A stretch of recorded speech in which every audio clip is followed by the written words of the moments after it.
I heard blue team first. Wait, is it Malta? Malta? No, it's not. That is It's going to not. be incorrect. It's not. Red team, 10 seconds for a steal. It's like a Caribbean island thing. Dude, I have no clue. I actually have no clue. What is that? Grenada? Also going to be incorrect. I think it's Antigua and Barbuda, right? No, that's also incorrect. Okay, what is Looks it? like that's going to be no points for both teams. It's going to be St. Kitts and Nevis is actually going to be the correct Yeah, answer. some Caribbean island. I wasn't So sure. a pretty tough one. Okay, let's move into round 3 here. All right, blue team. Lesotho. It is going to be Lesotho. Wow. Very nice, Lenley. Good job. We have a 1-1 score line now. I was not getting 1-1 score line. Okay, He's the best. very nice. Let's move into round 4 if we want to throw up that silhouette. All right, red team. Madagascar. Madagascar is correct. Radu C. So 2-1 here, moving into our final round. We might get a tie here. We'll see. We'll see how blue team reacts. Let's go into our 5th silhouette. Here we go. Ooh, blue team first. Rwanda. It is Rwanda. Yes. Very nice. Okay, Very so good. we have a 2-2 scoreline. Probably pretty anticlimactic for our first game here as we move into our game 2, which is going to be our tic-tac-toe board. And we're going to have 3 tic-tac-toe boards to show. And the third one might have a little special twist, which I'll explain before we hop into that third one there. So, if we want to show our first tic-tac-toe board here. For this one, we will let Lenley and Lero go first, and then in our second board, we're going to let the red team go first. But the blue team will start this one. What would be your strategy, Lero? For tic-tac-toe, usually the middle square is quite good. Right, yeah. So maybe we pick the middle square because I think Vietnam fits, right? Yeah. Should be 5-pointed Yep. and should have a big population. So I think we're going for Yeah, I'm happy with the middle square, yeah. yeah, middle square Vietnam. All right, Looking middle better. square Vietnam. That is a correct answer. So you can fill in the middle square. And we'll kick it over to you guys now, the red team. Where do you guys want to go? We need some corner, right? Yeah, I don't know. Is the corner better? I guess so, yeah. Yeah. You take the corner. Just edge. Let's do the top left then, maybe. Yeah, Let's do that. So yeah, for the top left one, we're going to say Central African Republic. All right, very nice. That is a correct answer. So you can mark in your little square there, top left. Then let's pick the Comoros for the island nation with C. Okay. One away from a little tic-tac-toe. We'll do Madagascar for bottom left. All right, so they're now one away from a tic-tac-toe. So, Ghana? Yeah, then we'll just say Singapore. All right, so Singapore does have stars on its flag, and it does have 1 5-pointed star, I believe, on the flag. Yeah, we'll go with Greece. We'll try it.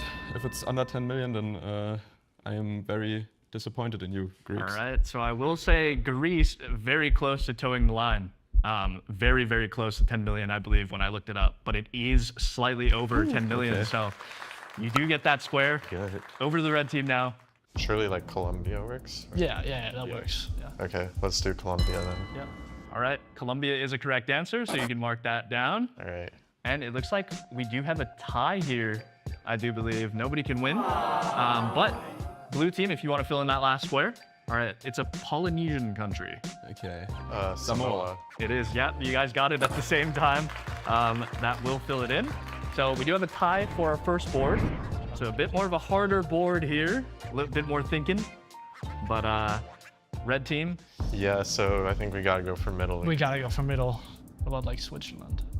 Switzerland, let's say France, Germany, Liechtenstein, Austria, Italy. Yes, so that works. Okay, yes, we can do Switzerland then for middle. Because the US definitely Yeah. starts with a vowel and hosted an Olympics, so we're gonna go for that.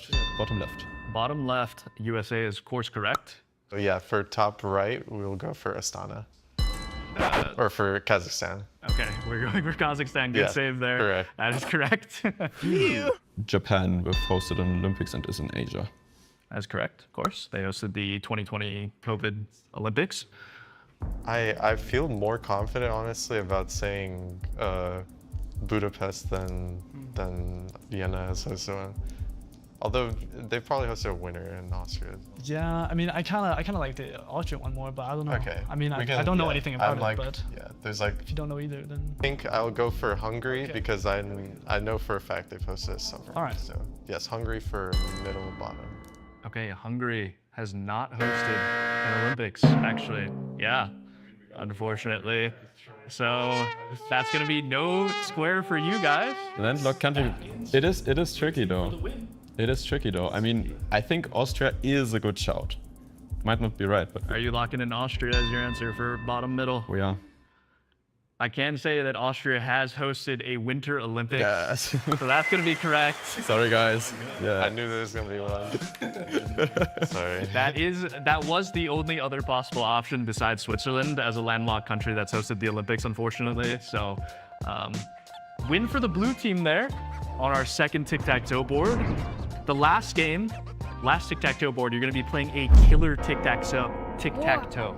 So if you have an answer, but it's one of the two answers that I have written down, then the other team actually gets the square that you're trying to go for. Okay. So We don't know what you picked. yeah, exactly. You don't know what I picked. I think he goes for obscure one. I think for this one, as for who's going first, red team is down. So I think we will let you guys go first for our third one. Okay, so we'll go for middle again. yeah. I was thinking something like Malawi. Like, Yeah, there's no way he picked Malawi. Let's do it. Let's do it. All right, we'll go for Malawi. All right, you're going for Malawi for middle. That is good. That is a good answer. It's not the killer answers. Our killers were Eswatini and Lesotho for that one. Oh, makes sense. I thought he might So have chose two chosen- GeoGuessr countries, so maybe that's a little hint for the future. Who knows? Could also okay. not be. We'll kick it over to the blue team now.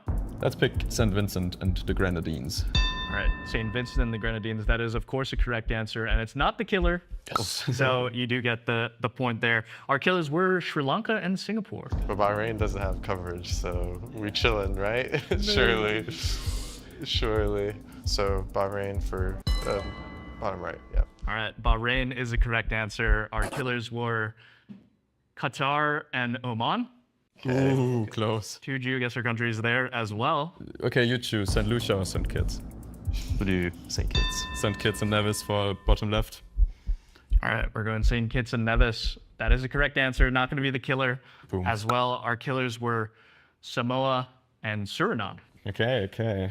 Suriname, no Getting tricky. Dual Street View. Well, I don't know. So maybe a little psychological warfare from our host. Okay. We'll see. All right, red team, over to you. They're gonna choose a killer now and we're gonna win. Right? Yeah. What is okay? I kind of like South Sudan. I do too. That's a good. Yeah. All right, let's do that then. Do South Sudan for Middle left. middle left. All right, South Sudan for middle left. I can say that's a killer. Unfortunately. Yes! One of our two killers on the board. Serbia was our other Serbia, killer wow. there. Slovakia would have been good. San Marino would have been good as well. What is your best South American team? If you see tic-tacs, you're basically always going to be in Peru. Yellow license plates in Colombia. No yellow lines in Chile. I think it's the Colombian cross, where you have the cross on the back of the stop signs in Colombia. No idea. I always guess Spain. It has to be the Argentinian dot in the license plates, which is interesting because it's actually a black background and white text. The effect of blurring causes that. I just go for Peru and hope for the best. Let's hop into game 3 here. This is going to be worth 1,000 health. We'll be spelling out GeoGuessr, which is appropriate. And so you guys will use your buzzers here. And whoever buzzes in first, after I finish reading the question, gets to answer the question. All right? Everybody good with the rules here? All right. We have G, largest city by population in the Brazilian 6'2" area code. Red team. Goiânia. Guyana is correct. Yeah, That's I going to know be it 1 as well, point for our red team there. All right. There's a little Move spelling into mistake. our second one, E. Country that's home to cities like Lobamba and Manzini. I heard blue team first. It's Eswatini. Eswatini is correct. Very nice. So we got a 1-1 scoreline. Moving into our O question. O, third largest city in Denmark by population. Oh, so. If we can still answer. Yeah, Odense. Yeah. Odense is correct. It was. We need a VAR check on that, though. I think it was too early. We can do a VAR check. But as of right now, we have a controversial 2-1 scoreline for red team. All right. G. U.S. state that shares its name with a Eurasian country. Georgia. Georgia is correct. The blue team picking that one up. Radu C, how do we feel? Should have gotten that one. It's all right. 2-2 scoreline now as we move into our U question. U, oblast that straddles both sides of the Volga River. Ulyanovsk. Ulyanovsk is correct. Very nice, Radu C. 3-2. We're going back and forth, little ping pong action.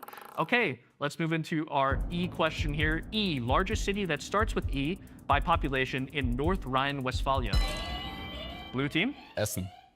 Essen is correct. So it's going to be a 3-3 scoreline. Luckily, no chance for a tie, hopefully. Let's move into our first S question here. S, only country in the world that's named after a woman. Blue team. St. Lucia. There's Lucia in it. St. Lucia is correct. Very nice pull by Lemley there. Oh my god. Very nice. So, my god. 4-3 to blue team. How did they put that one out? No, I was not getting it. All right, our second S question here. S, capital city of a Balkan country that's set to receive official Google Street View in the near future. Red team first. Sarajevo. Sarajevo is correct. All right, R. It all comes down to our final question, guys. 4-4. R, suburb of Perth that is a popular holiday destination due to its beaches and proximity to Penguin Island. Blue team? Is it Rottnest? What's it? Rottnest. Rockingham. Red team, over to you for a steal. Rockingham. Controversially, Rockingham is correct. I believe I heard Rottnest first from Ledley there. I also heard that. So I had to take that answer, unfortunately. Let's see what's inside the envelope. This time, I'm gonna unwrap it very gracefully. Yep. Like so. Welcome to Nakamise Dori. Your mission, locate and purchase 3 classic Japanese things. Ningyoyaki, kokeshi, daruma. Find them all quickly. Go. In this Japanese market, the teams will have to find 3 traditional items. The first team to bring the correct items back to the starting point wins the challenge. Ningyoyaki? Can I have this, please? Cream? Okay, and then do you have kokeshi? Kokeshi? Yeah. Kokeshi, no. No, okay. Daruma? Daruma? No. Okay. We can probably do this one in Japanese because we have the Japanese word. Could you tell us how to say where is? Toko. Toko desu ka? Ningyokaki toko desu ka? This way. Okay. Arigatou gozaimasu. We just gotta find places that sell food and ask all of them. Do you have kokeshi? Kokeshi? Yeah. No kokeshi. Do you know where? Sorry, I... No? Ningyokaki toko desu ka? You have Ningyoyaki? Yes. Yeah. Can we have one? I don't know what's going on. Kokeshi? Kokeshi? Yeah. I'm not sure. Daruma? Daruma. Yeah. Daruma mo ne, the left side. It's Left. Side. Okay. Left side. Arigatou gozaimasu. Arigatou gozaimasu. Do you have kokeshi? Or these two? Okay. So that's not food. Not food. One of them was food. We thought it was food.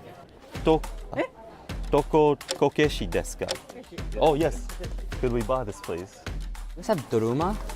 Daruma? Daruma? Yeah, we have it on the front side. Yeah. We got all 3.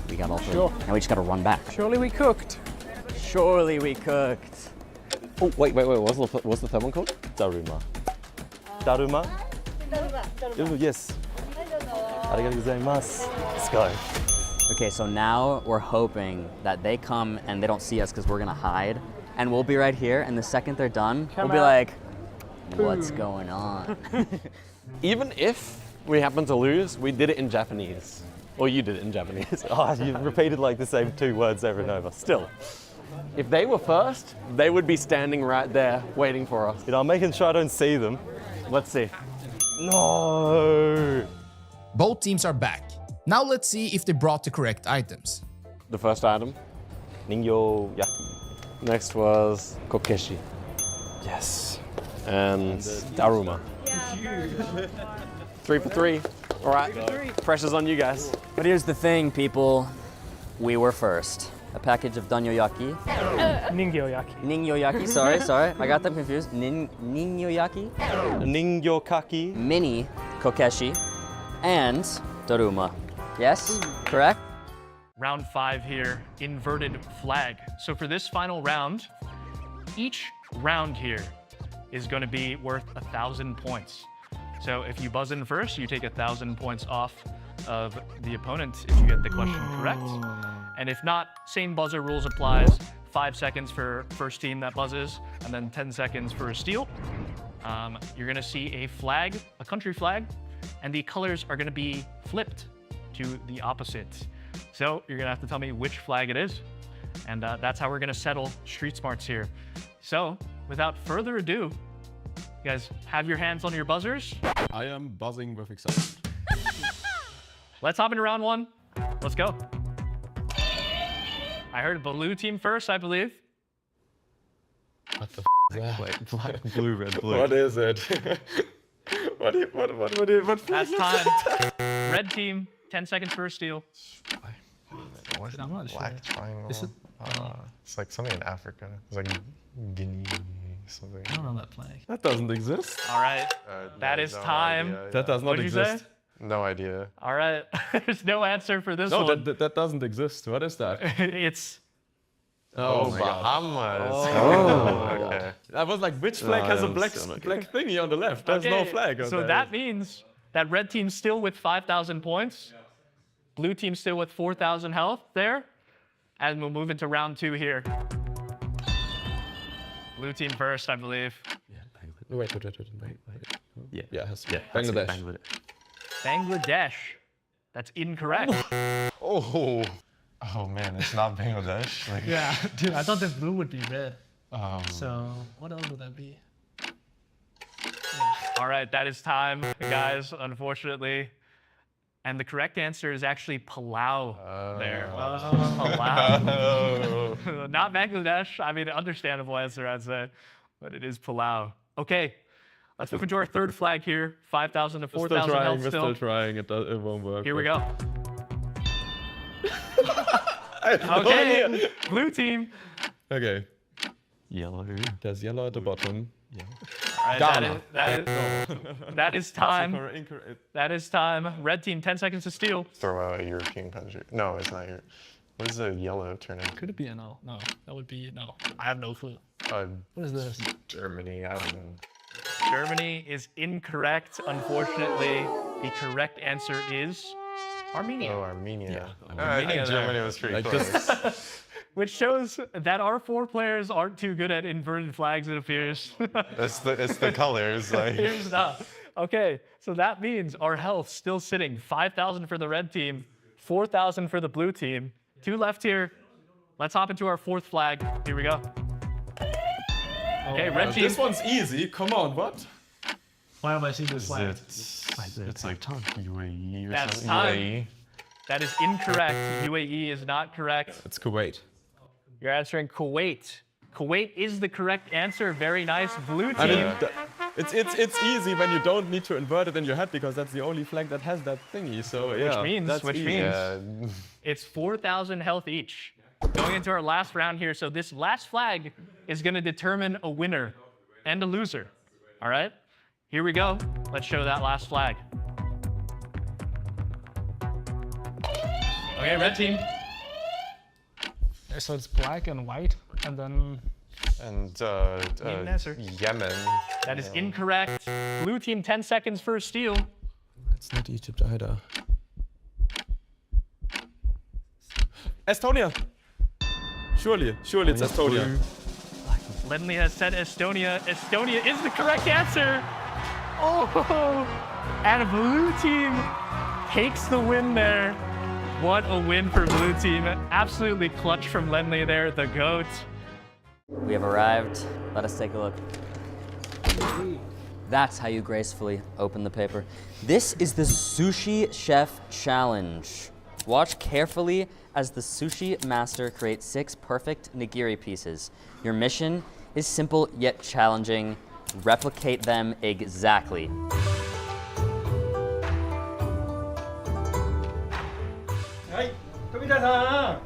今から寿司を握ります。マグロ、サーモン、これがね、小肌っていうやつね。 The sushi master has been working with sushi for 50 years. However, he doesn't speak English, which might confuse the players. はい。はい。はい。わお。素晴らしい。裏と表があります。ぐるぐるぐるぐるぐるぐるぐるぐるぐる。へいお待ち。へいお待ち。素晴らしい。ありがとう。 As the sushi master finishes the nigiri and the temaki, it's time for the players to replicate them as best they can. 1 and go.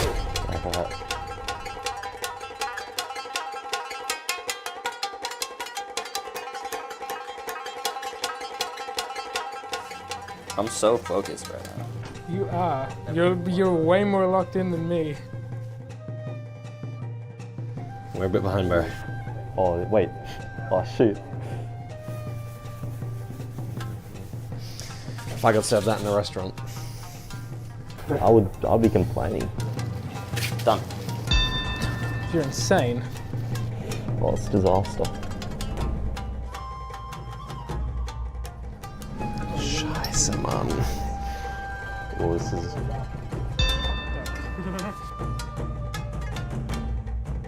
Okay. Done. Like, yeah, bring that corner up so it's like, yeah, and you sort of have to like curl, squeeze it into a cone shape. Done. That was 3位は Third place. This one. 第2位 Yes. 第1位は Yes. My God.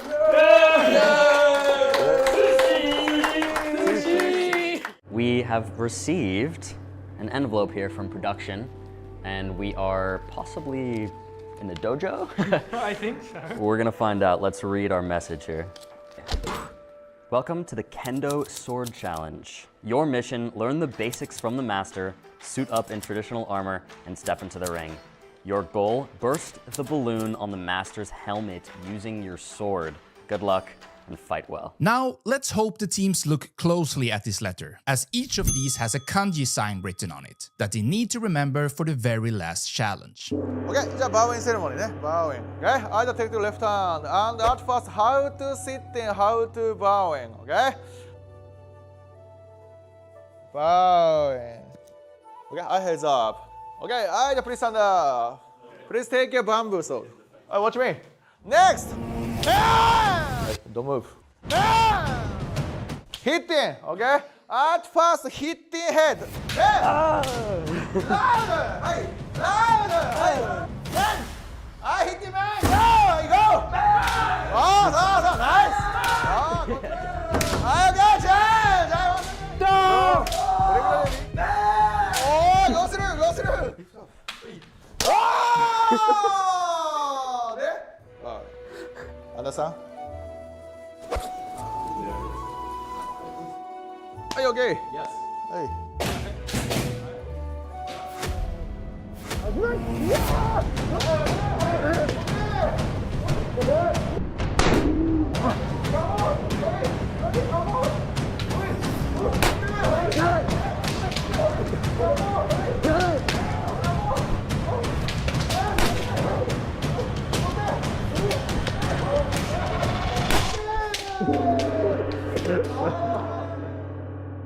The Masters balloons are still intact, but the team survived for 52 seconds.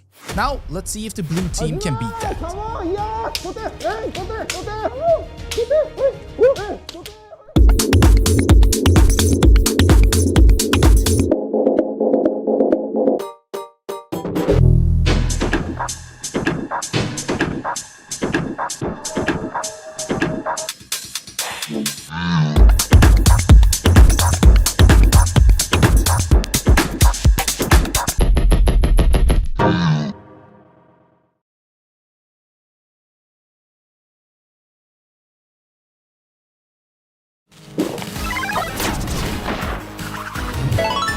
Red Bull gives you wings. With Waze, get real-time traffic info powered by thousands of editors. The most special thing about the Waze community is its people, and it's the rich knowledge that you could never get anywhere else. Explore and build a map used by millions of people every day. I started editing the maps, adding whole cities, adding roads, adding everything, and the roads are perfect because I made it.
So slow.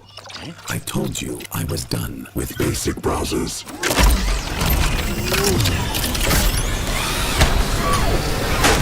Your setup wants Opera GX, and you're holding it back.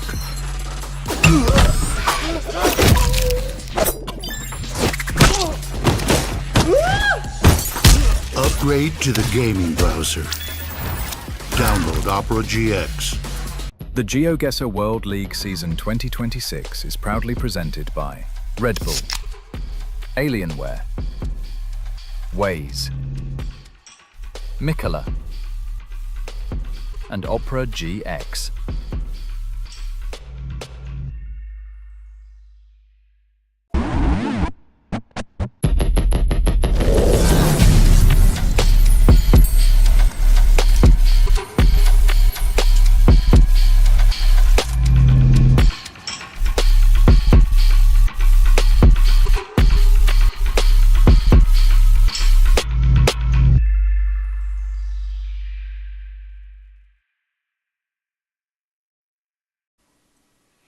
Hello everybody and welcome back to the GeoGuessr World League Americas region, and it is week 5, the final week of the Americas region here today. I am joined by Jake Lyons and Diano, and I am Project Bloom, and we're going to be walking you through the final day of Americas as we have been this whole season so far. It's been a phenomenal time and one final day to go. Jake, how you feeling? I'm super excited. The final day is always the most exciting. So much that can happen, so much on the line, so cannot wait to get underway. And Di, how about you, man? Yeah, I mean, it's so open, as Jake mentioned. I mean, we can have people ranging from 3 to 9 being still in contention here. So anything can happen on this final week, so I'm excited. Yeah, they put it great there, guys. Things seem solid, but anything can happen. There's only one day to go. Somebody doesn't show up and things can really shake up. But guys, before we get into everything, gotta shout out Opera GX, guys. Opera GX is the official browser of the 2026 GeoGuessr World Championship, and Opera GX has actually made a special GeoGuessr mod that allows you to follow all the actions. And also very soon, there will be a way to practice your GeoGuessr skills in the Opera GX mod. So let's check out what Kay has to say about it. Hey guys, thanks for letting me on. So you go to opera.com/gx/GeoGuessr, and then you install the browser if you haven't done it already. Once you're there, you can install the GX GeoGym mod. It will look like this. I've already installed it. And then you go to the GX corner. In the GX corner, you will see all the cool things about GeoGuessr and the World Championship. For example, here's the countdown to Berlin. You will also see a timeline over all the upcoming events. And then here you can scroll through all the players and see their stats. You can also go into a specific region and see what they're doing. Below this, you will find a calendar of past events, but also upcoming events. You can scroll through all the way to the very finals. And then below this, very soon, we will launch the GeoGym mini games where you can practice to get better at GeoGuessr in a very fun way. Below that, we just listed some old, really cool, highlighted clips from big streamers and influencers around the world. And apart from this, there will be more to come. Thank you and download it today. And we're back. Big shout out to Opera GX. I think that GeoGym will be pretty fun. Get to, increase your skills with something built into the browser. Should be a cool time. But guys, regardless, we're back to the GeoGuessr World League here. And of course, to start it off, as we always do, let's talk about GeoGuessr itself, how it even works. And we'll go all the way from there to everything you need to know about how the World League is going to end today. But first of all, Jake, talk to me about how GeoGuessr even works. Yeah, so the way GeoGuessr works is that you are given a random location from somewhere in the world on Google Street View, and your job is to figure out where you are using whatever context clues you can, lines on the road, signage, landscape, architecture, etc. And then once you think you have a good idea, you open up the map in the bottom right, you put down a pin, and you get points based off of how close to the location you are, with 5,000 points or 5K being the maximum score. And then, what are our game modes within that, Diano? Talk to me. So our players are going to start off on the moving format, in which they can move freely with no restrictions. And then, after the first game there, we've got the no-move game, where players can only pan and zoom on their surroundings, so they're in a set position the entire round, and they have to make their guess off of that. And then finally, we move on to the no-move, pan and zoom round, which we call NMPZ, in which you're going to get one single still image, no moving, no looking around, players only guessing strictly based off of that single set still image that we have. The classic game modes, we always love to see that NMPZ if we can. But what about format stuff, guys? Here's what the format's been for the World League this year. We have a 20-round limit. Health is 5,000. And game modes, as we just talked about, the order of those game modes is as Diano mentioned them. The moving, the no move, then the possible NMPZ tiebreaker. We have individual multipliers. You do better, you get 0.5x added to your multiplier. So you do damage the next round, you're going to do that a little bit more over your opponent, rewarding consistency overall throughout the game. And then, as you see at the bottom, the system is Swiss. And we can actually take a look at the Swiss format here. Jake, if you want to talk about that. Absolutely. So everybody starts on even footing on each match day. You've got the 12 players playing against each other in round one. If you win, you play against someone else who won. If you lose, you play against someone else who lost. And if you win that, you end up in the 2-0 winners final in the last round. And that really is where the players want to end up. You end up with either 3 or 4 points in the table if you make it to that winners final, and you end up with 0 or 1 in that losers final. And that second chance round, of course, if you end up 1-1 after the first 2 matches, is also essential for deciding where you end up. But as we'll see when we look at the standings and when we think about the possible permutations for what happens in terms of qualification for the World Championship, getting to that winners final for these players is going to be essential today. Absolutely. A lot on the line, as mentioned, with the points there. Speaking of the points, we can take a look at the current America's leaderboard.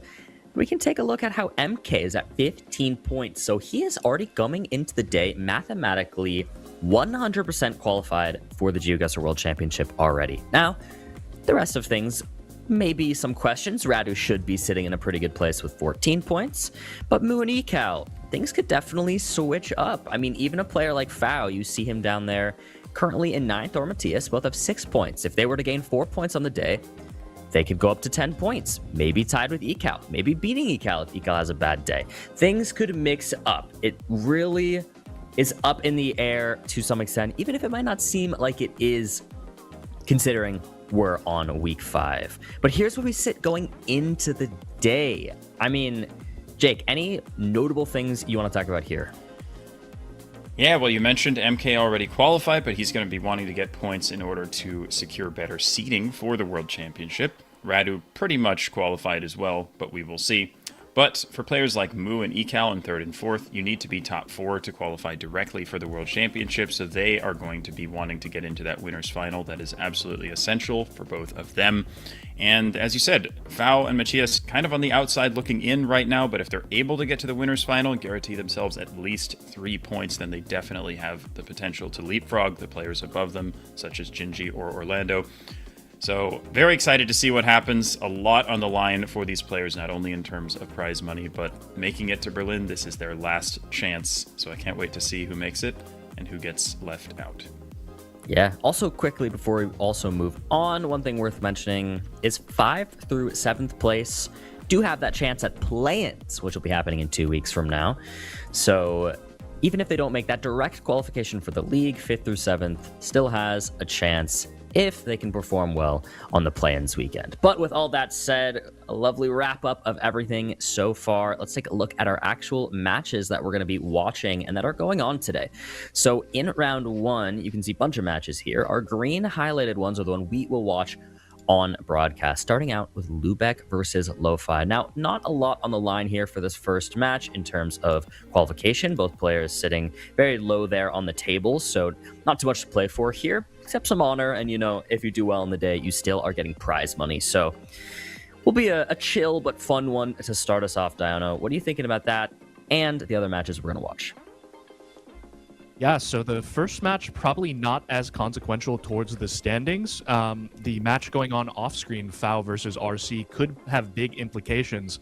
But as we move further into the first round, we got Ecal versus Orlando, which is an absolutely huge match for who's going to be in the play-ins and who's going to move on to the World Championship automatically. And then we also got MK fighting Mu in the 3rd televised match of the opening round. So very excited for those two, as well as the first match between Lubec and Lofi. Yeah, gonna be a fun round 1. Gonna be starting up that Lubec-Lofi match very shortly here. But guys, it's crazy. We've made it to week 5. And I'm excited for these particular matches. You did mention that Ecal versus Orlando won. A lot at stake there. Mu and MK as well, of course. We're gonna talk quite a bit about that one when we get there, because though MK is qualified, Mu sitting in a precarious situation, having to start the day with an MK battle, which is not tough, which is I should say very tough. Not exactly what he's looking for. But regardless, Lubec Lofi match for the honor. Let's say that. You know, as I mentioned, prize money on the line each day of the World League. There is prize money depending on how many points you get that day. So let's see if either of them maybe have a fun final day, and let's get into it. Lubec versus Lofi. I think predictions might be difficult on this one. I won't ask for anything specific here, but maybe, I was recently told I need to put some respect on Lubec's name, so I'm going to go Lubec on this one. You guys have any other thoughts? Well, I mean, if I had to predict a winner, I might also say Lubec, but I think it's going to be a close one. I'm not positive that Lubec is technically eliminated yet. I mean, I think it would be very, very unlikely for him to get into that top 7 at this point. But he's 4 points behind Gingi and 6 game difference points behind him as well. So I think he would pretty much need to have a perfect week, and he would need Gingi to have the worst week possible. But I don't think it's impossible for him to achieve qualification. You guys can let me know if I'm mistaken about that, but I think maybe still something to play for here for Lubec. We have seen Gingi struggle in the past. It's been feast or famine for him so far, so it's definitely possible for Gingi to end a week with 0 points. So if Lubec can lock in today, who knows?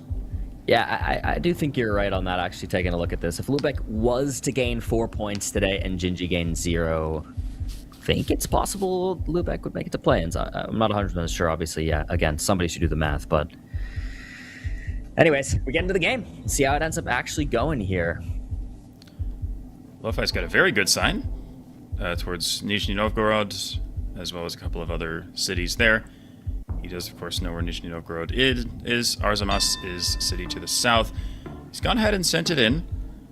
I think he'll be pretty close. It wouldn't shock me if it's a little further east of where his pin is, where Arzamas is, but I'm not sure. Lubec does not have the same sign, just making a guess based off of the antenna, but it looks like he's just going to hedge in Moscow, so Lofi should be a little closer in this round 1. Yeah. Much closer, actually. Almost 1,000 points of damage is a great way to start it off there for Lofi. We'll see if he can keep it up.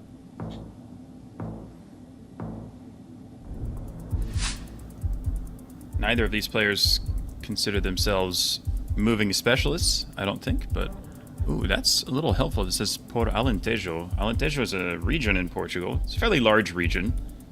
It's sort of central to southern Portugal, excluding the far south, but yeah, not super helpful. He might also not know what that is, but perhaps as a Portuguese speaker, he is aware of it.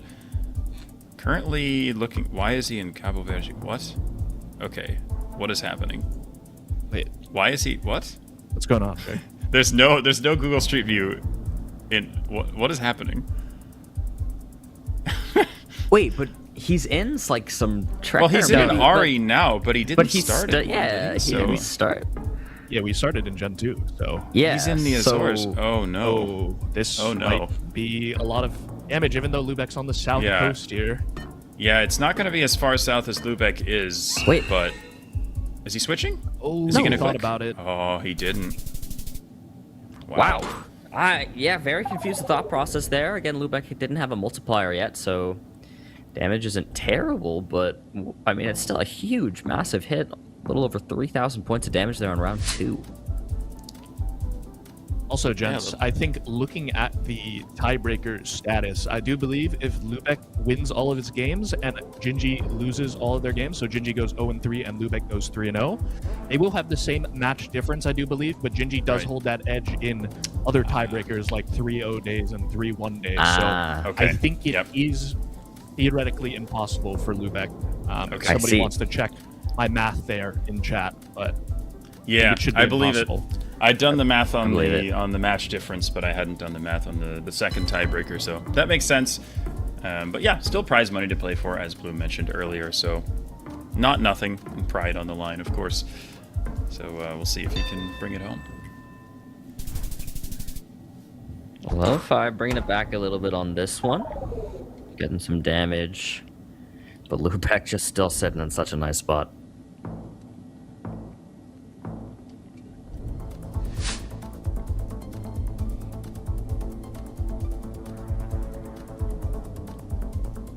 See where we end up here. A quick zoom here from Lofi to Vietnam. Should be the correct country. The polls and the architecture and things do check out here. So in Vietnam, you'll be possibly looking for a storefront, some kind of address. They are written all over the place in Vietnam if you can find them. Not sure if there's info on that sign. A little bit hard to read.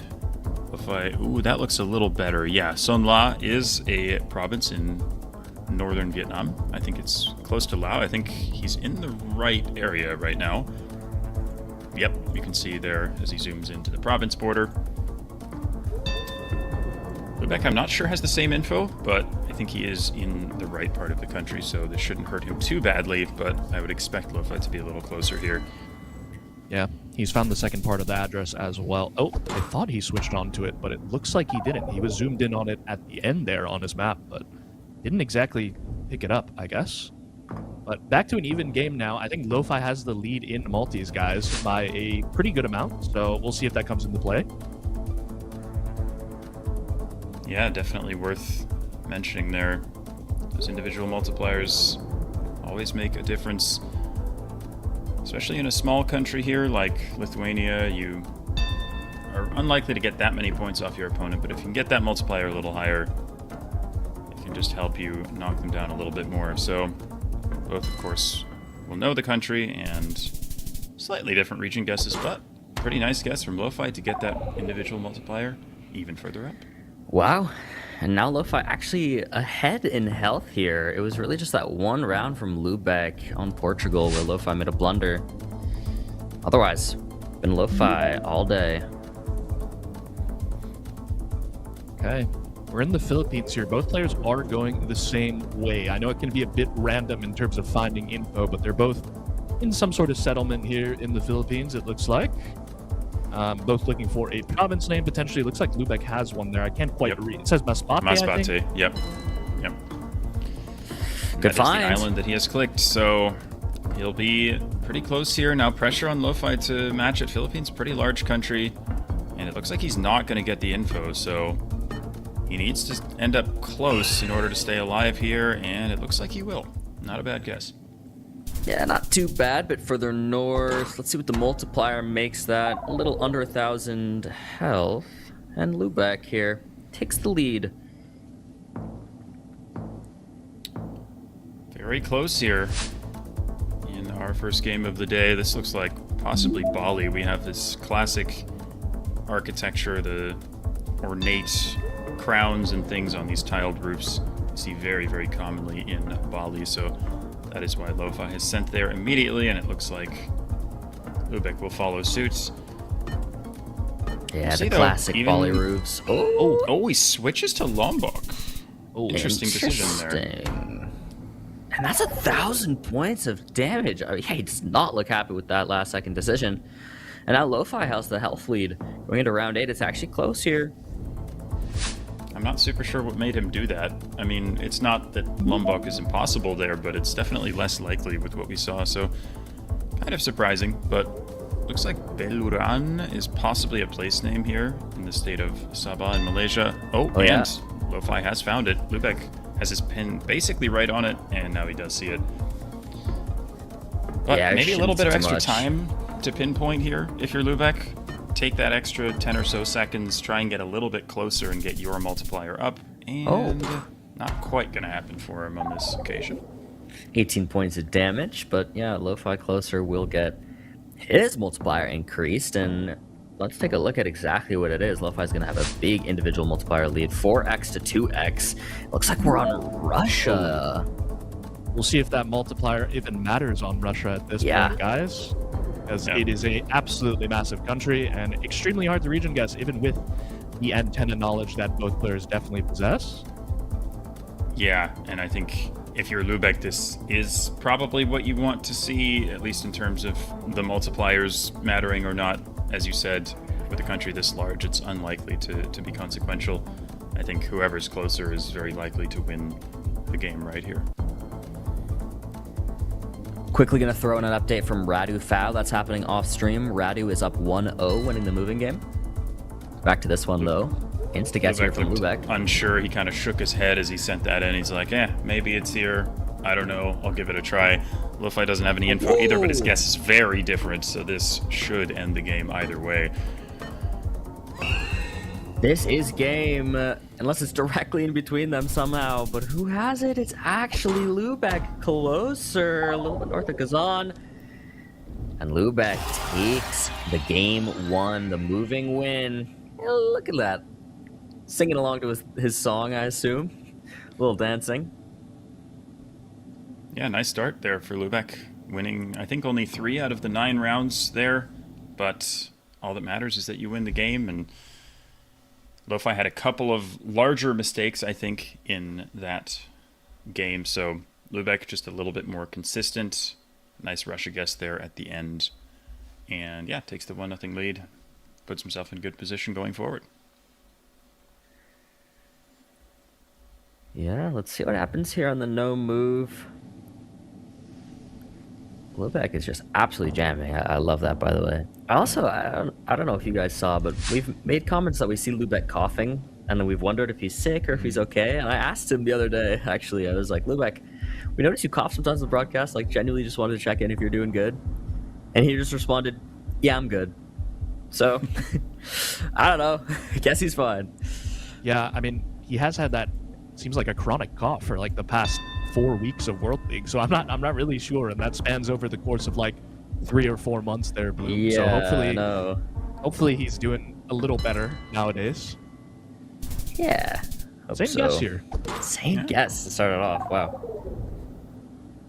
Do you know if there's a reason they both went Kentucky there? No, I'm not quite sure. I think they were both maybe unsure if it was the East Coast or it was a bit more inland. So Kentucky seems like a pretty reasonable hedge there on such a rural location, I guess, Jake. Yeah. Yeah. That makes sense. Round 2 in Indonesia. Is that the Sulawesi? It's interesting. That little connector thing almost looks like the northern Sulawesi one, but then the pole is asymmetrical, so sort of conflicting clues almost. But it looks like they're both gonna settle on Sumatra here. And it is. Aceh? Oh, is it Aceh?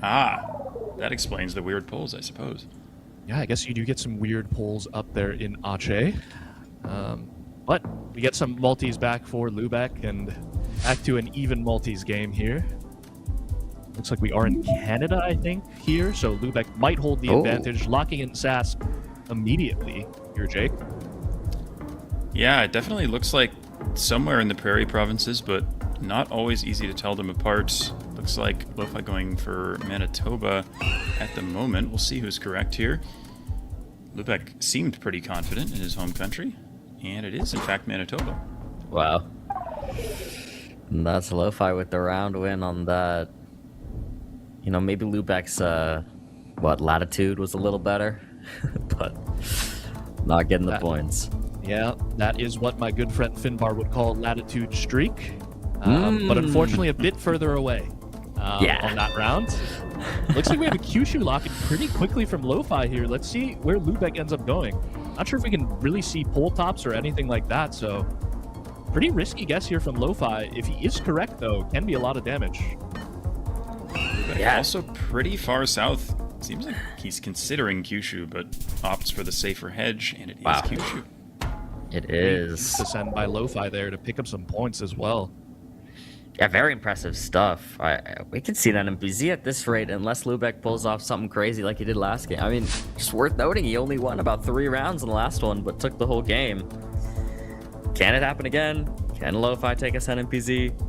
We're going to see Kazakhstan here now in the round 5. Looking quite dry, quite flat. I mean, it's kind of the entire country, but and it might be fall, actually, which would lean you east. Yep. We do have fall here, which should lean you to the eastern part of the country. I'm not sure if they're maybe scanning grid lines here might be the best decision, because a lot of Kazakhstan towns do have different angles to them. I know we're not exactly in the town here, but it looks like they're scanning for something. We got a big factory to our south, it looks like, guys. I'm not sure if they're guessing based off of that as well. Could be trying to line that up, find a factory that makes sense, grid lines along with the factory, scan a bull to some extent. All right, well, has locked it in. He's found an angle he likes. I think currently Lofi is a good deal further east than Lubec, so we'll see. Oh! Wow! That's a lineup. 1,600 points of damage, too. But Lofi in the yellow on the health. Impressive stuff. Yeah, on the road as well, guys, with that. So it's a great guess from Lubec there. Studying Kazakhstan pays off for Lubec there. What an impressive guess. Takes the lead in health. We'll see if he can hold it. Okay. We are into Kenya here, it looks like, and should probably be in eastern Kenya with the flatness, the soil. It's very white soil, and the bushes that we have surrounding us. Looks like Lubec's looking all the way out in Dadaab. Lofi not as sure. Looks like he's hedging a bit closer to Mount Kenya there. Lubec fully committing out there near the Somalia border. I don't mind it from Lubec. I mean, landscape-wise, it would make sense. Yep. Wow. And Lubec was scanning that road, I believe, actually. Yeah, but opted to hedge. Okay. Round 7, looking like Lubec actually might take a 2-0 on this, unless Lofi has something to say about that. Quick insta-send here in Peru, near Lake Titicaca, down in the south. But now Lubec laughing about it a little bit, I think. Maybe he doesn't love the guess, but Lofi is actually following suit here. Yep. Yeah, I might be a bit worried about the central lake here, guys. Potentially. Ooh, we'll see. I mean, there is water in the distance there to the southeast, but... Okay, it is just on the little peninsula there into Lake Titicaca. Wow. I mean, good guesses from both of them, nonetheless. Maybe could have gone a little closer to water if we saw it, but regardless, fair play to them both, and we just go on to round 8. Okay. Looking like the UAE. We've got classic empty desert landscape. The car isn't like a large pickup truck, which eliminates the possibilities of Qatar or Oman or anything like that, so both players going to know the country, just going to try and line a road up. Yeah, no real mountains or anything topography-wise to help them out here, so as Jake mentioned, just looking for some road that lines up, and you just have to hope that it looks quite good. Looks like Lubec's on a decent angle from what I see. And he is on the road. Wow. That's a great performance from Lubec we're seeing so far on that round and just on other rounds in this game in general. You know, maybe he was right. Maybe we shouldn't have been sleeping on Lubec so hard. He's finally locking in a bit here, making some great guesses. Okay, we've got some Italian language there. He's thinking about the Tyrrhenian Sea Hedge here in round number 9. We will see if he actually goes for that. But switching to Sardinia, that's also a risk. Now, very different. Lofi's about as far east as he can be here. I was thinking about Sardinia here. I think it makes sense with the Gen 2 and maybe this little resort thing that we might have here. Looks like they're entering some sort of housing state of some kind. Lofi does make the switch. And now he's going to be the one swimming. Lofi ends up swimming. Oh my god, and Lofi had the 5K basically and moved off of it. Oh man. Wow. Still though, a smart switch in the end from him there. He was very far east for a while. That would have lost him the game and the match, but he stays alive. As we head back into Peru by the looks of it. Yeah. I like north here actually, like Lofi's thinking. Looks like Lubec will think the same. Chiclayo area could make sense. Quick guess from Lubec. Lofi trying to line up a road here. Not a ton of roads in this part of the country, at least large ones, but doesn't see anything he likes just yet. We'll see if he can stay alive here. Wow, and it is, and that's the game for Lubec. A decisive 2-0 really to start the day. Very impressive. I mean, Lubec really showed out, especially in that no-moving game. A little bit of a slow start to the moving game, but locked in. He was very consistent, more so than Lofi in that match. And I think a deserved win there. As you said, maybe we've been sleeping on Lubec. We'll see if he can have a good day today.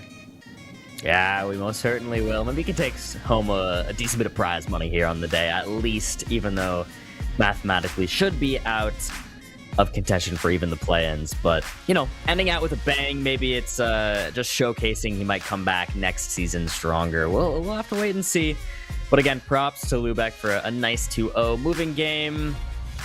Maybe can't as confidently say it was decisively his, but that no move was definitely all Lubec. Very nice stuff there from him.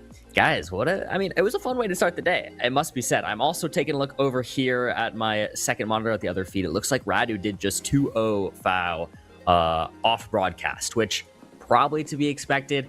Unfortunate for foul to start the day like that, but it's not over for foul. We have a long day ahead still to come. So foul can still come back. Maybe he can get some points on the day. Maybe he can still make his play-ins. We're going to wait and find out. But guys, let's take a look at the wager of the match from Lubec versus Lofi. 4.6. Yeah, 4.6 seconds. Very quick guess in Peru. I believe that was the Lake Titicaca round. So it was a pretty accurate guess as well. Put some pressure on Lofi there.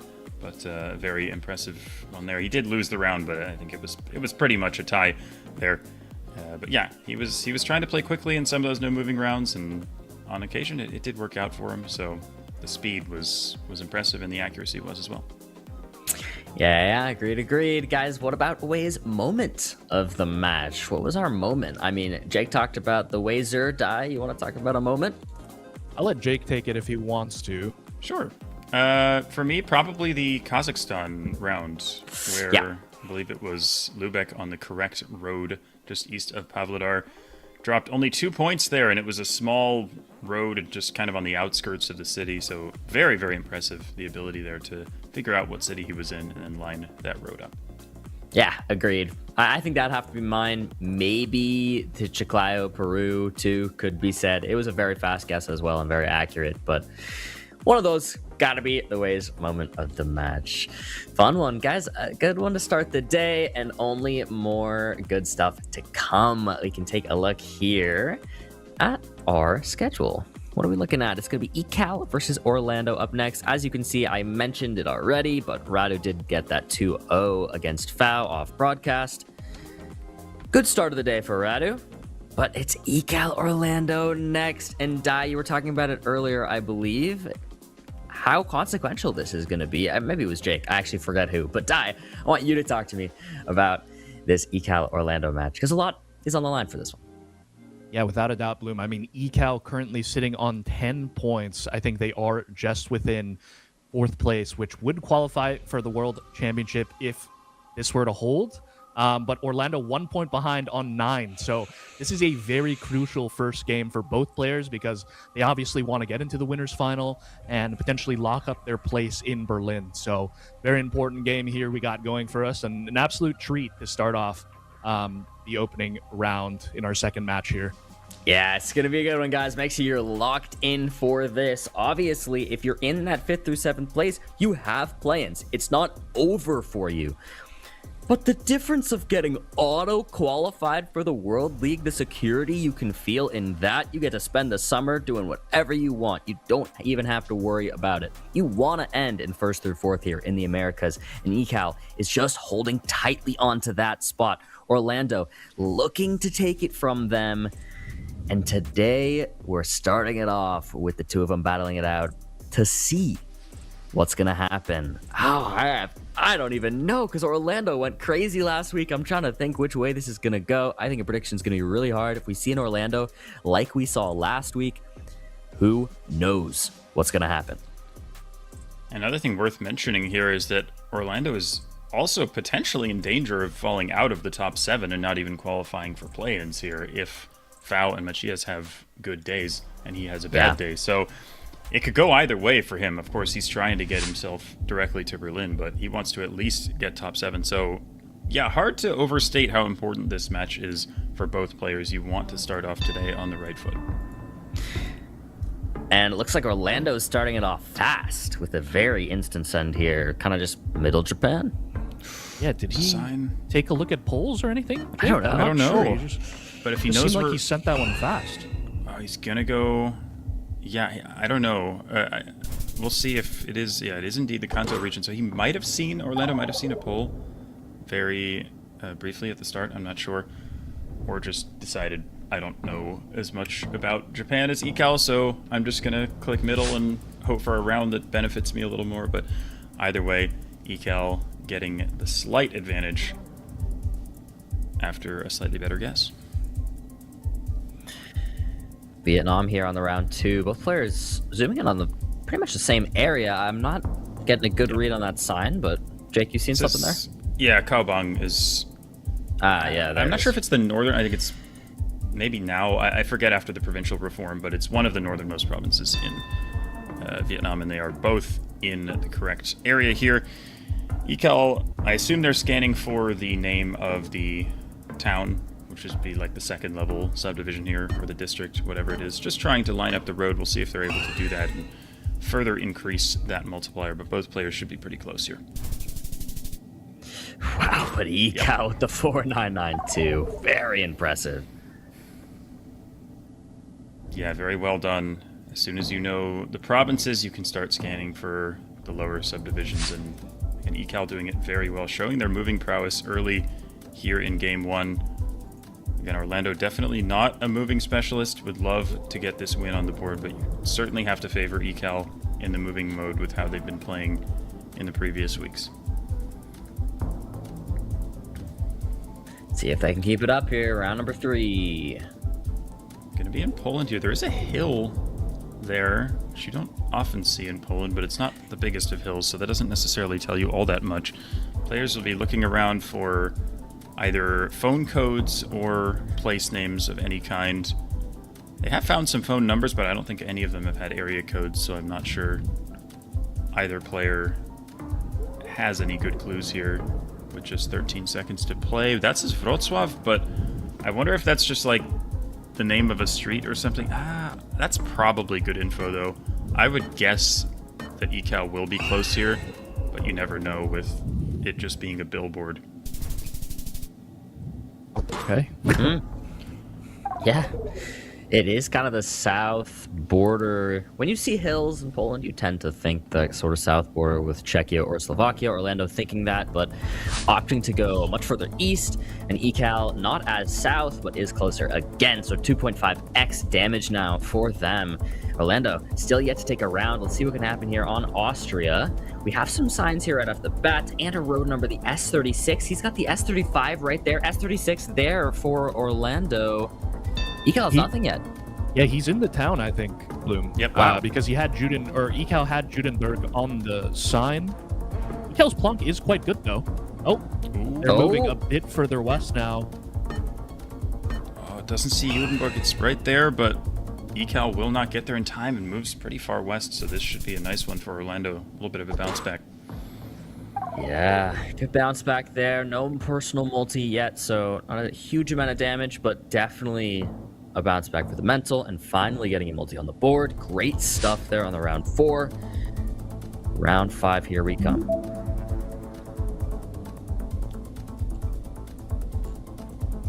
Yeah, it looks like Colombia here. We've got those classic crosses on the backs of the signs. Looks like the average score historically so far in this World League does favor Ecal in Colombia, so we'll see if that plays to their advantage here. Colombia, I mean, this is an urban setting, so you're probably going to be looking for just some sort of sign with a town name or possibly a department name or a license plate. And what does it say? Chia or something? I haven't heard of that myself. Mani looks like it's the name of the town, perhaps. It's written at the plaza. Doesn't Mani mean like peanut or something? I don't know. Strange town name, but oh, he's found it. What? What a find for Orlando. Now he's pinpointing. See if he can get that 5K. And it's a really good region guess, to be fair, from Ecal, who I don't think has the town name, but you can see it just southeast of their pin. But the 5K comes through for Orlando. A quick pinpoint, too. You saw once Orlando got into the city. Lining up that exact 5K was not too difficult. First 5K of the day. Yeah, true. True. Well, this could be good for Orlando because we appear to be in Brazil here. His home country, and historically very, very good in Brazil. At least it was once one of his weaknesses, but now it's definitely one of his strengths. But I will say though, Jake, Ecal also very, very good at Brazil. Yep. say They do that hang too. out with a lot of Brazilian community, and they play a lot together. So I think they've picked up a trick or two potentially from that. Ecal does have a town name, I think, Porangatu, but they were unable to find it on the initial scan. Now going to be looking for an area code. Looks to have found a 62, which is Goiás, and immediately finds Porangatu. Wow. I'm not sure. It looks like Orlando may have just found a code, but I'm not sure he has the town name. Yeah, he is going Goiás, but he's a good deal too far south here. And, game is under review. Not sure what happened there. We didn't notice anything on our end. I don't think you guys didn't see anything, right? No. Yeah, I mean both played the round pretty standard. I think I didn't see any connection issues or anything like that, but we'll see.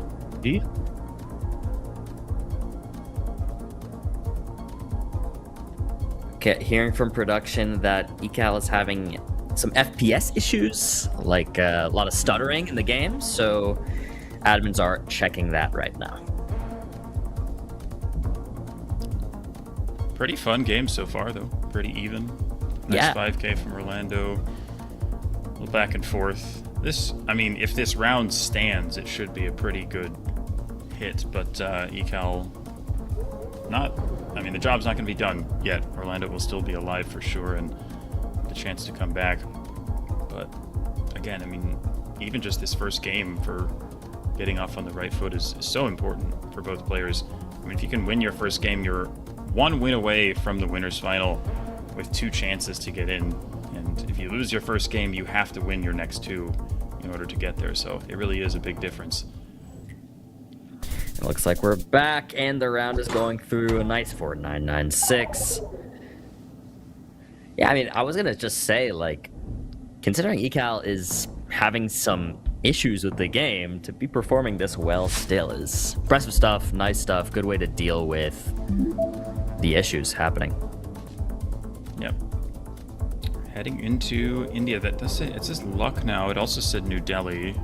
Both cities in the north of India, not too far from each other.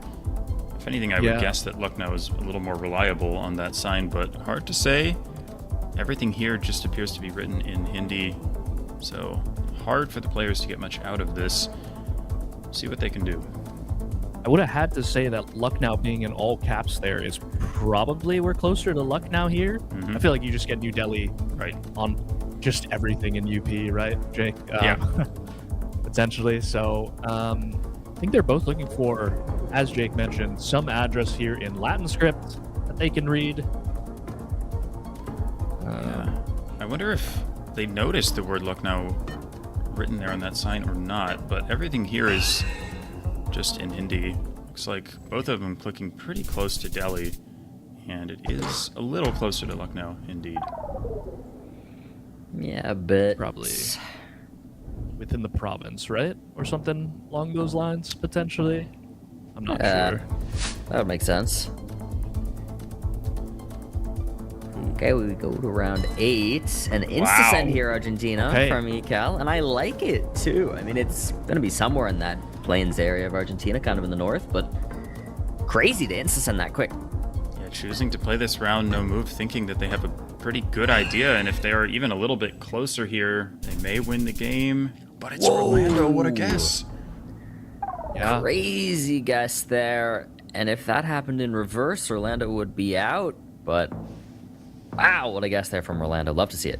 Yeah, I think it was because of that north-south grid angle, potentially, north-south-east-west grid angle that maybe pushed Orlando towards that La Pampa area. And got a nice guess down based on that. Looks like we're in the United States of America for this one, guys. Yeah.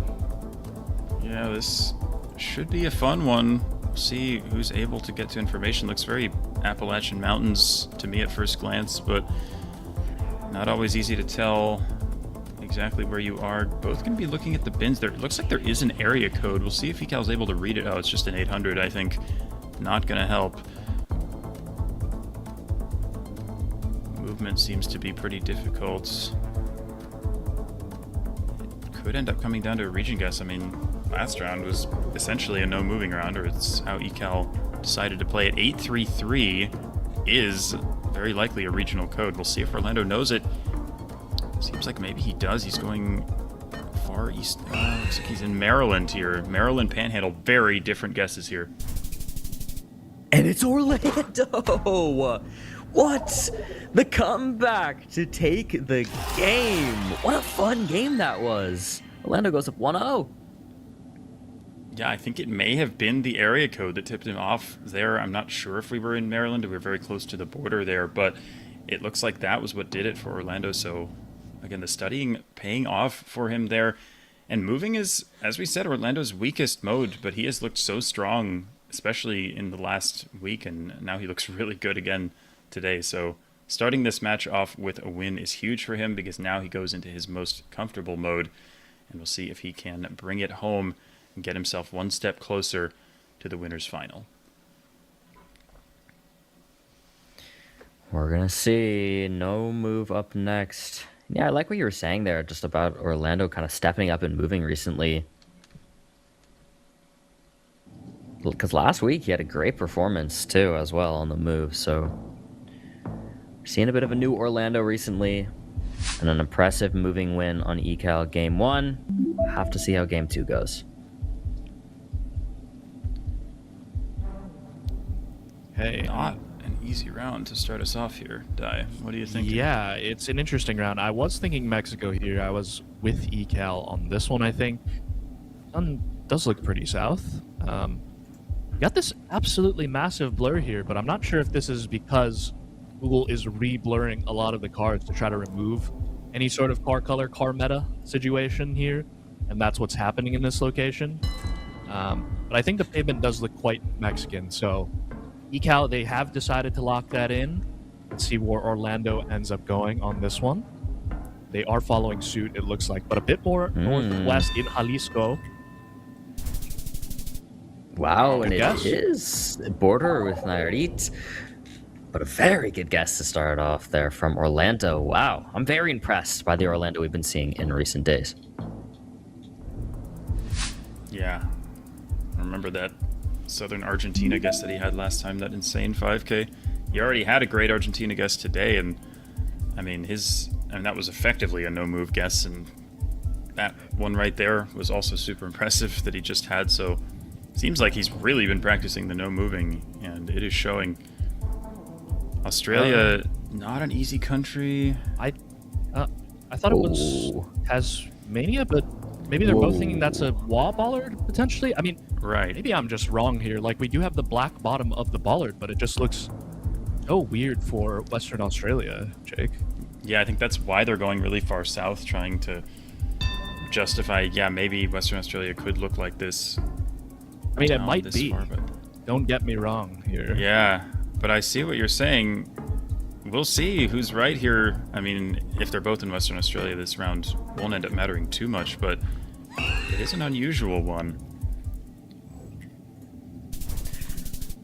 Oh, and it's a 4998 from Ecal? What a pinpoint there. That's insane. Wow, alright, Ecal, you're staying in this. This is such a close game, and again, so much on the line right now. Our 4th and 5th place players right now. And you want to be in 4th for that auto qualification for the World Championship. Yep, and wouldn't it be fitting if this match does go down to an NMPZ? I mean, we'll see. There is some ground to still make up for Ecal quite early into the game. Looks like Orlando has locked in Panay here. Ecal in Manila. Does end up being lose on there. That's certainly a number for the damage. 1600 there, just a bit over. Just a tad bit over. Yeah. Yeah. Hey, this is a massive country in Russia here. Oh wow. Ecal with the clear advantage in this country. Wow. But Orlando is zooming in on something pretty specific in Yaroslavl Oblast here. Yeah, 1776 is a very low average score. I'm not sure how many Russia rounds Orlando has had and no move, but we'll see if he's able to bring that up a little bit. It is very freedom of him, but... Ecal has ended up in Yaroslavl as well. Wow. And it's farther north, but yeah. Orlando on the road, 300 points of damage, just a bit under. Great guess. Again, Orlando seems to just be flipping that narrative upside down. I mean, he's been so good in these last couple of weeks. He looks almost like a different player. What is this round? Oh my. I didn't see anything. Oh my. Looking at some crazy camera in probably Nepal here or northern India. Yep. Yeah, Ecal has locked in Nepal. Looks like Orlando will do the same, considering Uttarakhand, but does not go there, and it is just Nepal, pretty much in between them, but Orlando closer on that. Not a ton of damage, but will gain personal multiplier. That is multis. This has been such a fun game to watch. 2.5x now for Orlando, 2x for Ecal. We are back in Mexico, it looks like, for this one. It does kind of look like that Orizaba area, potentially. But maybe... I don't know if there's any info on the wall here for either player. No phone codes, anything like that. So it's just going to have to come down to a pure region guess here, guys. Yeah, the only info is the Valhalla bar. We have some nice illustrations of Vikings, but I'm not sure that's going to help them very much here. Wait, you don't think they know where the Valhalla bar is? I don't know. Maybe they're parts of Mexico with bigger Nordic influence, but I'm not sure about that. Maybe but these are very different where's guesses. Orlando? Orlando's looking at it, but I think Campeche. they are currently more towards Veracruz. Yep. Okay. Yeah. This is huge. Oh, he switches. He switched. Oh, and they're actually making very similar guesses, and Oh, it no. is up where Orlando was. And Ecal actually takes that round too. That is such a bummer. That last second guessing. Oh my goodness. Could have saw the game there. Yeah. Yeah, I think that would have won him the match. And again, we know just how important this match is. We've said it plenty of times. Currently in Saudi Arabia. Okay. That would be a bold guess. That would. This stage, but... Oh, split here. Yep. Looks like. Potentially, Ecal looking down towards Salala. Yeah, I mean, we have some little rolling mountain hills. You know, I never know exactly where the crossover for hill versus mountain would be. I think I would call these hills. But anyways, usually very flat in the south of Oman. Maybe that's what's leading Orlando up to the north. But there are some, yeah, you're seeing these kind of coastal hills, mountains type things you can see in Oman. But Ecal scanning them, not actually choosing to go near them. And it is just in the north. And it is Orlando closer now. So back and forth here. Both players now in the yellow on the health. But Ecal with a nice lead. Very evenly matched so far in this no move. And NMPZ always feels like the most random maybe of the three modes, so Orlando would like to close it out here and not have to worry about that if he can. A quick guess though from Ecal, putting the pressure on, but Orlando following in Mindanao. Wow. Yeah, I mean, that is Philippines in a nutshell for you guys. Extremely difficult to region guess, and there are few and far between regional metas that you can use sometimes, but on a roll around like that, it is quite difficult. And we have Brazil here, everyone. Okay. Prediction actually favoring Ecal. Again, as you mentioned, Ecal very good friends with the Brazilian community in GeoGuessr, as they do speak fluent Portuguese. So even here on Brazil, you'd think it would give the advantage to Orlando, but it does not. We'll see what they can do with this. I mean, we have some pulls. They don't look like they have any supports, so I like the northeast. Architecture feels a bit coastal possibly as well too. Orlando thinking that as well. Both kind of in a similar area. We shouldn't see too many points damage, but Brazil's deceptively large, of course, being close to the equator, so maybe we see something meaningful. Let's see. Timer finally running out, 10 seconds to go. Yeah, currently one state away from each other here, but Orlando considering the north coast. Looks like he's going to stay in Paraíba. He does change cities here. Timer up. Closer. Wow, okay. It is multiplier for Ecal, but similar distances away, so not too much damage.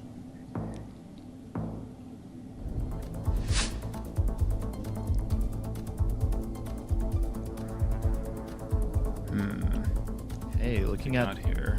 Peru? Peru, I think, Jake, here? Yeah, looking like it. I think we had a Peru pull off in the distance a second ago. I saw on one of their POVs. Yeah, that looks like one for Orlando. It's a very urban round, though, so it might be... Yeah, I mean, we have a split already. Big split. Big split. It's hard to get a feel of the landscape, especially in an urban round like this. Like, we can see that little village on the hill there, but Cusco and Huancayo may be the split here for... Oh, well, they're both zoomed in on it now. Wait, is there info? Ecal sent That so looks- quickly yeah. there that it almost feels like they found something. That looks so confident. Jauja, I don't know if that was maybe written somewhere. I don't know, but Orlando now going way north. And it is. Wow, it is what they have. That's the game. Not We sure. got an NPC. I mean, they were looking around. I saw the word alcalde somewhere. It's possible that right next to that there was a town name written. I didn't quite spot it myself, so very good eyes there from Ecal. But it's the info that actually wins them the no moving. Crazy turn of events there. But we head to NMPZ, and I think this is a match that deserves NMPZ with how well both of these players are playing. Very excited for this. Me too. But we have to think back to the Mexico. Orlando could have finished out the entire match right then and there. Second guess to move off of it. Ecal able to pull it back, and now we have an NPZ. That's a great point. Yep. And also, guys, update from the second stream. We do have Matias taking down Shad 2-1. So that's big. Very important game for Matias to get that first win under his belt, and he'll stay in contention for the play-ins as well. Yeah. Yes. Ooh, and a crazy start there from Ecal. 10 kilometers away on that is insane. Yeah. Wild. We'll see if Ecal keeps that up here. Again, so much on the line today. Cool to hear about Matias there. That's a great start for him, too. So possibly can make it into the plans. We're going to have to wait and see. And then here, starting the day off with our 4th and 5th. Can Ecal hold on to that auto qualification for the World Championship? And we'll see what they do on this Australia here, Bloom. And yeah, I was thinking maybe Victoria here with this backlight. I know it doesn't only exist there, but I think the landscape does fit for that northeastern Vic area. Orlando's going Taz, which I could see as well. Oh, wow. But it is Vic Ecal. What are you doing? Wow. These guys are insane. Oh my goodness. What a Two start. absolutely absurd guesses so far from Ecal. Has the momentum from that no-moving game and just so impressive. Ooh. And they are quite good on Namibia as well, I believe. So we'll see. Orlando's setting very fast, so Ecal can't think potentially. Ecal with the Namibian flag in the background. Can it carry them to victory here? Looks like their pins aren't far away from each other, though. Yeah, actually pretty similar guesses. And it's actually Orlando closer with the insta-send. So finally Orlando getting something on the board there, getting a multiplier from that one. And maybe feeling good, beating out Ecal, considered the Namibia expert on Namibia. And we get a Croatia here with the B-type guardrail. Orlando's in Serbia. Oh, I think you're the landscape right about just Croatia. looks, yeah, it just looks overwhelmingly more Croatian to me. Perhaps around Split potentially is where I probably would put my pin down. Orlando in Serbia. I don't think it's Serbia here, Jake. What do you think? No, I agree.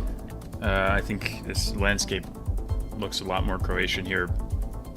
Ecal even considering Dubrovnik here, but Orlando is the one who locks it in Serbia, but yeah, I think this is going to be Dalmatia, so I don't think he'll lose here, but it's not going to help him out. Oh, Orlando's watching Ecal right now in the spectator mode, realizing that he might have made a mistake with his wand for Necro in the end. Oh my. We're all wrong. Kick us all out at this point. What in the world? But Ecal is slightly closer there still, technically. Does make sense, I guess. Considering Dubrovnik, like, wow, this looks really south, and yeah, there you go. Crazy. What do we have here? Oh, is this snowy Australia? Oh, I think it is. guess it could make sense to be some high altitude, like ski house kind of situations. Yeah. Is what Ecal might be thinking here in Alpine National Park. I mean, because it's entirely eucalyptus trees. Yeah. So I don't mind this idea. But Orlando's going in the U.S. Surely with these trees, this wouldn't be the U.S., would it? I mean, yeah, you can get some eucalyptus in the U.S., but exclusively eucalyptus like this, you pretty much have to be in Australia. And eucalyptus in the U.S. would kind of only be California. Yeah, maybe out towards our ends. California. But I was thinking Australia myself here. We shall see, but this is going to end the game. That's for sure. Oh no, Ecal locks it, Orlando leaves it there. We see Ecal with the celebration. It is Victoria, and it's Ecal taking the game and holding that 4th place position on the leaderboard to start the day. Wow, dominant performance on that NMPZ game. And as you said, that one Mexico round was the turning point there in the no move. If Orlando had left his pin there, he would have come out of that match with a 2-0 victory, and instead he ends up having to fight the uphill battle. Starts out 0-1, but what a comeback from Ecal. One step closer to qualifying for Berlin. Wow. Wow, wow, wow. That match right there is one of my favorites we have seen so far in the Americas portion of the World League, personally speaking. I don't know if you guys agree with that, but for me, that was crazy because so much on the line for the week 5. And such impressive guesses back and forth from both players. Orlando really seemed like he was in contention there, but then Ecal just totally pulled it back. Such a fun game to watch, such a fun game to cast. But let's take a look at what our wager of the match was. Diana, what are we looking at here? What are you thinking? Oh, it's looking like that Argentina moving round, I think, when Ecal just slammed Cordoba, I think, potentially. Something up in there, and then it ended up being closer to La Pampa, and Orlando was actually the closer one on that round. So didn't end up paying off with the wager of the match there for Ecal, but they are the wager with 6.3 seconds on the round. Yeah, makes sense. That was definitely a quick one. Bummer it did not go the way of Ecal on that one, but the match went the way of Ecal. Speaking of the match, what's the ways moment of the match? Jake, what are you thinking? Well, I could just say the final round where we had the Australia and US split, but I think, not to harp on it too much, but I do think that Mexico round where we saw the last second switch from Orlando was hugely consequential. That would have ended the match right there, but it kept Ecal alive after the switch, and Ecal never looked back. So really impressive performance after that point from Ecal, and getting to that winners, well, that second round for the winners is huge for them.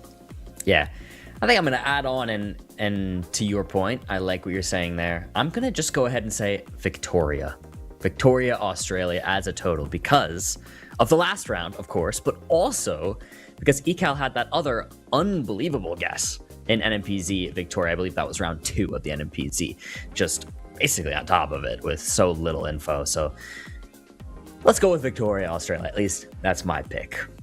What a game, what a match, guys. We'll take a look over at the schedule here to catch everybody up. If you're just tuning in right now, we are early on in the day. It's only round 1 so far. 4 matches have happened. It appears a 5th one is currently underway. Gym Intimidator up 1-0 over Gingi right now off broadcast. That game, a lot to look at there as well, because Gingi and Gym Timmy are both in that play-ins bubble. So we're going to have to see how that ends up going. And as mentioned by Diana, that update, Matias getting the 2-1 over Shad. And the last game we are going to watch of the round 1 is going to be MK versus Moo. Now, this is a crazy one. Now, the seeding for each day of the World League has been random. And sometimes you get stuck with a match like MK versus Moo in the round 1. These are 2 of our top players. I believe this is 1st and 3rd. MK mathematically already qualified for the World Championship, sitting at 15 points. But he wants to have as many points as he possibly can for seeding implications in the actual World Championship. So just because he's in does not mean he's not going to be playing his hardest here. He wants the best seed he can possibly get. So we're going to have to see what happens. But before then, we are going to have a break. Hopefully that preamble makes you excited and makes you stick around, because you're not going to want to miss it. But in the meantime, short little break to thank our sponsors. See you guys soon.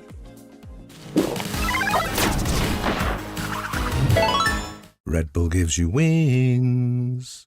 With Waze, get real-time traffic info powered by thousands of editors. The most special thing about the Waze community is its people, and it's the rich knowledge that you could never get anywhere else. Explore and build a map used by millions of people every day. And I started editing the maps, adding whole cities, adding roads, adding everything. And the roads are perfect because I made it.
So slow. I told you I was done with basic browsers.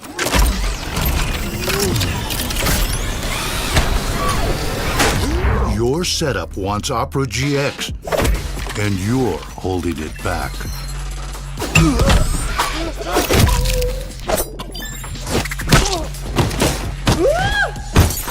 Upgrade to the gaming browser. Download Opera GX. Welcome back, everybody, to the GeoGuessr World League Americas region. Hopefully you didn't go far. Maybe you took a little bathroom break. Maybe you grabbed a snack. But I hope you are absolutely strapped in for this one, because this one is going to be crazy. MK versus Moo are one versus our 3 in the Americas right now. And as I was mentioning before in the preamble, before our little short break, MK still wants that win. But I didn't even get to talk about Moo here. Moo has a lot on the line. He is in a position where if he somehow manages to do pretty poorly today, he could end up in the play-ins. He could lose his auto qualification. And he has to face the number 1 in the Americas. First game of the day with this much on the line. 2 of the best players in the entire Americas region. The final day of the Americas World League. The 1 seed versus the 3 seed. How will it shake up? All decided right here and right now. Our last game of the round 1 with 2 absolute titans. Let's get into it. So excited for this. Correct me if I'm wrong. Is this the first time that MK and Moo have played each other in the World League? I think so, Jake. I do recall MK mentioning something like that. In some Discord. Maybe it was your Discord, honestly, Jake. Maybe it was. I'm not sure. But that's crazy. I mean, that these guys, they haven't even run into each other yet, and this is one of the most fun possible matchups in the Americas that we could get. So, not going to be over for either player if they lose, but again, as you said, especially for Moo, this is an absolutely crucial day. He needs to get at least into that winner's final if he wants to secure his auto qualification. Sorry to cut you off there, Jake, but it looks like MK is going with the insta-send strategy against Moo, who is probably one of the best moving players in Americas. Let's see if it pays off on round 1. It will not. It will not. Yeah, I honestly think we can pretty confidently say Moo is the best moving player in the Americas. I think the only other question would be someone like Radu, but strictly pinpointing, I actually think Moo outdoes Radu on that one. So it makes sense MK is going to be playing fast here. He plays fast again here on the round 2. Insta send near Chiclayo. Moo right there too, a little bit further north, but very similar guesses here on this one. Well, this is so interesting because we've talked about how MK has been so slow and so calculated, and I think it's because he feels so confident now in his moving abilities that he feels like a better moving player than just about anyone else in Americas, which is why he's been taking that slow strategy. But it seems like Moo is maybe the only other player in Americas that he fears in that moving mode, so that's why he's sending so quickly. We're seeing the old MK come out here. He knows how strong Moo is, and he knows that his comparative advantage against Moo, and Moo only, might be to send quickly like he's been doing so far. Yep. And I guess on a round like this, Jake, he will take his time because provinces are, I wouldn't say somewhat easy to find, but they're a bit easier here. And looks like, speaking of one, Moo does have one here. Can't quite read it though, but he has locked it in. Dong Nai is what it was, and I believe Moo is right there in the right area, knows his province as well, and MK has yet to find one, so he may have to region guess this, but it looks like it's going to be a strong region guess here in the south, so it's not going to hurt him too badly. Wow. Good stuff there from Moo. Just sees that sign, instantly sends it. And as you said, MK not too far away. It's not terrible. But MK at 3,600 health, Moo 4,900. I'm curious as to what you guys think. Do you also think that maybe MK is trying out a different strategy because he knows he's already qualified? And he's playing Moo for the first time to see if the strategy might still work nowadays with the multipliers being increased individually or not. I'm kind of curious as to what you guys think. What I'm going to say to that is sometimes I try and overanalyze MK and I come up with reasons for why he might be doing something, and then I'll ask him and he'll just be like, well, I don't know. So Maybe there's reasons, maybe there aren't. But I like your thought process there on that for sure. I do think it could make sense. Ooh, and a 4997 there from Moo. Yeah, they're both in the town there. Maybe MK had the trash bin at the end there. But he didn't quite click in the town, so Moo's going to pick up some more multis from that, which is huge for him. Yeah, Moo has been near perfect so far. Seeing his moving strength here, seeing why MK is feeling like he needs to change the strategy. Although, again, like you said, now that he's already qualified, it's not a bad time for him to try some different things and see how they work out for him. But perhaps it's a little bit of both. Again, he knows how strong Moo is. Maybe that's the only reason he's insta-sending, but we'll see if he continues to do it. Again, this is a pretty urban round where you're just going to want to look for information. Moo's got a sign, but I'm not sure it's a very helpful one. Yeah, I'm not sure if that was an actual Argentinian phone code or not. I would presume Moo probably knows them. Up to 3 digits, but not quite sure there. If he didn't send off of it, then it must have just been a mobile number or something. Yeah, that's what I was If there's going to anything say. that's even a little bit helpful to learn in moving, I think at this point Moo has learned it, but he's going Hui. So maybe it's either a really specific region guess or maybe he did get something from the phone code, but No, he does not. I think it can have been a phone code on that one, but MK with a crazy guess there and actually takes the health lead. Yeah. Let's see how Moo holds his mental after that one. Yeah. In the moving game. Actually, the MK taking the lead here on health, in which Moo has played the first 4 rounds pretty well, I'd say. Yeah, yeah. Moo is a great Russia player, but MK has put on the pressure here, but they are both in Bryansk, so it looks like using that antenna and the landscape, both coming to the same conclusion here. Seems like it. Who's going to get the multi from this one? It is going to be Moo on that. Not too much damage, but again, as I'm mentioning there, that multiplier is at least something helpful. Round 7, here we go. Pretty close in the health now as well. That lead just taken down a little bit, and it looks like we are back. Ulan Uday straight off the bat. Now in Irkutsk from Moo. Yeah, I think 395, I want to say, is the Irkutsk area code. Moo maybe looking at the mountains and realizing perhaps they fit better for Bratsk, so that's where he is now, but he doesn't look super sure of himself. I do think 395 is Irkutsk, as I recall, but now he's looking at Ustilimsk. He's not super sure of himself. Oh, it says the Gorod. It says like Met something on, or does it say Ustkut? Yeah, I think it says Uskut on there. Okay. Second part there, Jake. MK taking his time here. I would have been... Okay, he has locked it in now. Looks like. He was close enough to 15 seconds that he thought I may as well try and be precise here, but Moo is still just not sure. I mean, Bratsk isn't too far from Ustkut, but still a big distance. Will he switch? He does! Switch. Last second switch! And he's closer. MK does not look happy with that. No, MK probably wishing there was a tie range on a round like that, being just 1 point farther away, but Moo gets that extra multiplier increase. I mean, this is MK still had such that, a close game. had that. MK was in spectator mode there after his guess. Saw Moo make the last second switch and was disappointed that Moo found it. Looks like we're back though, Argentina. I think Does say Sala maybe was the town. Oh, that's a Salta though. Yeah, it does say Salta on there. And we have a historical route of the Gauchos. So I don't know if MK may be guessing off of that, but it looks like they're both in Salta here with the ridge to our west. El Tala is our place. Must be pretty small because both are in Salta and they still have not found the town. Oh, there it is, right on the southern border of the province. Moo does find it, and so has MK. And he's got time now. Gonna line it up. There's a dog. There's a dog chasing the Lulu car. And there's the pinpoint. MK hoping, or I should say, sorry, Moo hoping MK wouldn't find the town and just sends the town right when he finds it, but MK more than enough time to line it up in the 15 seconds. So he's going to get multi on that one. 2.5x for MK with Moo sitting at 3.5. So Moo sitting in the better position multiplier-wise, but MK health-wise is up. But wow, what a close game we're having. Exactly what we would expect from these players.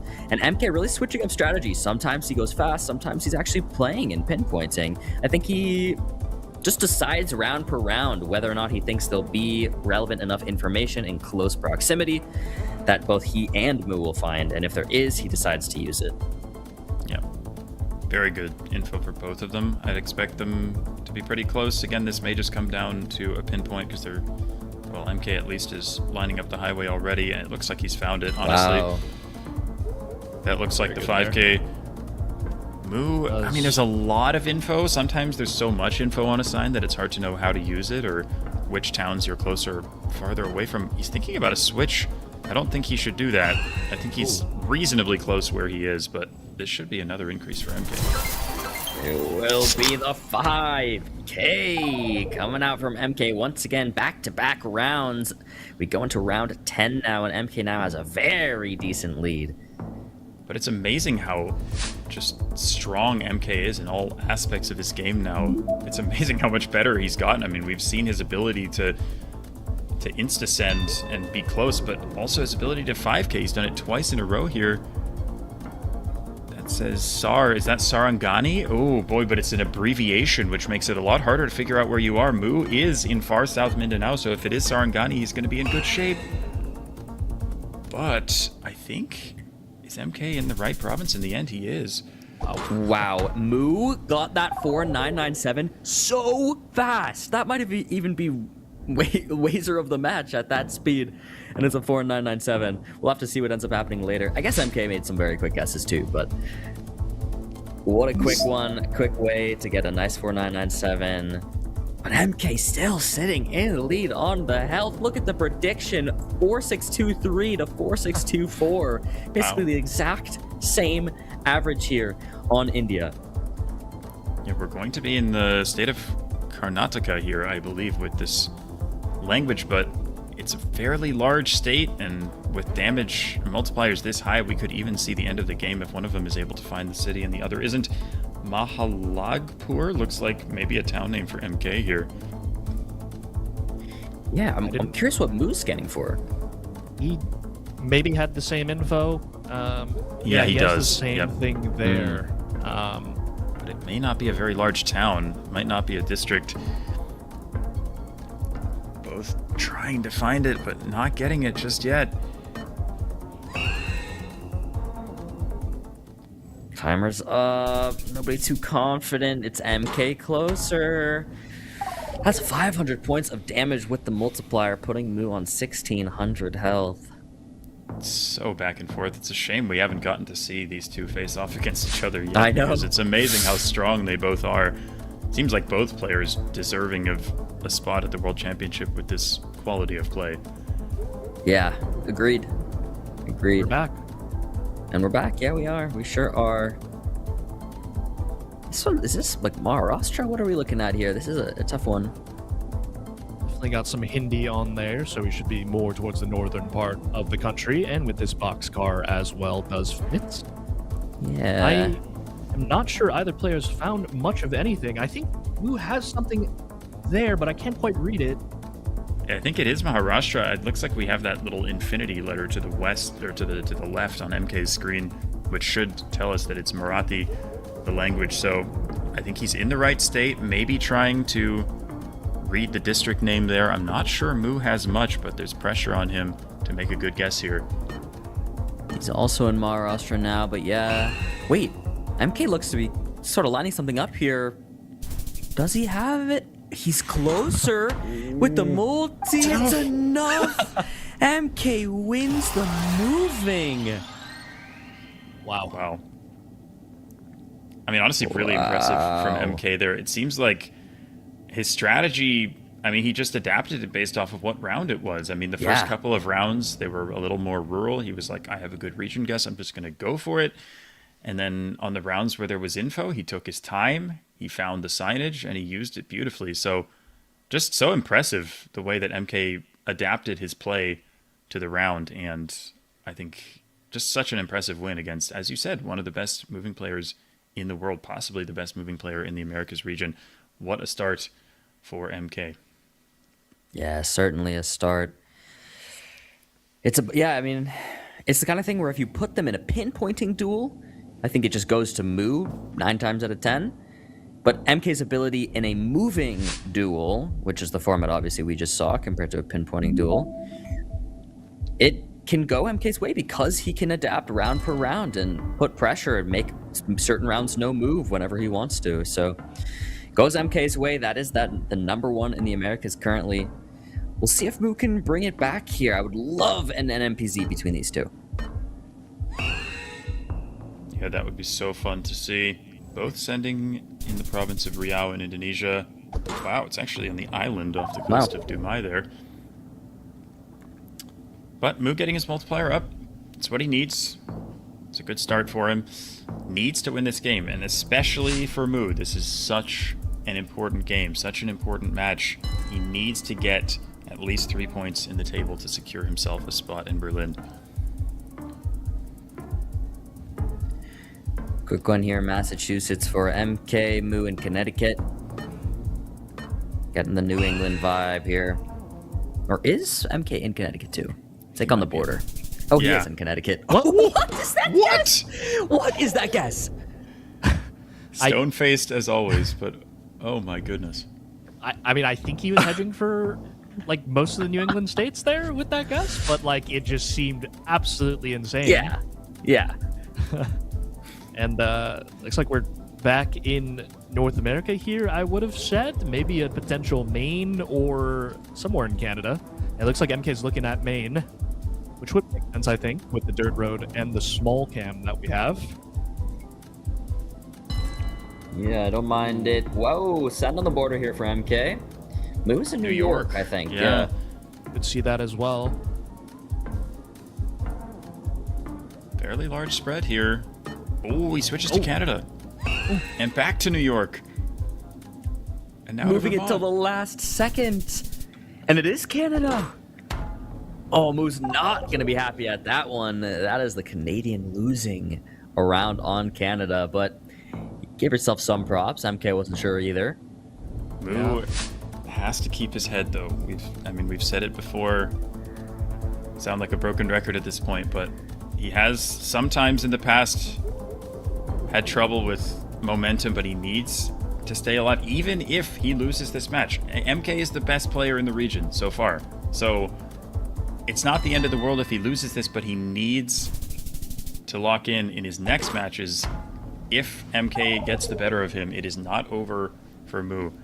But the most important thing for him here is to keep his head. Most definitely. Gonna be a bit bummed about that one. MK just slightly outguessing him will gain a multiplier on that one. Not what he wants. Moo's gonna need some rounds here. Oh, this is a strange one. Yeah, this is a interesting round here. Yeah. Wait, it does. Is that? I thought it was Indonesia.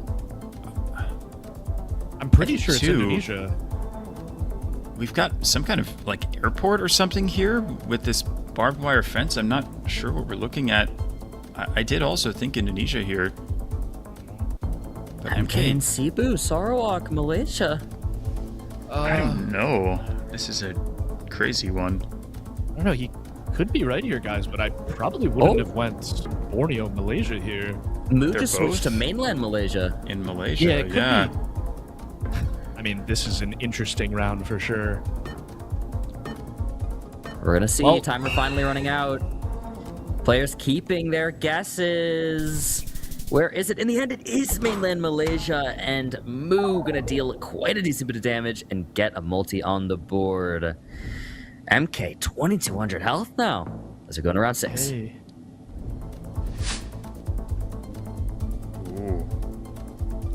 Okay, this is like a Yukon road. Back in Canada, but yeah, with this fall coverage, very typical of the Yukon territory. Both going to be there, and I think they're both on the same road as well right now.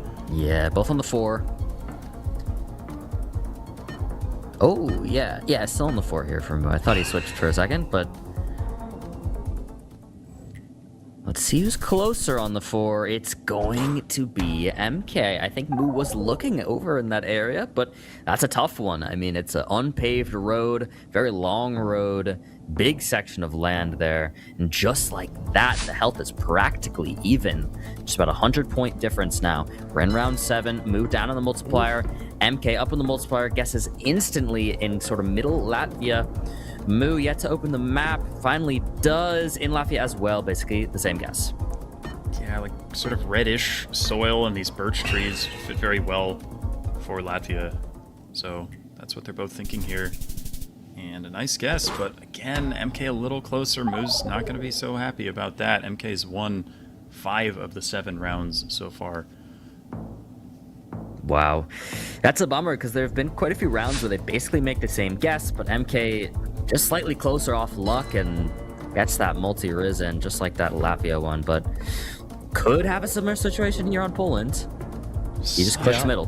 Quick guess. It's crazy just looking at this forest and being like, yep, I'm positive this is Poland. I'm going to send in 3 seconds, but Moo doing the same, but he's a little more northwest, taking his time, maybe trying to get a region guess, but it's not going to work out and for him. It's south. Oh, And it's enough. Wins MK the game on Poland, one of the hardest countries to possibly region guess in the game. Moo down, decides to possibly, make some sort of region guess because he knows MK's probably in the middle.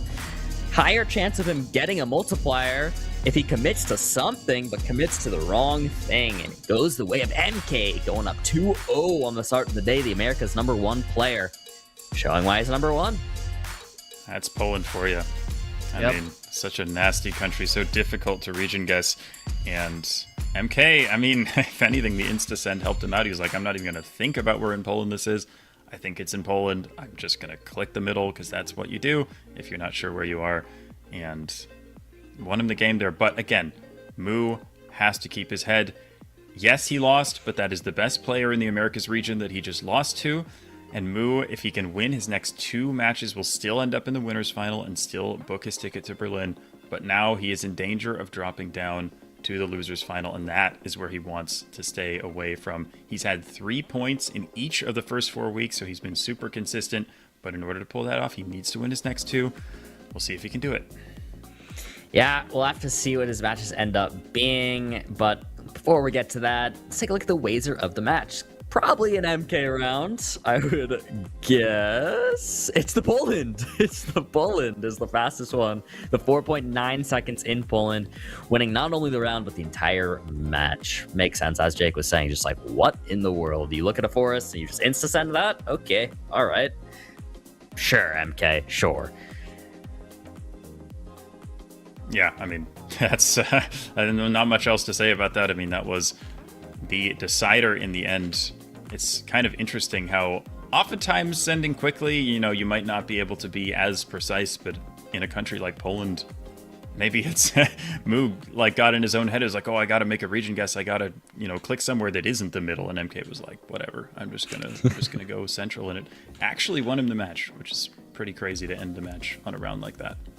Yeah, pretty much is. But guys, I want to take a look at the Red Bull 5K leaderboard now, actually. We're going to take a look. I mean, Blinky's sitting at 66 here. We've seen a couple 5Ks today, and will things shake up through the rest of the day? I mean, Moo there in 9th. We just saw him play. He could definitely get some more 5Ks today. Radu in 4th with 38 5Ks. Very impressive. But Blinky, man, what are you supposed to do? You got to get more 5Ks than Blinky? That's the moving player of all time. So we'll see if anything shakes up. I doubt Radu is going to catch up today in 4th place. Emi has already finished, so nobody else catching up there. APAC already finished as well, but we'll see how things shake up. Anyways, fun to check in on that. We'll check in on that again later on in the day, but we still need to do Owe's moment of the match too for what we just saw there. So either of you, something that shines? I mean, I hate to bring it back to that Poland round, but middle clickers are up huge, I think, with that. I mean, when you just don't know, in Poland, it's such a tough country to region guess. Just click Łódź, guys. I'm spreading the Łódź propaganda for everyone, but just click there, honestly, in Poland. And that's what MK did, and it won him the round and the match. So, I mean, if anything, that's evidence in the highest degree in a professional GeoGuessr match. Yeah, middle clickers are up huge. I love that. Jake, anything different from you, or?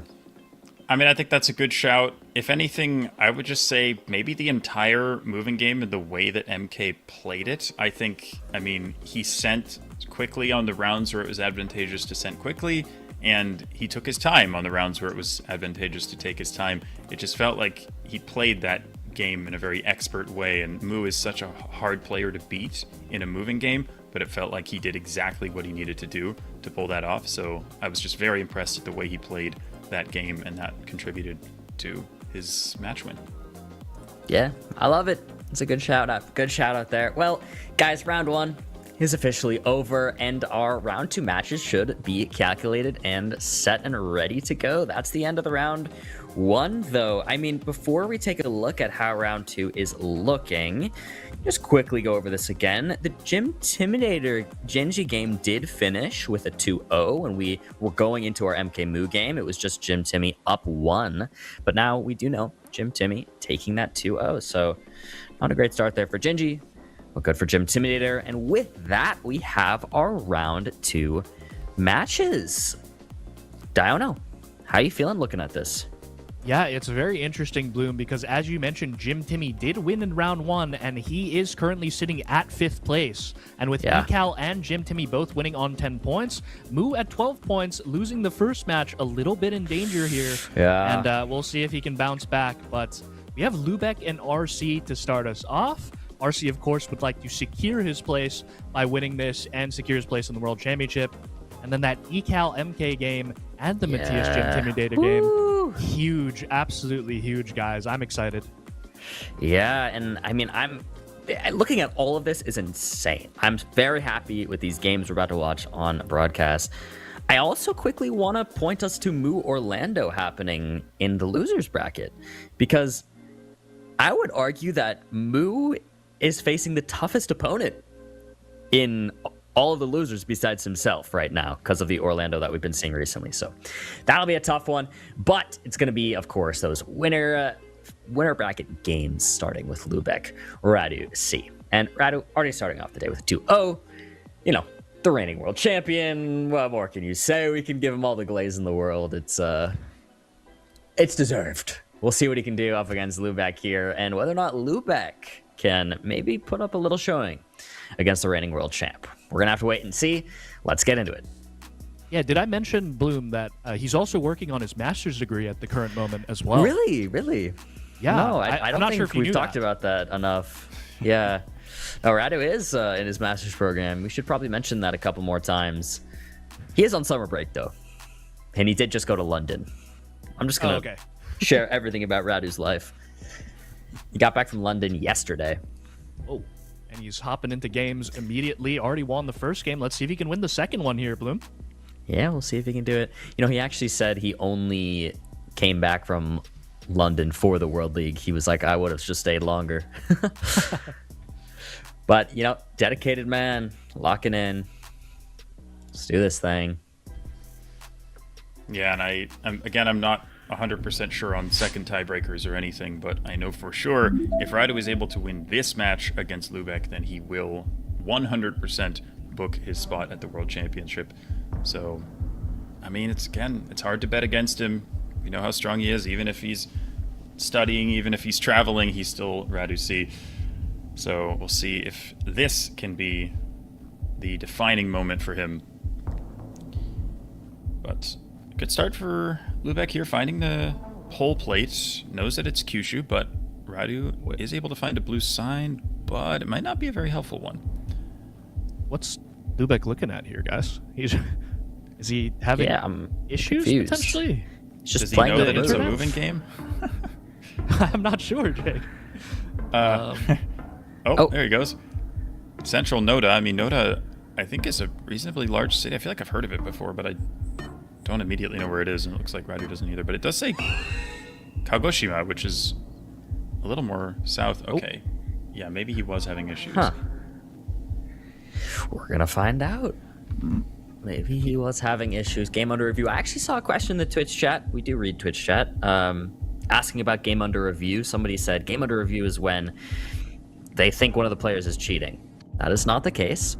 Game under review is for any sort of tech issue that's arisen on either the admin side or the player side. Game being under review is just the admins checking in with the players, whatever tech issues happening, and making sure they're ready to properly play the game. So no worries there. Also, guys, I do think that based off of game difference, I think RC winning that first matchup made it so he cannot be surpassed by 3 other players, so he should be locked into the World Championship now. Okay. But obviously, would like to... somebody can check my math on that, of course. I mean, I've been wrong in the past. With many of predictions, as we know, watching the America's World League for the past 4 weeks. We'll see. Yeah, I was thinking maybe, again, he could possibly get a... And still, Gym Tip could still get a +3, and that would tie them. But again, it might depend on the next tiebreaker. Either way, I think he's sitting pretty with where he is right now. Not too much out. Well, we've got a New Japan round here, New guys, Japan, that we are playing through. Yeah, I did hear from production that black screen for Lubec. He couldn't see the round for pretty much the entire round until the last second, so they rolled it back. We're starting from 0. Is it Kyushu again? We're just like, okay, let's just run it back. Run it back and just put him in Kyushu again. Yeah, I think we're running it back. I mean, maybe it could also be another island, a small one to the south, perhaps. Oh, Lubec down there, looks like. Jake, maybe more towards Okinawa. Yeah, I mean, I think we do have Kyushu plates, but of course, some of the islands there do belong to Kagoshima Prefecture, so you could still get plates. And Radu thinking is possibly one of those islands. See if he could find one that lines up. Lubec, he's not doing much, so is he having issues again? Uh-oh. Yeah, I think he might be. That's a bummer. I mean, you're in round 2. Yeah, here and again, it's the same exact issue. He's just getting black screens, it sounds like. Yeah. Which is actually a problem people have been having a bit the last couple of weeks. I think it's on Google's end. Yeah. Bit of a bummer. RC probably wishing he's still in London right now, looking at him. Yeah. He's like, I wish I was still on vacation. I also saw somebody in chat asking why he was in London. He just went for fun. Vacation for finishing his first year of Masters. He's in a Masters program, by the way, in case nobody's ever mentioned that. Wait, really, Blue? Yeah. This is new news to me, personally. Is it? Yeah. Yeah. I should have brought it up before. I don't know why I haven't, you know? Yeah, I'm surprised this is your first time bringing it up in 5 weeks on the America's Cast, but yeah, glad to hear sure, that first, RC, you know, glad to see he's doing well in his Masters program. So that's really good to hear as we still have the game under review here. Lubec's moving on the left here. Wait, what's going on? Guess he's testing it out, potentially, but...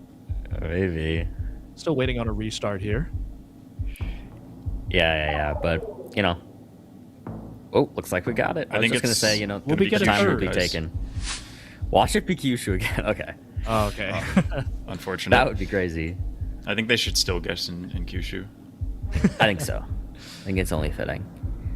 Lubec seems to be playing, so hopefully issue's been fixed. And maybe looking at a Bangkok lock-in, potentially thinking about it, and he has locked it in, so we'll see if RC decides to follow suit here. Yeah, Radu taking the time. No signs to be found in the 15 seconds. Gonna go Bangkok as well.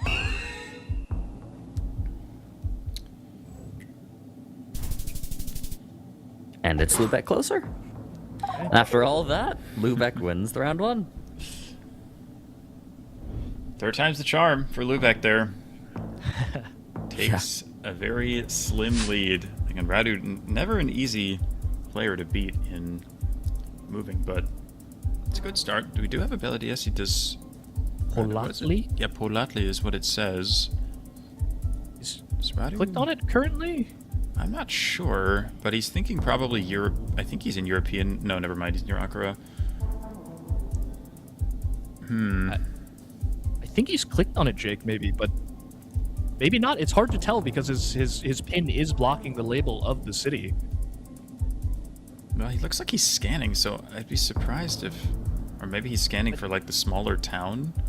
Yeah, he is scanning in like a very small area. So I would, yeah, he is. I think It's that pole said something. Yeah, it might be Yeah. Polata because he seems very set on this area.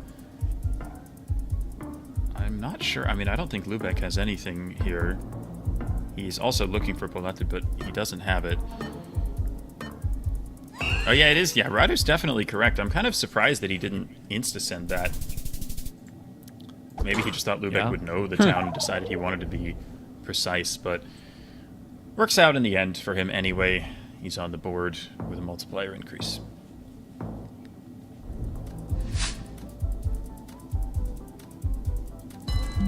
Is he an insta-send? He does. Ooh. Quick Norway insta-send here. 4982 average score for What? Radu. Well, we'll see if he's able to keep that up. Wow. It'd be impressive if he is, because he doesn't have any signage here. Get a pin down. Going a little more Guess. north. Yep. I mean, it's not exactly the average, but it's close. Holy I moly. guess that shows why he has that score in this country, guys. Has it been on rounds where he doesn't have info? It's an exceptional region guess in a very hard country to region guess, I might add. Yeah. And some Spain here for the round 4. Yep. Looks like we'll get some good info. Costa Blanca? White Coast? I'm not sure what that is, but Radu might. And, ooh. Okay, yeah, there is some Catalan/Valencian language here, so it should be somewhere towards the East Coast for sure. Yeah, he is going around Valencia. I could definitely see it. Radu, maybe... Yeah, don't mind it. What is he scanning for here? Maybe a town name, I'm not sure. Yeah, I think he had some sort of town name here, Jake, but I didn't quite catch what it was.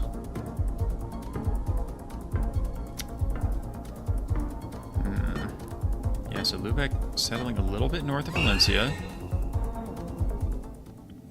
We'll see. Pretty similar guesses in the end, and it's actually quite south, about as far south as you'll ever find Catalan there. Yeah. I mean, it's still in the autonomous region of Valencia. I guess it makes sense, but yeah, very far south. Send Wow. again. Yep. That's the strategy that Lubec seems to be adopting. Dangerous when you have signage so close to the start, but it doesn't look like it's very helpful signage, so Radu gonna have to rely on his region guessing abilities. He's running out of time. Oh my gosh, no. he didn't notice. Oh wait, what? He did. What? He did? Wait, did he have a pin down already, or did he get it down at the end? I don't know. He must have gotten it down like in the last 0.00 Yeah. something seconds, you know? Surprised it registered. Yeah. Wow. If that were me, you, or Bloom playing this game, Jake, I don't know if it would have registered all the way here. So you calling us Unk? You calling us Unk? I'm saying that we live a bit further The away. ping's too far? Yeah, I know. Yeah. I know. Oh, does Lubec not know the Kabupaten? So Kaur is in the province of Bengkulu, which is where Radu is. It doesn't look like Lubec knows the subdivision here, so I mean, if you're Radu, I mean, he doesn't know this, but he should probably send as quickly as he can. But Lubec's actually locked in the wrong place, so this is going, I think, to end this moving game. Should be the game, Jake. Probably. Timer's just gonna run out here. And there it is. Yep. That's gonna do it. Radu taking the moving game.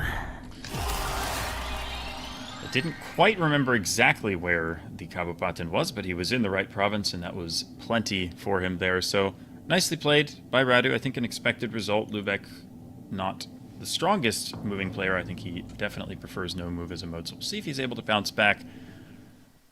But yeah, pretty convincing victory there for the world champion. Yeah, see how the no move goes. Maybe Radu takes another 2-0 on the day. We will have to wait and see. I like his maps in the background on the wall. You love everything about Radu C though, Bloom, don't you? Sure do. What's who not doesn't? to love? What's not to Yeah, love, who Di? doesn't? What's not to love, Diana? No, you I just also got- love Lubec, you know? I love them all. I love all the pros. I love everyone, actually. It's the way to be. Never shy away from showing love. I love that about you, Bloom. Thank you, Diana. All right, quick Argentina lock-in from Lubec here. Yeah, I was probably thinking Chaco Formosa area on this one. And it looks like RC will lock in Formosa here. Right on the border. Right on the border. Oh, wow. Entre Rios. A little cheeky Entre Rios there. And Okay. Lubec gonna pick up some Maltese. Yeah, interesting round. I think I would have gone north as well myself, so... Yeah. Not an easy one. Kenya. Yeah, I would guess... Yeah, pretty far east. Maybe near, like, Carissa was my first thought here. Yeah, it's looking a little bit similar to the round that Lubec switched off the 5K from in the opening round. But with this angle, yeah, I don't mind the road that he's on. Looks like RC's on the same road here, guys. Yep. Does make a lot Looks of like sense. it. See if you can line this up. There goes timer out. And it's actually further south. There it is. Great call, Jake. 76 points of damage there. Yeah, very reasonable guess, of course, from the players there, too. You can tell that it's Eastern Kenya, but yeah, one round each. Very little damage dealt. But this one could be more of a challenge. Lubec thinking Vietnam and going straight in. We'll see if Radu thinks the same thing. I do like the guess. And yeah, pretty similar here, looks like.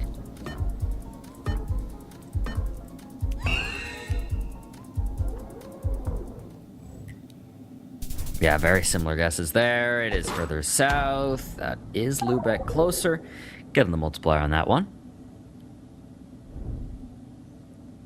Back and forth thus far.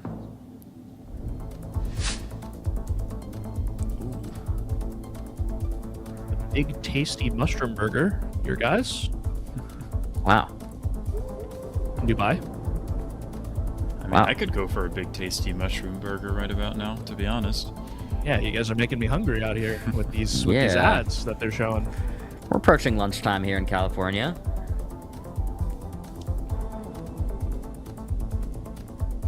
Shouldn't see much of consequence here on this round. I mean, not too many points, but someone's getting a multiplier on it. Yeah, they might try to use the buildings here potentially, but like this seems like an extremely difficult lineup. I mean, that looks like kind of a famous building to our south there. I'm not quite sure what that was. Maybe. But yeah, Dubai has so many high-rises, it's really difficult to narrow something like this down if you don't have something like the Burj Khalifa to orient yourself. But we'll see who ends up getting the multi here. It's going to be Lubec. Okay. Gonna be Lubec. Just near the IKEA. The Dubai IKEA, you know, as one would know. Of course. We love IKEA here with GeoGuessr, as we are a Swedish company as True. well. True. Ooh, Lubec actually favored on the prediction here on this. Is it Canada, Vancouver Island? Yeah, probably thinking it's Canada based off of those predictions, because we do know how good RC is in the United States. He's thinking Canada, but he's right by the border at the moment. Lubec with a slightly riskier guess on Vancouver Island. We'll see if that pays off. It does. Wow, it is Vancouver Island. Great guess there from Lubec. Good lead here now for Lubec. He's only lost one round so far as we head into round number 6. Racking up the multis for Lubec. Yeah, 3x here. They're really impressive from Italy. him so far. Ooh, SS, You have that's a scannable. SS road. Yeah, 92. I mean, that's a national road that's going to be unique, so I would expect the players to go look for that. But no, Lubec just sends it in, middle of the country. Radu deciding to just kind of take in the landscape and the architecture here. See what he settles on here. 3 seconds to go. Okay. Just central clicks. Who's closer? It is going to be Radu. Very far south on that one. Finally, Radu going to get a multiplier with that. Or I guess I should say up his multiplier. Yeah, again, I'm a little surprised that we didn't see either of them go in and scan for the SS92 because Yeah. I imagine that would be findable, but... Yeah, I don't know if there's... Jake, I don't know if you know if there's any, like, rhyme or reason to the ordering of national roads in Italy or not. I think don't kind of, there sort of, is. but I'm not sure. I mean, like, I know that there's Okay. a lot of, like, 100s on Sicily, for example, but especially maybe the two-digit ones, I really have no idea. So it might have been hard to find, but the SS92 is going to be a unique road at least, so I would think Yeah. it's at least worth a try.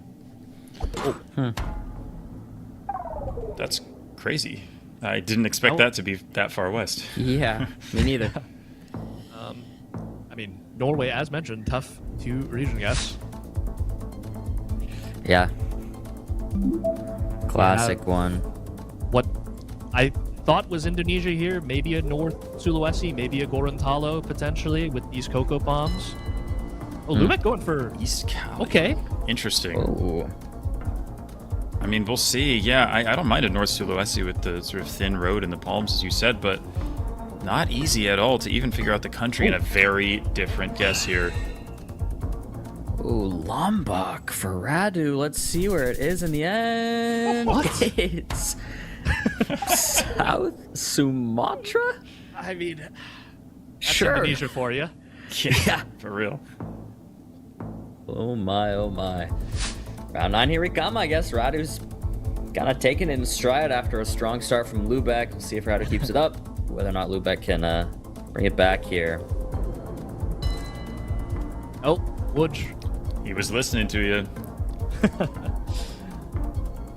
We'll see where Now RC... we just, yeah.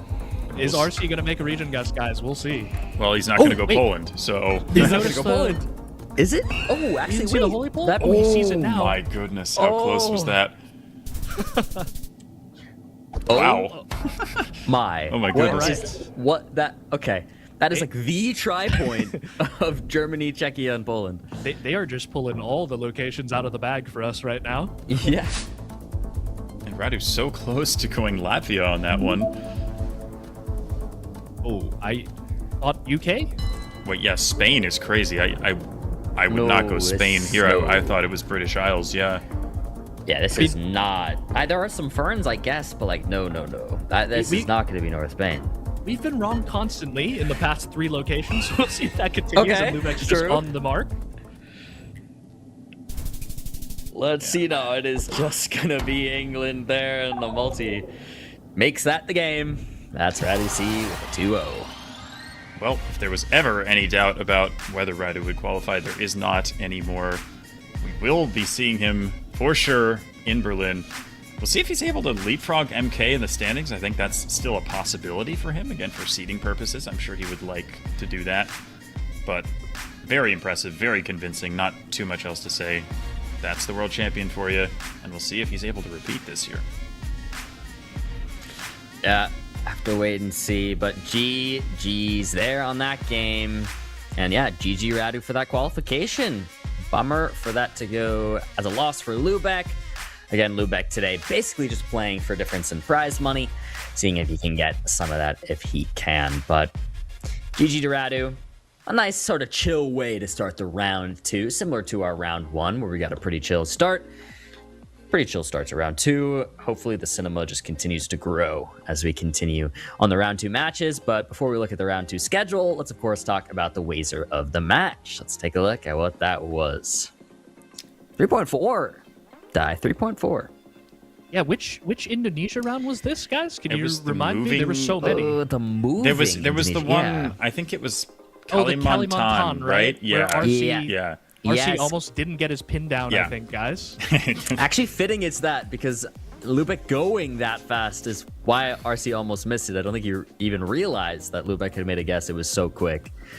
So, makes sense. That's the wizard of the match. Not too surprising, but fun stuff. What about always moment of the match? I don't know if I have one right off the bat. Do either of you have something that comes to mind right away?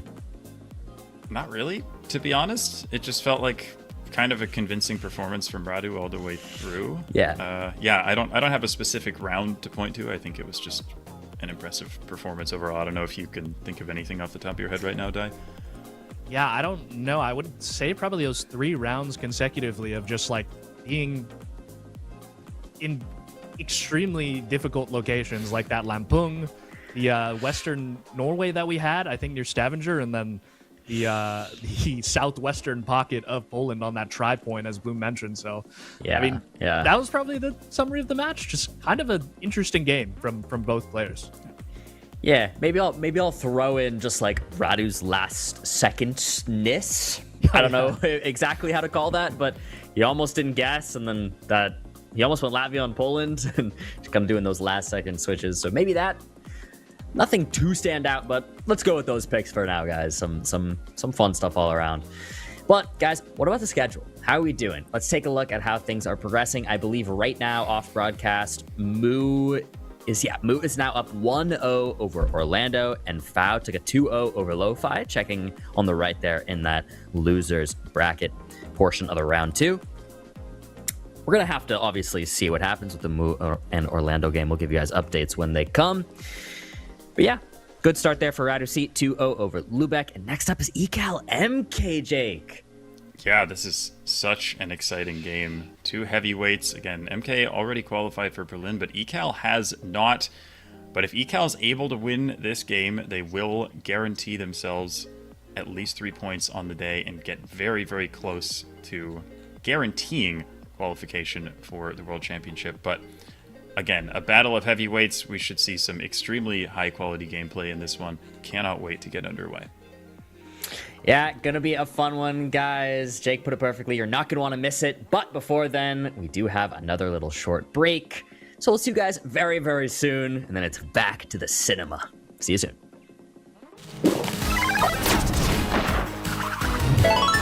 Red Bull gives you wings. With Waze, get real-time traffic info powered by thousands of editors. The most special thing about the Waze community is its people, and it's the rich knowledge that you could never get anywhere else. Explore and build a map used by millions of people every day. And I started editing the maps, adding whole cities, adding roads, adding everything. And the roads are perfect because I made it.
So slow.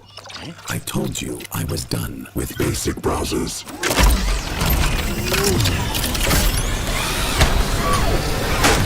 Your setup wants Opera GX, and you're holding it back.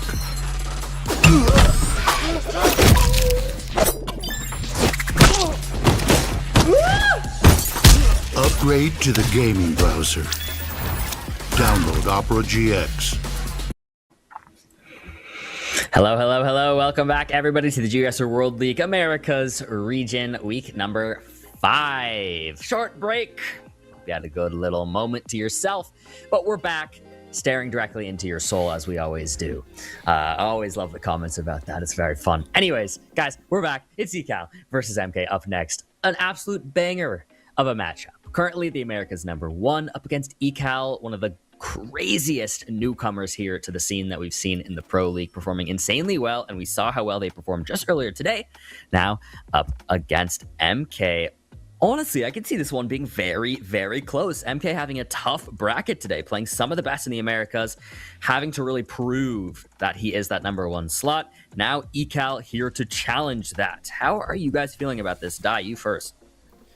Yeah, I mean, if there's anything we know about MK, I know that he wants that $800, so I don't think he's going to let up on the gas even a little bit. So we'll see how it plays in, but we'll see what the strategy is for MK here on the moving. After seeing him play against Moo previously, and he was quick sending at the beginning, maybe going for a bit less quick sending towards the middle and end of the game there. We'll see what strategy he decides to adopt. Jake, do you have any thoughts on that? Yeah, I think it'll be interesting to see. I think we have seen MK play against pretty much everyone so far except for Moo, and we really haven't seen him do a lot of the insta-sending against anybody else, so I would guess that he'll be a little bit more calculated in this moving game here, but we'll just have to see what he decides to do. Well, as we head into Russia. Is that say... Oh, gosh, there's a city name there, but it's really small. Hard to read there. Start with B-U-R. That's about all I could get. Yep. From that. Oh, there it is. Oh, there it is. Oh. Ah, gosh. Okay, MK is sent in Orsk. It's definitely not what it said, but we'll see. A Bururusban or something? I have no idea. I've never heard of it, but we'll see what happens here. Okay. Yeah, nobody really having it there. Okay, with a very specific send did not pay off. Yeah, he did have the Oblast, though, so he might have known Well, something. Maybe yeah. it was just an antenna clue or something, but either way, good start for him there. Yeah, opposite side of the Oblast. Somehow, but yeah, a good start.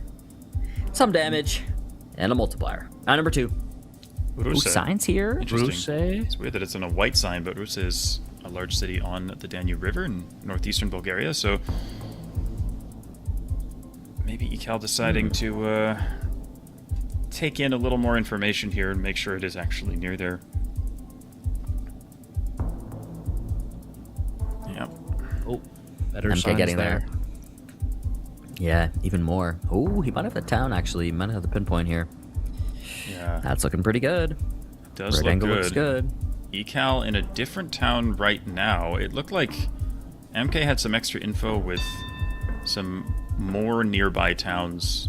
Ecal might only have had the Rusa information, so MK looks pretty confident he's found the road angle. I wouldn't bet against him here. Let's see, there it is. The 5K from MK on the round #2. Yeah, just very impressive precision and speed from MK there. So as we said, he's been a little bit more calculated so far in this moving game than he was against Moo. He knows how strong he is. He believes in himself. Right now it's Ecal with the sign. Wow. And they do send it in. I think that's the right thing to do here. I'm not sure that MK saw the same sign. But it is right there. Maybe. Is he going to get there in time? I don't think so. No, I don't think he will. This should be Ecal with the bounce back. Is it another 5K? It is the back-to-back 5Ks. How many can we get in this game? Two amazing moving players here. It's a fun start, guys. It's a fun start. Yep. This is the high-quality gameplay that we expect to see from these two. 4.959 average. Looks like Germany here. Yeah, very, very high average for MK in Germany. Sounds like he knows his stuff. We do have an area code and a postal code there for Ecal on this van. I got a quick send, thinking they know the area from that. Looks like MK also has an area code, but he's going in a very different area. Much more east at the moment. We'll see who's correct here.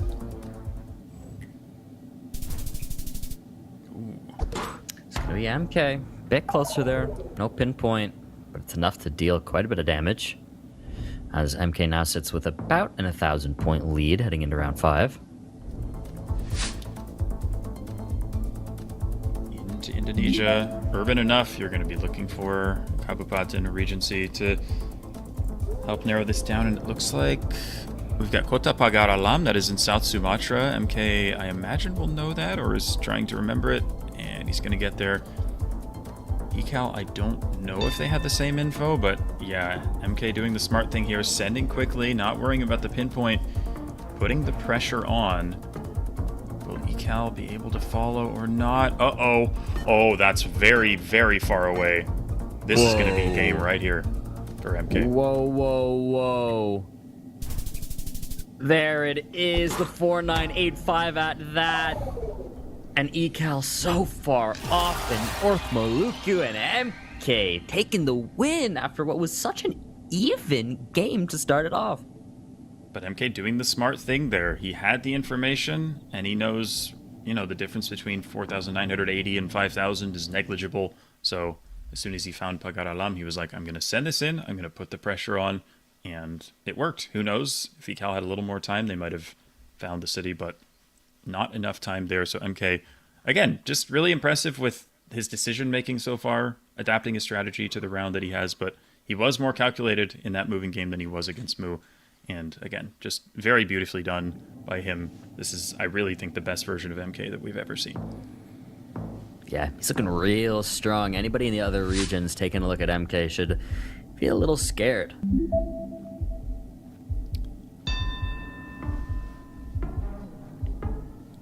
Both okay. Kyushu. Why is there so much Kyushu today? Yeah, that's interesting. Also, guys, a little update from the B stream. Who had Orlando down to sub 400 HP and ended up getting a really tough round, though Orlando was able to pull Belgium, and they're heading to NMPZ. Wow. So pretty big for both players, I think, to win this. That is a huge match that almost feels like it deserves to be on the mainstream with how important it is. If Mu, I mean, whoever loses that match ends up in the losers finals and is in serious danger of dropping down. So huge NMPZ game there.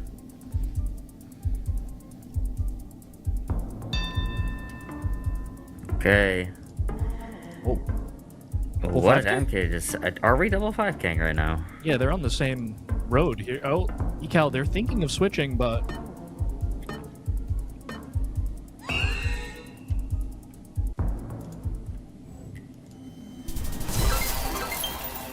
Not the 10K. Wow. I was waiting. I didn't want to say anything because I was like, wait, not exactly on top of each other, but MK pulls out a 5K there. 150 meters on that road. Not being 5K is rough. That's probably super close to being 5,000 points, but as it stands, it's MK who gets that multiplier increase. Ooh, different guesses again here, guys. We got Narvik and maybe bit more middle towards Trondheim here for MK. Wow, but it's Ecal. Very impressive guess. No multi, but it's still almost 1,000 points of damage. Round 4, here we come. Let's see what we're gonna get on this one. Oh, some Sweden it seems. Yep. Stockholm right now for MK, and he just gotta send that in. Not a lot to go off of here, slightly hilly, just fairly typical landscape, honestly, for Sweden, so Ecal opting to go a little bit more central.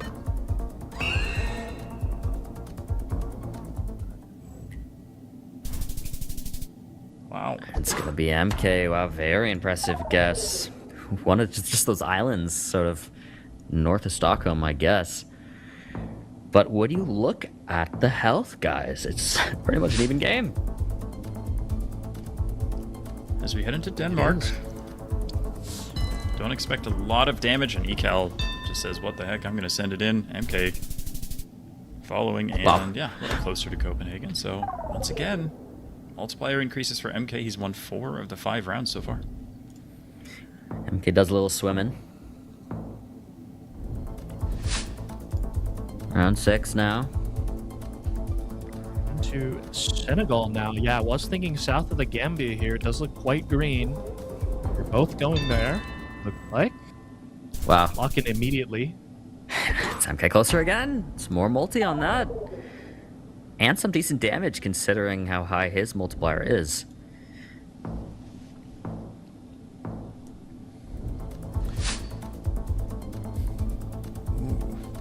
Spain wow, here, yeah. Some Spain, yeah. Wow, Ecal playing quick. Quick lock, yeah, maybe just trying to get MK off of his mojo here, but it's not working at the moment. He just keeps increasing that multiplier. Yeah, they had the same exact thought there, but it ends up being further south in the end. Hey, and little update, real quick, Moo has taken the NMPZ game, so taking the 2-1 over Orlando there, huge for Moo, and I think that pushes Orlando out of contention now. Yep. Oh, wow. Out of contention for direct qualification, but also in danger of falling out of play in contention as well, depending on what happens below him in the table. So definitely in danger with Matias and Fao both lurking. Yep. Yeah. But a huge victory for Moo, and now Moo's next game, which we're going to get to cast, is going to be as important as ever. It's going to be pretty much do or die for him. So excited to see what happens there. Yeah, it will be a fun one. Back to this one, a chill Bhutan finally gives Ecal another round. It's not a lot of damage, but at least the multi's up. Got around 10 now.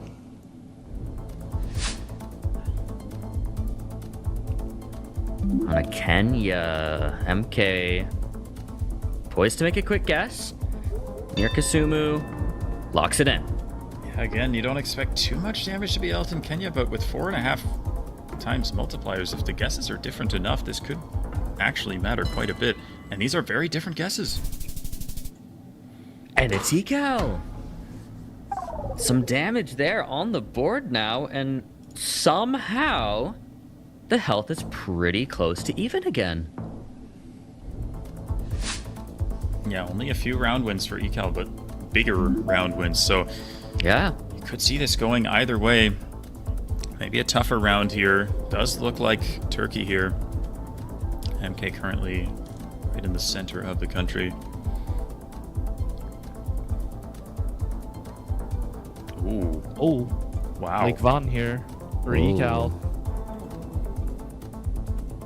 Very interesting. Yeah, these are different guesses. I mean, this, I think, could even end the game either way. I'm not sure if Ecal's multiplier is quite high enough for that, but either way, it's very consequential if they decide to stay where they are. I wonder what is making Ecal think that it's so close to Lake Van.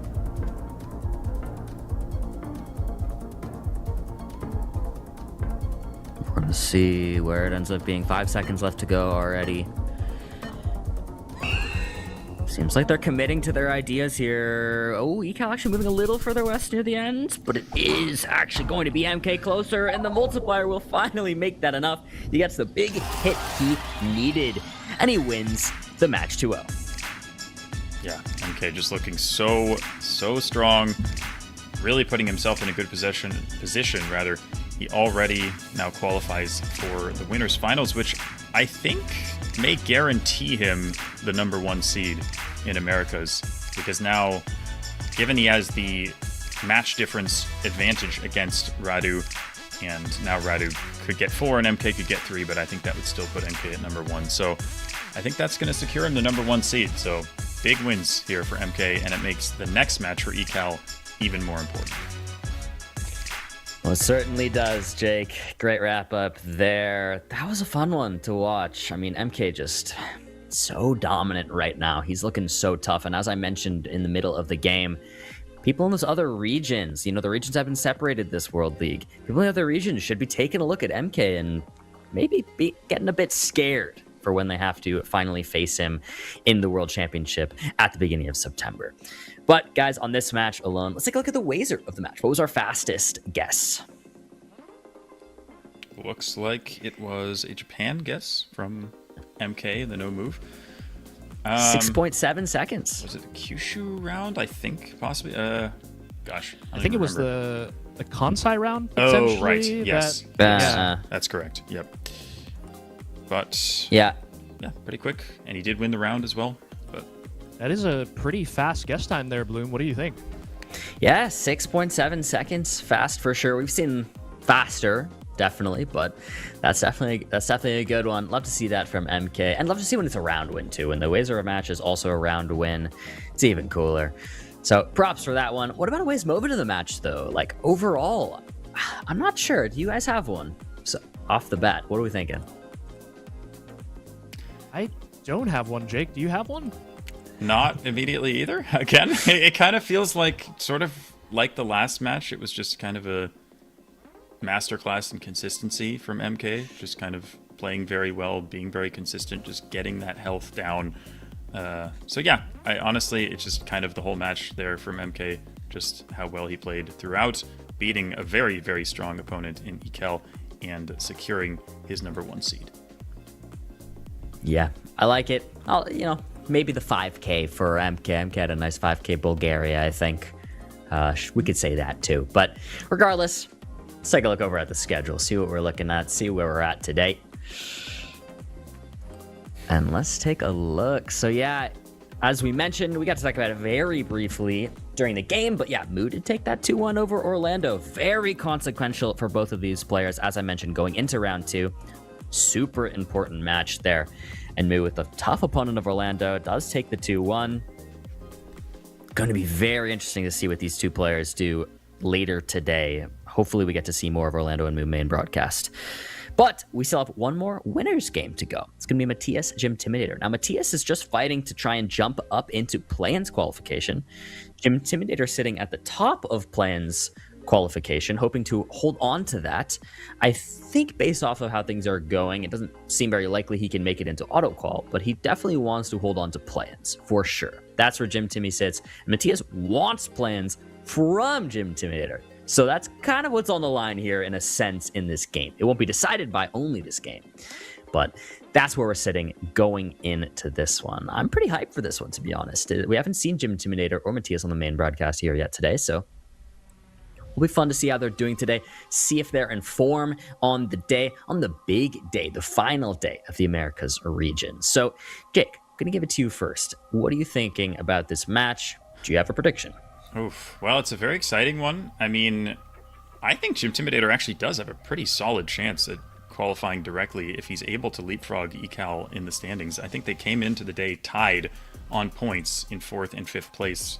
But Gym Intimidator has been playing really well throughout this World League. It feels like maybe he's gotten some unlucky on some occasions, but he's been really, really strong. And then Matias as well. A lot to play for here with Orlando losing in that second match. Orlando drops to the losers finals, which means that there is an opportunity if Matias can get himself into the winners finals to jump ahead of Orlando in the standings and get himself a play-in spot. So lots to play for here. In terms of predictions, I think I might have to go for the Gym Intimidator anyway, just because of how strong and how consistent he's been throughout this World League. Even though it has felt like Matias has gotten better as time has gone on, I still think the Gym Intimidator is the player you have to give the edge to here. So I'll even say 2-0, although maybe we'll see if that's not giving Matias enough credit, but I'll say 2-0 to the Gym Intimidator, and he gets himself into the winners finals. Okay. Diono, want to be a contrarian, or do you agree? I'm going to refrain from jinxing any of our players here on the last week. I think that would probably be wise. I don't want to upset anyone in this community. So I'll probably refrain. Thanks for the setup, though, Bloom. Of course. No problem. You know, I hadn't done it yet today. Thought I'd try at least once, but we've all seen how the Diono predictions have gone so far this World League. Definitely. So maybe a smart choice to abstain. Anyways, we get into the round 1 here. We do have a sign here for Gym knows the Intimidator. towns. Whoa. Very impressive. Whoa. Good stuff. Yeah, that's a start from Gym Timmy. Okay. I mean, knowing Radu or Cimarron, New Mexico, very impressive. Those are not very large towns, so a great start in his home country for Gym Timmy. Yeah. Go on to the next round 2. Looking like Taiwan. Very, very coastal, clearly. So maybe something could be lined up here, but Gonna want some signs if possible. Jim Timmy is looking for anything if he can. Here's a sign. Nah, it's just a pay for parking sign. I mean, Matias has the road number, so he definitely knows the road. Yeah, he had the 2. Okay, I missed that. I'm not sure if Jim Timmy had the same sign, but he is thinking same kind of thing, trying to line the coast up. Also going on the 2. We'll see who's able to line it up better here. Ooh, it's right in between them. Technically, Matias is closer on that one. Gonna gain a multi, so both players are gonna be at 1.5x.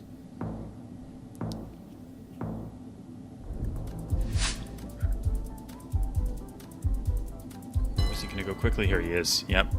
That's Very risky quick. in the Philippines because of how information dense it can be, but the quicksand, it looks like he's gonna be okay. Jim Timmy probably won't find a province, so he'll have to make a region guess. He's also going to go right in the middle. Oh, wow.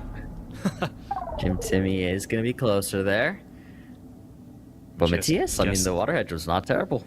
No, it wasn't. But yeah, he guessed so quickly he didn't even click on land, and it might have helped him if he had, but who knows, even with a few extra seconds, Jim Timmy could have found info, so Matias didn't want to take that risk. As we head into what appears to be Vietnam, and he might be going quickly again. He is. Oh, but now there's going to be info, surely. Does that say BB? Oh, gosh, what is that? Apparently I need to learn the Vietnamese provinces again for like the 10th time. There are a lot of them, though. There are. Not as many anymore, but yeah, you kind of have to learn all the old ones if you want to make sure. Oh, was it DNBN? It might have been DB then. I was like, I don't remember a BB, but it makes sense if it's DB, yeah. Okay.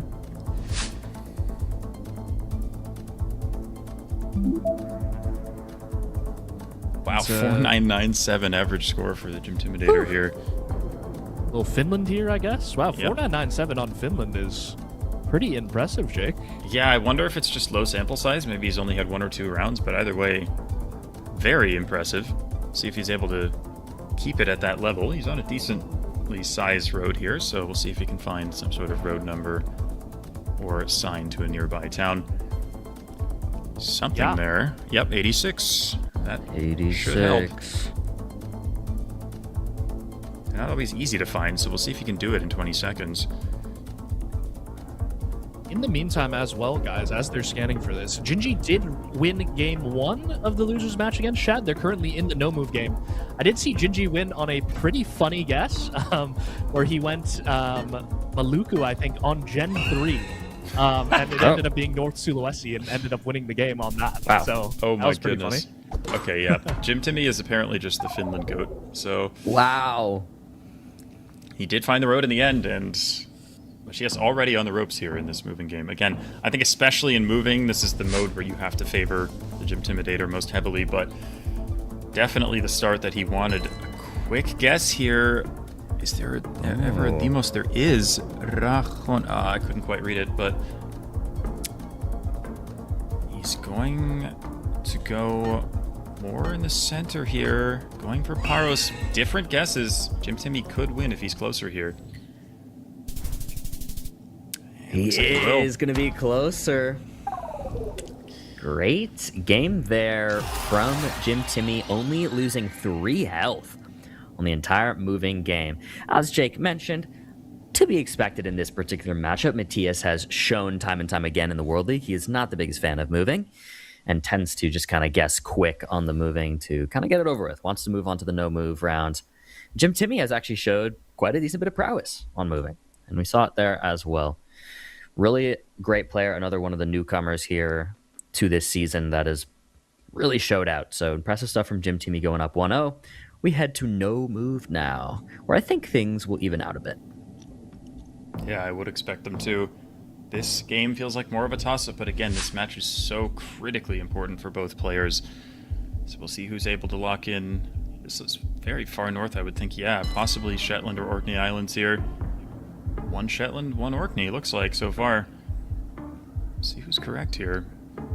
We do have those UK bollards, but yeah, no trees. Anything like that looks very remote, very northern. But they are gonna stay on separate island chains, so we'll see who's right.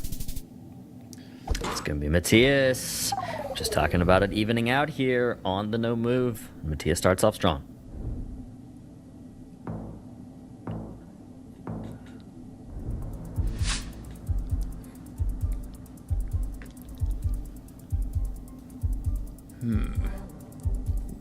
Yeah. Hey, we got an interesting Mexico, it looks like, Jake, here. I'm not quite sure where this would be.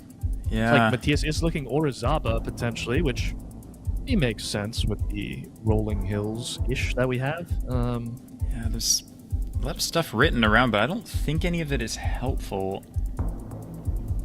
So it is just going to come down to a region guess, I think, in the end here.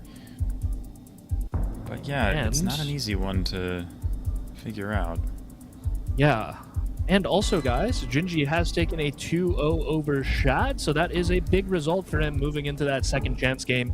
And they will be playing against Ecal coming up. Okay. Whoa. Yeah, Gingi. I mean, all of those second chance matches are going to be critically important. Oh, yeah. Cannot wait to commentate those. Here on the Mexico, very similar guesses. Matias is going to be the one closer once again. So Matias starting pretty strong here on the no-moving game. He knows he needs to win this no-move game, and he's certainly doing his part thus far. Looking like Ukraine. We've got that red car, but not an easy country to narrow down. He's locked it in. Wow. Sometimes no antenna can tell you things about the region. I'm not saying I know it in Ukraine, but it could help you narrow it down. Maybe that's what Matias is using here. The Dnipro here from Jim Timmy, so pretty close. Okay.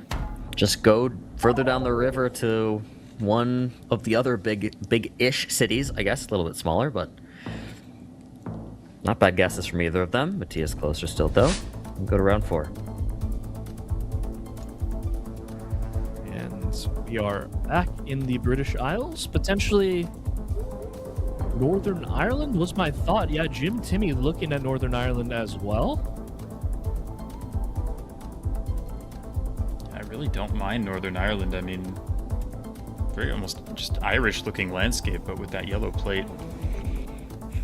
Yeah, maybe some pretty Irish-looking houses maybe as well. Yep. Jake, with the white facades to the houses, black roofs, Although potentially. you do definitely see that in Scotland sometimes too, so I understand the guess from Matias here.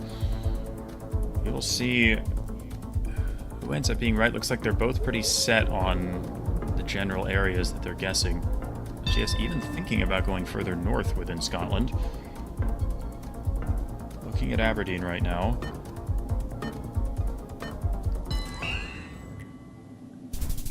Let's see who has it. It's a 4995 from Gym Intimidator. Wow.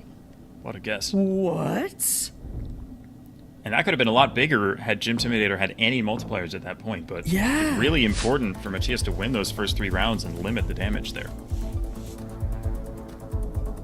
And we're back in Mexico, guys. We have a lot of red brick here, potentially, but... Oh, we have an interesting sandy hill there. It's very urban, though, so it's kind of hard to kind of place this one, I think, for both players, potentially. Yeah, it does look very dry, though, with that sandy hill. Hey, is it Chile? Is it Peru? Or Wait, Chile? Is that a Chilean flag? It almost looks like a French flag, but... Oh, yeah. I just assumed it was a Mexican flag from what I was looking at, but I think you're right. Yeah, I think it is probably a Chilean flag, but when it's folded up like that, it is actually quite hard to tell. Right. Definitely looks coastal. We do have coconut palms maybe potentially to our west. Some kind of palms. Wow. Confusing super location. Far north. Yeah. But it's literally the border there. And again, that's a big hit. I mean, had the multi been a little bit higher there, Matias could have lost right there. So those first few rounds so important for him, staying in this game, giving himself a chance on whatever this is. It does not look easy. Is this Russia? Ooh, yeah. I wasn't quite sure if this was like Russia or Romania. Romania, or something maybe? Like that. Yeah, I don't know. Maybe that antenna is more... It almost looks like the Crete antenna. I think you get that in northeast Romania sometimes. I'm not sure, but it's so mountainous. I think you are right on that, Jake. Okay. Jim Timmy looking at Romania. I kind of, at least with the antenna, I think I prefer Romania. Yeah, I think you're right on that, Jake. I think it does exist in northeastern Romania. Matias switches. He heard us. Made the switch. Okay. Well, this will keep him alive at least if it does end up being Romania. Jim Timmy thinking Committed very guess. far north. Maybe thinking that he could win, but I think with 2x damage it's not going to be enough. It is north. Deal some damage. That's Matias on 1100. Well, the tides have certainly turned here. 3 round wins for Matias and then 3 for Jim Timmy. Puts him on the brink of victory here. Yep. And now we're into a very interesting dry Italy, potentially. Maybe thinking a bit further south. Looks like Matias might be doing some swimming. That's bold here with this little health. Ooh, yeah, he's locked in Sicily. It's Sicily. I will say his average score in Italy was better than Jim Timmy's on No Move. They are both in Sicily. Timmy doesn't look happy about it, though. Yeah, he doesn't. Let's see. Wow. Very hard Bit to off guess there, though. If you're Jim Timmy, you could have won the game there, but it is a bit tough to go Calabria on that. Yeah.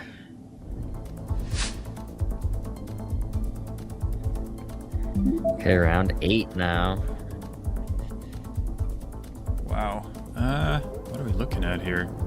It's like France or something? Yeah, I was thinking. I honestly don't know. I was thinking maybe even Luxembourg might be a rogue shout potentially, but like Christmas tree farm here is quite interesting. Yeah, I guess maybe if it's copyright 2023, then Germany definitely does make a lot of sense as well. Yeah. Yeah, Matias is going to lock that one in. Okay. This could be big. I mean, he is going to Jim follow. Timmy there too. But if Jim Timmy is closer, there's a possibility he could win, especially if he switches towards France or Luxembourg, but he's going to stay where he is. Is Gym Intimidator closer? It's not enough. It's not enough to end the Not game. quite. Matias just barely stays alive. Pressure is on. Multipliers are dead even. This one, France, looks like we do have the blue sticker on this one. But where do you go in France? It's kind of rolling ass kills. Pyrenees is risky could here. work, but It yeah, I was is. gonna say definitely risky. I kind of like the Gym Intimidator guess here a bit more. Let's see who has it. It is Gym Intimidator, and that is Gym Intimidator taking the game. 2-0. Guarantees himself at least 3 points on the day and puts himself in a pretty good position. Now pressure is huge on Ecal and Moo to try and match in their next matches, but really impressive performance from the Gym Intimidator. He does get the 2-0 victory, and Matias now even more pressure on him going into the second chance round. Yeah. Things are really shaking up here today, guys. Kind of crazy. Good stuff from Jim Timmy there with the nice 2-0 over Matias. Matias not looking too happy, but we'll see what happens later on today. I liked that match. Fun one to watch. Jim Timmy has been continuously surprising me so far in this league. I knew he was good going into it, but very fun to see him in the actual league. So good stuff. But guys, let's take a look at the wager of the match and see what our fastest guess was. What are we looking at? 4.5 seconds here in the Philippines. That's the one where Matias went in the water, right? It was, yep. He sent very, very quickly there. He just didn't want Jim Timmy to get into any information in that round. It was just like, I'm going to click middle here and hope that it just kind of becomes a plonk off. And it did. They both sent middle, but I think he maybe just didn't feel as confident in his ability to narrow down info in the Philippines. So just thought, I'll even the playing field here. Worked out okay for him. But yeah, Gym Intimidator did just about take the round in the end by clicking on land. Yeah. Well, a fun one. Quick little 4.5 seconds. One of our faster ones of the day. What about Way's moment of the match? I personally have one, but I'm curious if you guys end up saying the same thing as me. Let's see. Diana, what do you have one? No, Bloom, just go for it, man. If I'll you go got for one, it. Yeah, let it rip. I'll go for it. I'm going with the Northern Ireland from Jim Timmy, getting the 4995 out of nowhere. I mean, that was awesome. So I feel confidently that was my Way's moment of the match. Unless you guys have anything else to say. No, I agree with that. Personally. Yeah, that shifted the momentum a bit more towards Jim Timmy. Got him his first multis in the no move, and then he kind of ran it from there. So I think that's a good shout there, Bloom. Cool. Thank you. Yeah, that was a fun one. Guys, that is Jim Timmy done. Taking that win. Let's take a look at the schedule. Wow. Round 2 is complete. Round 2 is complete, Jake. Look at this. Yep.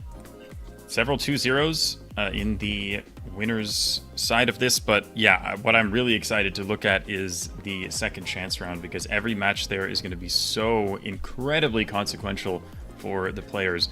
This is a must-win for Mu if he wants to secure his World Championship qualification. Ecal versus Gingi, extremely important for both of them. And then again, Matias versus Fao, both of them vying for a spot in that play-in tournament. And the winner of this match, I think, is going to have a very good chance of making it. And the loser will be out. So that third one in particular is huge. Yeah. Wow, those second chance games are going to be insane. So much on the line. Definitely the most consequential round we still have yet to come. But before then, guys, we will have a break. So this one will be a little bit longer, so take some time to get some food, do what you need to do. We're at that halfway point right now of the broadcast, and when we come back, so much on the line. Unbelievable players will be battling it out in their last chance here. You're not going to want to miss it, guys. You're not going to want to miss it. We'll see you all soon.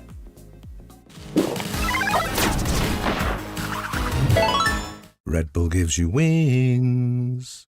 With Waze, get real-time traffic info powered by thousands of editors. The most special thing about the Waze community is its people, and it's the rich knowledge that you could never get anywhere else.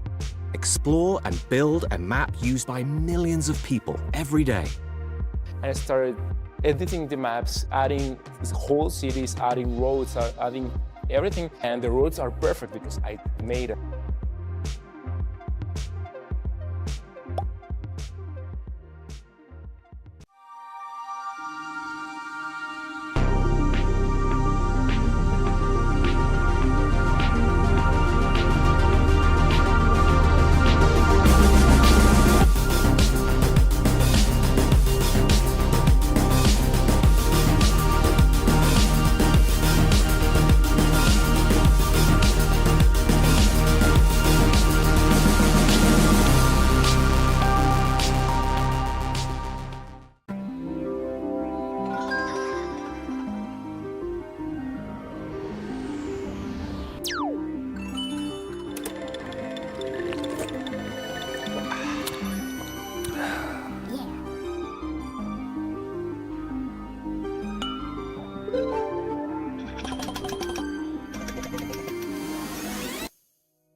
So slow.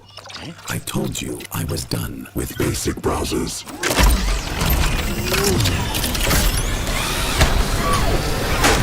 Your setup wants Opera GX, and you're holding it back.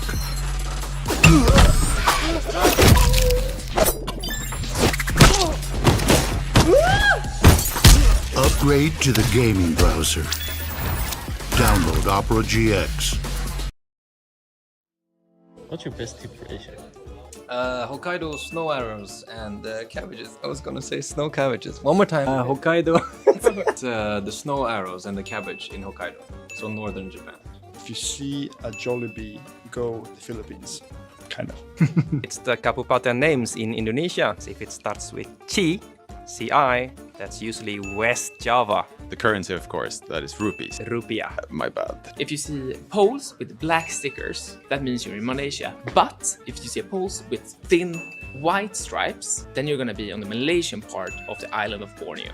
In Japan, the phone codes go from 1 in the north to 9 in the south.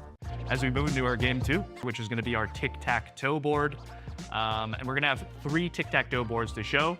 And the third one might have a little special twist, which I'll explain before we hop into that third one there. So, if we want to show our first tic-tac-toe board here. For this one, we will let Lenley and Lero go first, and then in our second board, we're going to let the red team go first. But the blue team will start this one. What would be your strategy, Lero? For tic-tac-toe, usually the middle square is quite good. Right, yeah. So maybe we pick the middle square because I think Vietnam fits, right? Yeah. Should be 5-pointed and should have a big population. So I think we're going for... Yeah, I'm happy with the middle square, yeah. Yeah, middle square Vietnam. All right, middle square Vietnam, that is a correct answer. So you can fill in the middle square. And we'll kick it over to you guys now, the red team. Where do you guys want to go? We need some corner, right? Yeah, I don't know. Is the corner better? I guess so, yeah. Yeah, you take the corner. Just edge. Let's do the top left then, maybe. Yeah, let's do that. So yeah, for the top left one, we're going to say Central African Republic. All right, very nice. That is a correct answer. So you can mark in your little square there, top left. Then let's pick the Comoros for the island nation with C. Okay. One away from a little tic-tac-toe. We'll do Madagascar for bottom left. All right, so they're now one away from a tic-tac-toe. So, Ghana? Yeah, then we'll just say Singapore. All right, so Singapore does have stars on its flag, and it does have 1 5-pointed star, I believe, on the flag. Yeah, we'll go with Greece. We'll try it. If it's under 10 million, then I am very disappointed in you, Greeks. All right, so I will say Greece very close to towing the line. Very, very close to 10 million, I believe, when I looked it up. But it is slightly over 10 million, okay. So you do get that square. Good. Over to the red team now. Surely like Colombia works? Yeah, that works. Yeah. Okay, let's do Colombia then. Yeah. All right, Colombia is a correct answer, so you can mark that down. All right. And it looks like we do have a tie here, I do believe. Nobody can win. But blue team, if you want to fill in that last square. All right, it's a Polynesian country. Okay. Samoa. It is, yeah, you guys got it at the same time. That will fill it in. So we do have a tie for our first board. So a bit more of a harder board here, a little bit more thinking. But red team. Yeah, so I think we gotta go for middle. We gotta go for middle. What about like Switzerland? Switzerland, let's say France, Germany, Liechtenstein, Austria, Italy. Yes, so that works. Okay, yes, we can do Switzerland then for middle. Because the US definitely starts with a vowel and hosted an Olympics, so we're gonna go for that. Bottom left. Bottom left, USA is course correct. So yeah, for top right, we'll go for Astana. Or for Kazakhstan. Okay, we're going for Kazakhstan. Good save there. Correct. That is correct. Japan with hosted an Olympics and is in Asia. That's correct, of course. They hosted the 2020 COVID Olympics. I feel more confident, honestly, about saying Budapest than Vienna has hosted one. Although they probably hosted a winner in Austria. Yeah, I mean, I kind of like the Austrian one more, but I don't know. Okay. I mean, I don't know anything about like, it, but there's like. If you don't know either, then. I think I'll go for Hungary because I know for a fact they've hosted this summer. All right. So yes, Hungary for middle bottom. Okay, Hungary has not hosted an Olympics, actually. Yeah, unfortunately. So that's gonna be no square for you guys. Landlocked country. It is tricky though. It is tricky though. I mean, I think Austria is a good shout. Might not be right, but... Are you locking in Austria as your answer for bottom middle? We are. I can say that Austria has hosted a Winter Olympics. Yes. So that's going to be correct. Sorry, guys. Yeah. I knew there was going to be one. Sorry. That was the only other possible option besides Switzerland as a landlocked country that's hosted the Olympics, unfortunately. So, win for the blue team there on our second tic-tac-toe board. The last tic-tac-toe board, you're going to be playing a killer tic-tac-toe. So if you have an answer, but it's one of the 2 answers that I have written down, then the other team actually gets the square that you're trying to go for. Okay, So we don't know what you picked. Yeah, exactly. You don't know what I picked. I think he goes for obscure one.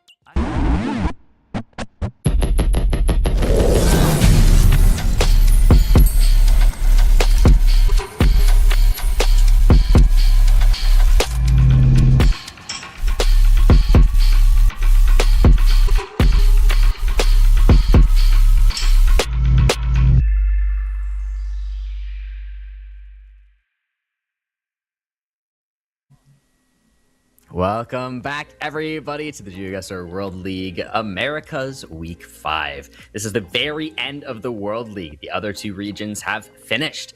We're the last one to end it all today. We're just about halfway through, guys. We're going to start round 3 coming into this. If anyone is just coming in now, I'm your host, Project Bloom, joined by my amazing, wonderful friends, experts, analysts, and just amazing people, Jake Lyons and Diono, guys. We've been walking you through the games. We're about to get into some absolute content here, some absolute cinema. It's going to be Lubec versus Moo, the battle of the Canadians. A lot on the line, especially for Moo. Moo really needs this win right now. Dino, talk to me about that. Well, we'll see if Lubec can play spoiler, as you guys mentioned, because Moo is currently fighting for his World Championship life here. If he loses this game, he can get a maximum of 1 point, which could potentially put him in danger to get passed by a couple of players below him. So hopefully, we'll see if Moo can put out his best performance here. We'll see if he comes through. Yep, you mentioned if he loses, he is in trouble, but if he wins this match against Lubec, he is guaranteed a spot at the World Championship. So it's in his hands. He knows what he has to do, doesn't have to rely on any other results. He just has to play his game, do what he knows how to do. He's coming off of a win in his last match, a huge NMPZ victory against Orlando. So we'll see if that momentum can carry him forward and secure him a spot at the grand finals. And it's hard to bet against him, especially coming off of a win. I mean, I think you have to favor him just in general in this match. We've talked about how Lubec is already mathematically eliminated from even qualifying for the play-in, so he doesn't have quite as much to play for. So it's huge for Moo. He just has to not let the pressure get to him, play his game, do what we have seen him do time and time again. See if he can bring it home.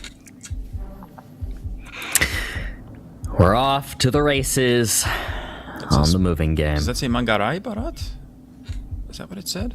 Or that's just Flores. Yeah. Mangarai Barat is Western Flores.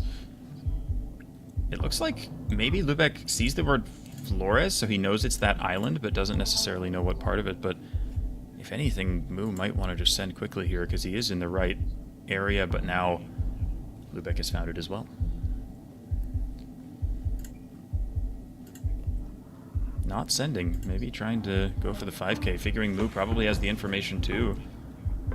Don't see Lubec do this all that often, actually, but starting the moving game with a more calculated approach. So you can get closer on the round 1. Gonna be Lubec, and Moo shaking his head at that. Not the start of the day. Yeah, it was pretty urban, so it's almost surprising that we didn't see Moo go in the large urban area there. Yeah, I'm surprised too, Jake. I've never seen Moo like that flustered on such a heavy info round. I feel like it was kind of strange to see. Again, we've talked about pressure getting to him before. Sometimes he can be up and down and can have difficulty performing when he needs to. So it's all going to be about, can he keep his head going forward? It's always a question for Moo, but we know he has what it takes. His fate here is in his hands. And it looks like we may be in Canada here. We'll see if that benefits him, but again, both players here are Canadian, so hard to say. Yeah, I'm not sure we're going to find much of anything here, Jake. It looks like we're on a pretty long stretch of dirt roads, so Lubec thinking northwestern Ontario here, a couple of roads covered there. Yeah, he's looking maybe near Pickle Lake a little bit, and let's see where Moo decides to go. Yet to open his map. Yeah, same guess. Same spot. A little closer to Thunder Bay. Lubec thinking about a switch maybe, but stays where he is. And oh, wow. Good deal further east.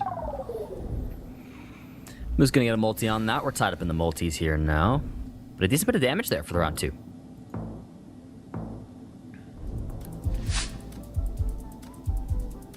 immediate information here.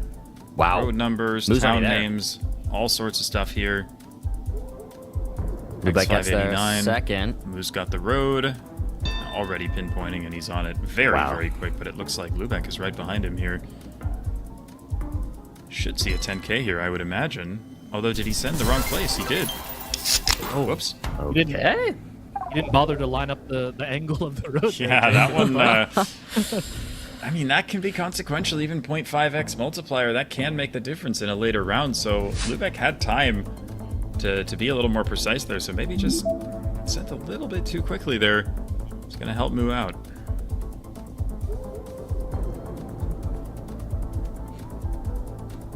Oh, he's got an area code, and he certainly knows those. Central Illinois. Does he send it? To say Quincy, that may be a town name. Oh yeah, it is. I think it's a pretty big town as well, in Illinois.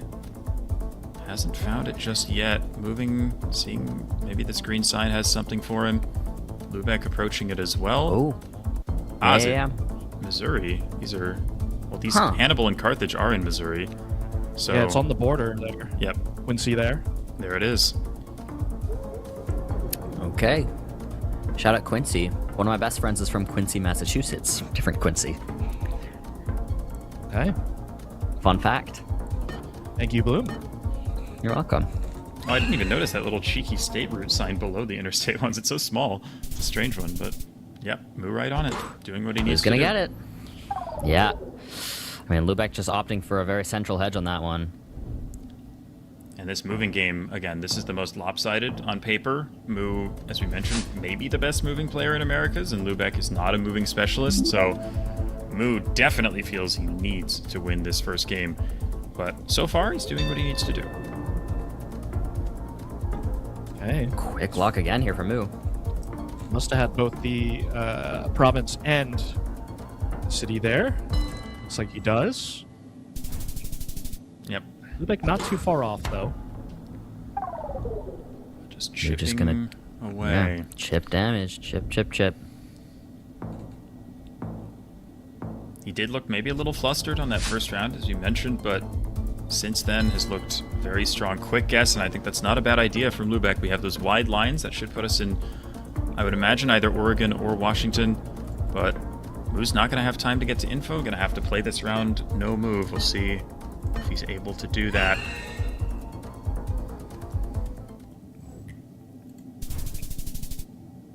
Another great round from Moo, and it's a ton of damage. Lubec already on less than 400 health here as we head into round 7.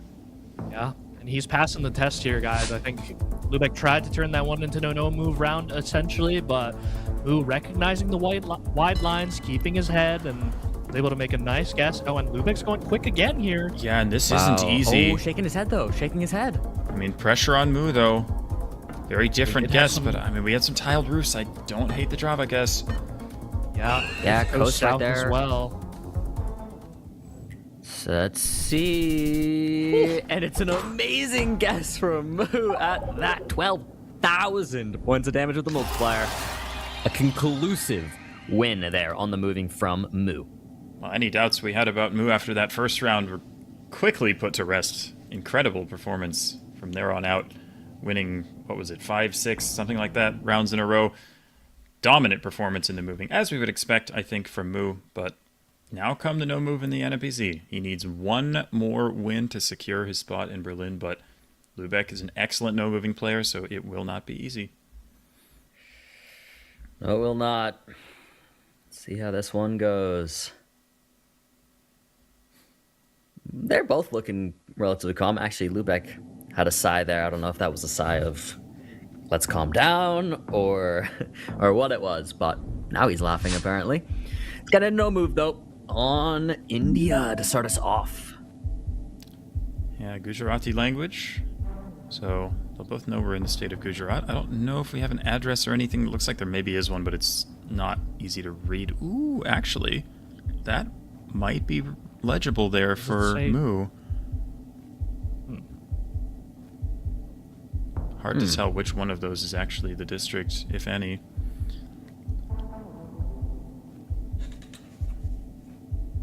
Doesn't look too sure of himself.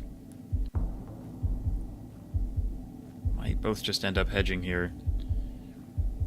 Yeah, it looks like Moo's kind of just not clicking in an urban center, which might pay off for him, honestly, on a round like this. Lubec is committing towards a metabot.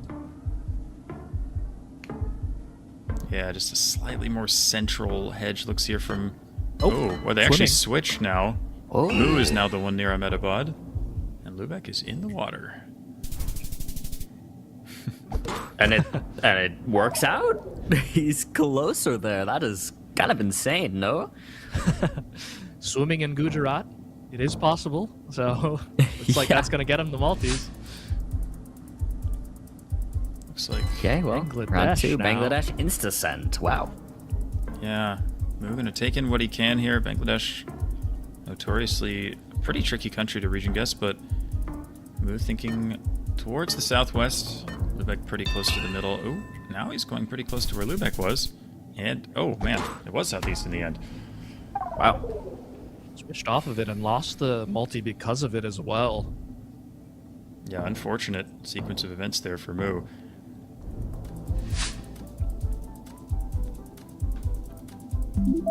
Oh, Florida. What was that? Texas? Where was Moo? East Texas? Yeah, I'm not sure. We do have Spanish moss here, which would be quite common in Florida, Georgia. Although this is maybe almost weirdly hilly. I mean, I don't want to say it's hilly, but for Florida, this does feel kind of hilly. Could be somewhere in the Panhandle for sure. Lubec now looking at South Carolina. Hard to say. Again, I don't remember. Just taking it all in now after initial quick zoom, but we can't see where Moo's pin is right now. But he is going to put it in North Carolina. That's a bit more north than I would have thought, maybe, with the landscape, but not out of the realm of possibility. Yeah. Oh, and now he moves. Switch. Mississippi, that's where he was first considering, and he's moved it back there. 5 seconds left to go. South Carolina here for Lubec. Moo has moved it over a little bit further east. Yep. And it's just Panhandle. It's just Panhandle. Great call, Jake. There you go with the Spanish moss. Yeah. I mean, if any part of Florida is going to be a little hilly, it would probably be that one. But pretty even thus far, but Moo gets his first round win on the board as we head into Kenya. Hey, I mean, it's looking quite dry. We do have a couple of cacti growing, potentially. And, okay, Lubec's just going for a Nakuru hedge here. And Moo going a bit more towards Nairobi, so slightly different guesses here. Yeah, just all about building the multiplier here. It's not a round that's going to end the game, but you just want to be a little closer, and Lubec does very well. Once again, he's playing super well so far in this no-moving game. Yeah, he sure is. That's 3 out of 4 rounds gone Lubec's way. See what we get on the round 5. Back in India. Yep. Quite a bit of India today. India and Kyushu. Yeah, a lot of that today. And Indonesia as well, Bloom. True. Don't forget. True. Can't forget all the Indo. This could be a round that could benefit Moo if he is able to read something, but I'm not sure if he's going to get a legible address here. Yeah. Well, it's a pretty big spread here. Maharashtra versus Madhya Pradesh. Could be consequential, and he's moving even further east now. And it's a great guess. That's almost 3,000 points of damage. And if Moo had won more rounds previously, that could have even been game. Yep. Yeah. If the multipliers had been flipped there, I think it would have been game. Ooh. It's a very specific guess. Oh my gosh, they're in Brazil and Mexico. This is it. This is it either way. Oh no. And he does it. It is. It's Moo taking it, and look at the relief on his face. He's done it. He's qualified to the World Championship.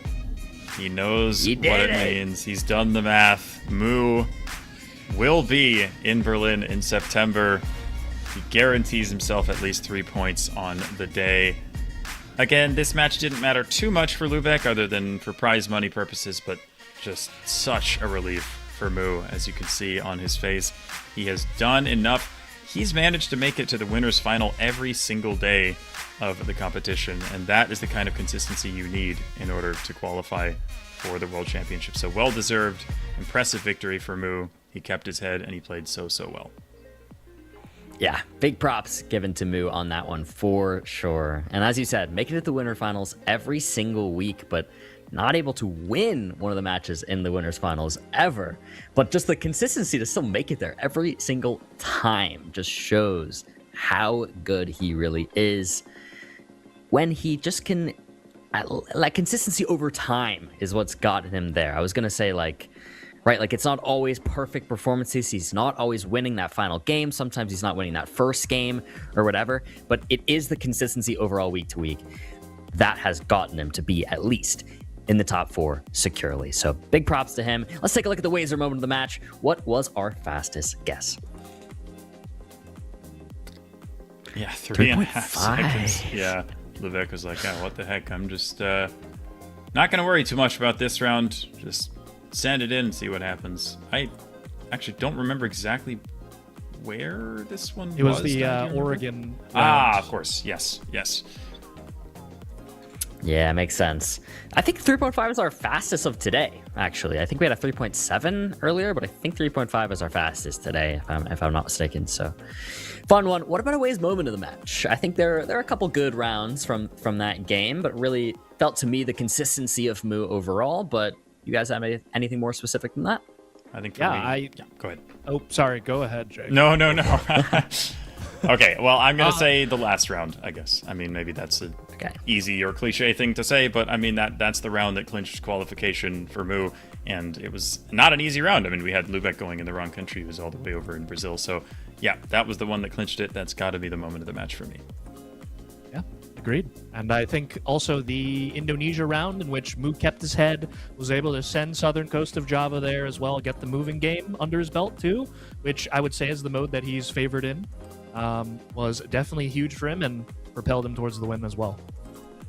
Yeah, I like those two. I mean, those 2 rounds are very indicative of Mu's overall performance in that. So great shots from you guys. Appreciate that.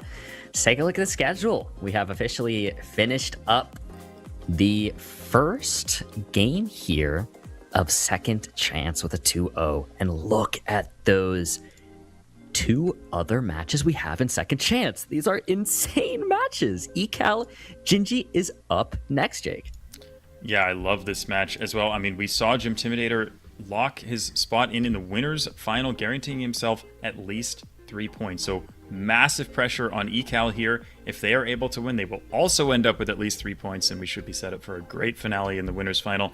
But if Ecal loses, they will drop out of that top 4, and I think will likely be Gym Intimidator who qualifies directly. So huge match for Ecal, but also a huge match for Gingi, because if Gingi loses this one, then he is in big danger of falling behind whoever wins the FAO Matias match. So again, so much to play for in this match.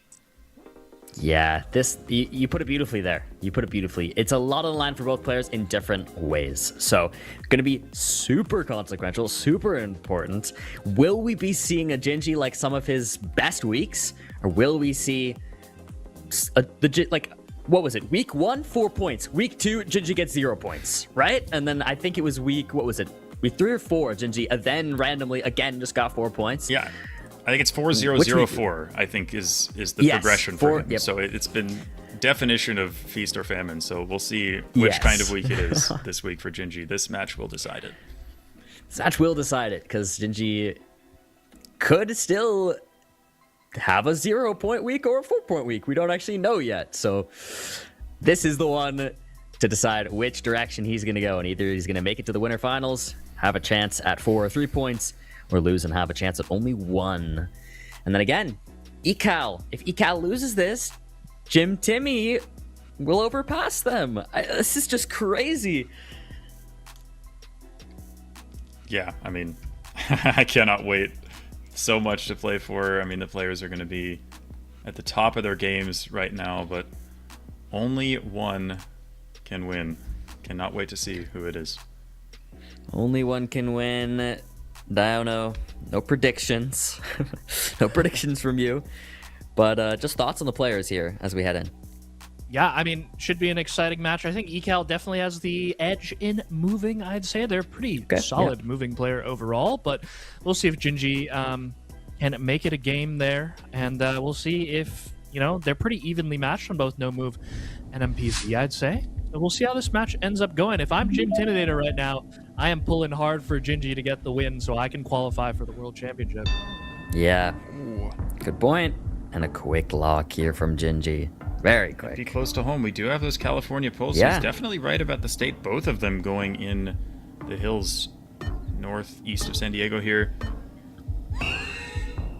See if they're right about it. Wow. And they are. It's just on the border. Wow. Good guesses from the both of them, though. Ecal starting off with the personal multiplier, going up to 1.5. Yeah, both passing that first test there. Saw Gingi send quickly there. Maybe on lower info rounds, that might be the strategy he decides to take against Ecal, who is such a strong moving player. Did you see that storefront Berlin Super Bakers? Berlin mentioned. Hey, does that say... Oh, no, I thought it said Lions, but it said Linz. Unfortunate. Close. Wait, oh, wow, he's in Busia? Or they're in Busia, rather. I don't know, was there something that gave that away? They're going super far west here. Word Bunyala commits. Might have had info for this part of Kenya. Yeah. Whoa! That's certainly a round 2. Bunch of damage on that one. Ecal is looking real good here right now in the moving game. Yeah, they must have seen Busia County, I would guess, on one of those signs, but very nicely done by Ecal. About the strongest start that they could hope for, and a very high average score here in round 3, so we'll see if they can keep it up. Yeah, it should be Vietnam. Yeah, I don't mind the south guess. It feels pretty flat here, so what do you think, Dai? Yeah, I don't mind the guess here, Bloom. I think Gingi's just trying to force the issue at this point, and makes a lot of sense to go south, especially with the tiled roofs as well. Oh. And it's actually a bit further north. Just right in the middle on that one. Not an easy one. I mean, in Vietnam, oftentimes you want to wait and go look for a province, but players deciding to take it quickly. Neither of them found much of anything. And another quick guess here from Gingi. Doing what we kind of expected him to do against a strong moving player, deciding to pretty much play these rounds no move. See if it pays off on this occasion.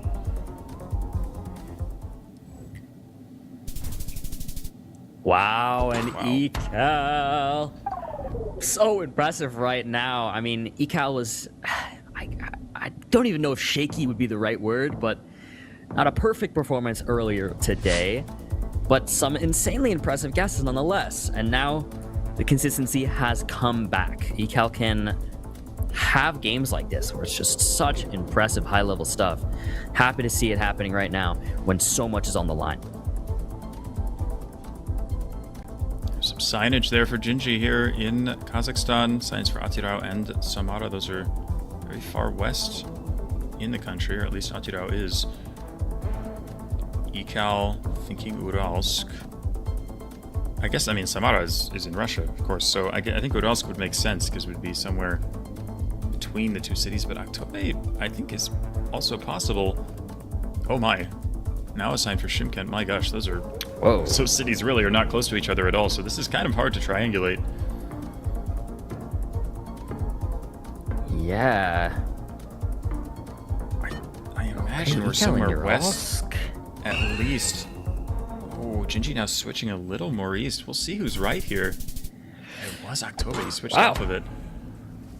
Okay, Gingi needed that, though. Would have been even more devastating had Gingi stayed there, but still a good round win there for Gingi. He's going to get a little bit of a higher multi on that one. 2.5x to 2x. But Gingi needs a big hit here. He's down in health by a wide margin. Here, prediction heavily favoring Ecal. Yeah, very strong Brazil player, as we mentioned already. Could this be the round to get them over the line here. Looks like there's something there. I can't read it, but Ecal can. It looks like maybe an RN abbreviation for the state, or I guess we also have that 84 area code. So Gingi is locked in, but I think he's in the wrong place here. So this could be, yeah, Ecal's got the town. This is going to be the game. It should be, yeah, that looks like a pinpoint too, possibly. It is the 5.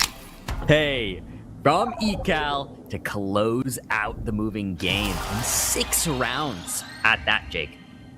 Finishing it in style. Very impressive performance. Again, I think you have to favor Ecal in the moving, but did what they needed to do. One more win is going to get them into the winners final, and that would set us up for quite the finale. Yeah. But not over for Gingi. Again, huge match for him, but moving probably his weakest mode. So all he needs to do is settle down, lock in, keep his focus on the next game, and see if he can come back. We're just going to have to wait and see, Jake, but we won't have to wait too long. We're going to put the players into no moving up and down the road, 1 360 panorama. Can Gingi take us NMPZ? Starting off in India, very flat, very dry. Rajasthan is a perfectly good guess for this sort of vegetation and look. We see Ecal following suit.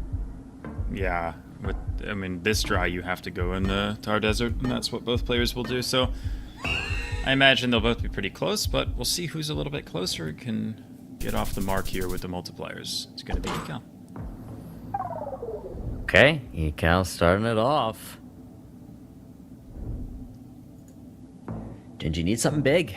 Gingi needs to get some rounds, get a multi going maybe. A blunder from Ecal. We're just chipping away. We gotta see how this would... what's the win condition here for Gingi?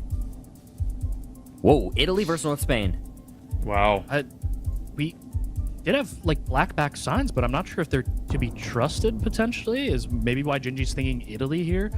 I think the landscape maybe fits a bit more for Italy though. This could be big even in round 2, even with multipliers low.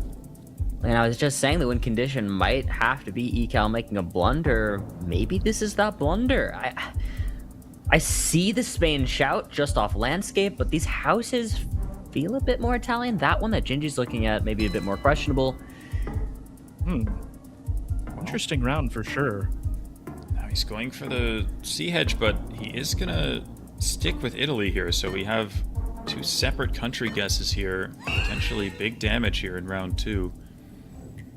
Let's see who has it. It's France. I was just thinking in my head, if it's Italy, I think it would be northern Italy, if anything, and it's actually just France. Okay. Yeah. Interesting round there, and we'll swiftly move on to a little Brazil here. We've mentioned it several times. Ecal, very, very strong Brazil players for this round. Probably does favor them. Yeah, super typical Brazilian look. I don't mind Goiás. Yeah, a lot of sugarcane growing here as well. So Gingi's thinking Sao Paulo. Wow, Gingi! That's a guess. 891 points of damage. As stone-faced as ever. Of course. Yeah, looking like northwestern US here. Perhaps the bollards are a hint here. I like in Idaho, maybe western Montana, maybe Wyoming. Ooh, very specific guess here from Ecal. Yeah. That's a risky one. It is, because it's not hedging for the possibility of any sort of Idaho, like Montana. Yeah, and it's really feels like far away from the other areas that could look like this, so it is a risk. It is. Let's see if they commit. They do, and they're right. What a round! 2,600 points of damage. Colorado in the end, but what a guess. I mean, I also would have been more northwest, like where Gingi was, so very impressive landscape identification there from Ecal, and it looks like we're maybe rewarded with another US round. Looks like it. Region guess a bit tough on this one. I don't know, you have any thoughts? I mean, could see anywhere from Kentucky to Pennsylvania here, which is where Ecal is going. So Gingi maybe splitting the difference here, going on the border. We'll see. I mean, Pennsylvania might be a bit of a commit. Because I don't know if it can be further north than that. I guess it could be. Yes, they are. Well, Gingi has locked it in. They're in southern Pennsylvania now. Interesting. Maybe that's to hedge a bit more. Maybe it's actually a region guess. Let's see where it ends up being. Timer's up, and it's actually Maryland, Western Maryland. But Ecal's guess does pay off very nicely. Going a little further south helps as well. Not the game, but Gingi on less than 1,000 health now. It's getting dangerous. Very dangerous indeed. Gingi on the ropes, already down 1-0 in the match. Zooms into Romania. And it looks like they both will. Not an easy round, but I could see it for sure.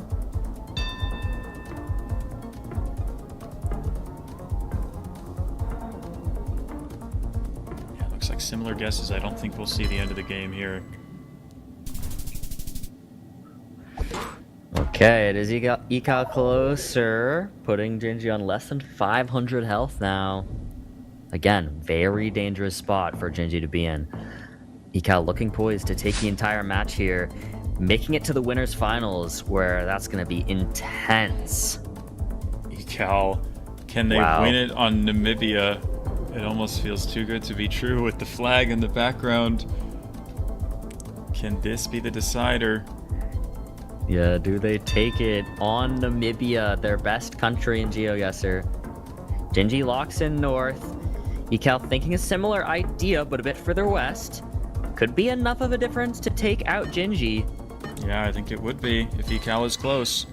So when Ecal's celebrating, the guess is good. The guess wins them the game, and Ecal goes on to the winners finals.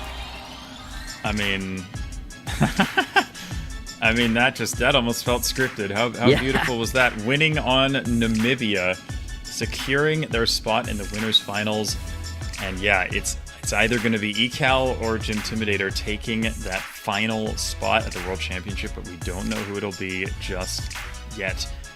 Gingi, unfortunate for him. It's not over. It depends on what happens between Fao and Matias. It depends on what happens in the losers final once Gingi gets there, but a big victory for Ecal, and you have to say a deserved one. I think they played very well, impressive consistency, and earned their spot in the winners final.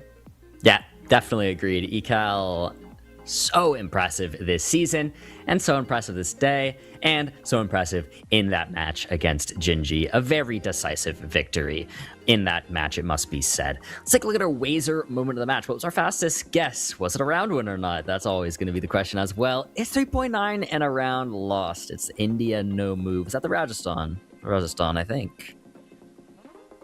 I think it may have been. Did they guess that quickly in that round? I don't know. Which? I think it was, though. I think. Okay. I think round one was the Rajasthan. I'm pretty sure. Yeah. I for some reason I don't remember him guessing that quickly, but I guess he did. I guess he did. Yeah. Okay. Makes sense. 3.9, another one of our very fast ones of the day.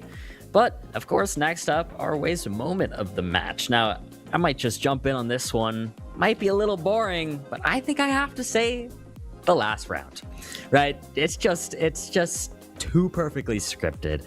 Ecal considered the Namibia expert amongst all GeoGuessr pros, and they win such an important game on Namibia too. So for me, that's my moment of the match. Give it to you guys if you guys have any other thoughts, though.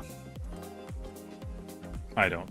I think that's exactly what I would have said as well. I think that round just has to be the one. That was the decider. That was the big one. But yeah, so excited again for these last 4 matches of the day. Again, so important, so just awesome. It's so fun to be able to bring these matches to you guys, so I can't wait for what's left.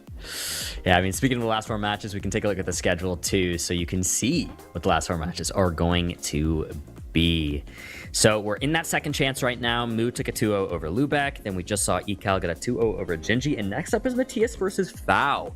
And then winners finals are getting decided. Mu is going to be up against Gym Intimidator, We're not sure who Ecal will be paired up against. It'll either be Radu or MK, though, so very tough match for Ecal, regardless, in the winners final. But before we get there, it's Matias versus Fau. This one's going to be also consequential. Dai, do you want to talk about this one?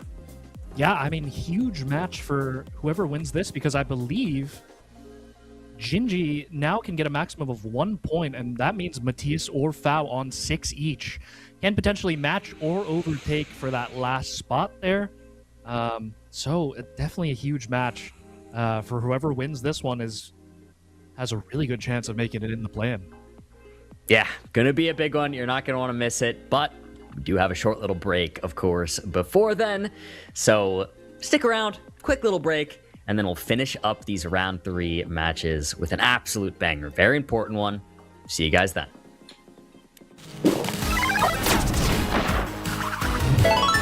Red Bull gives you wings. With Waze, get real-time traffic info powered by thousands of editors. The most special thing about the Waze community is its people, and it's the rich knowledge that you could never get anywhere else. Explore and build a map used by millions of people every day. And I started editing the maps, adding whole cities, adding roads, adding everything. And the roads are perfect because I made it.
So slow.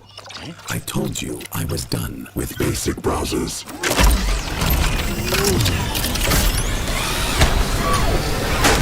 Your setup wants Opera GX, and you're holding it back.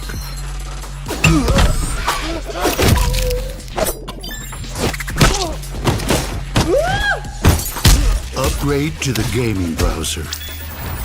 Download Opera GX. Welcome back, everybody. I was finishing a bite of food there. My apologies.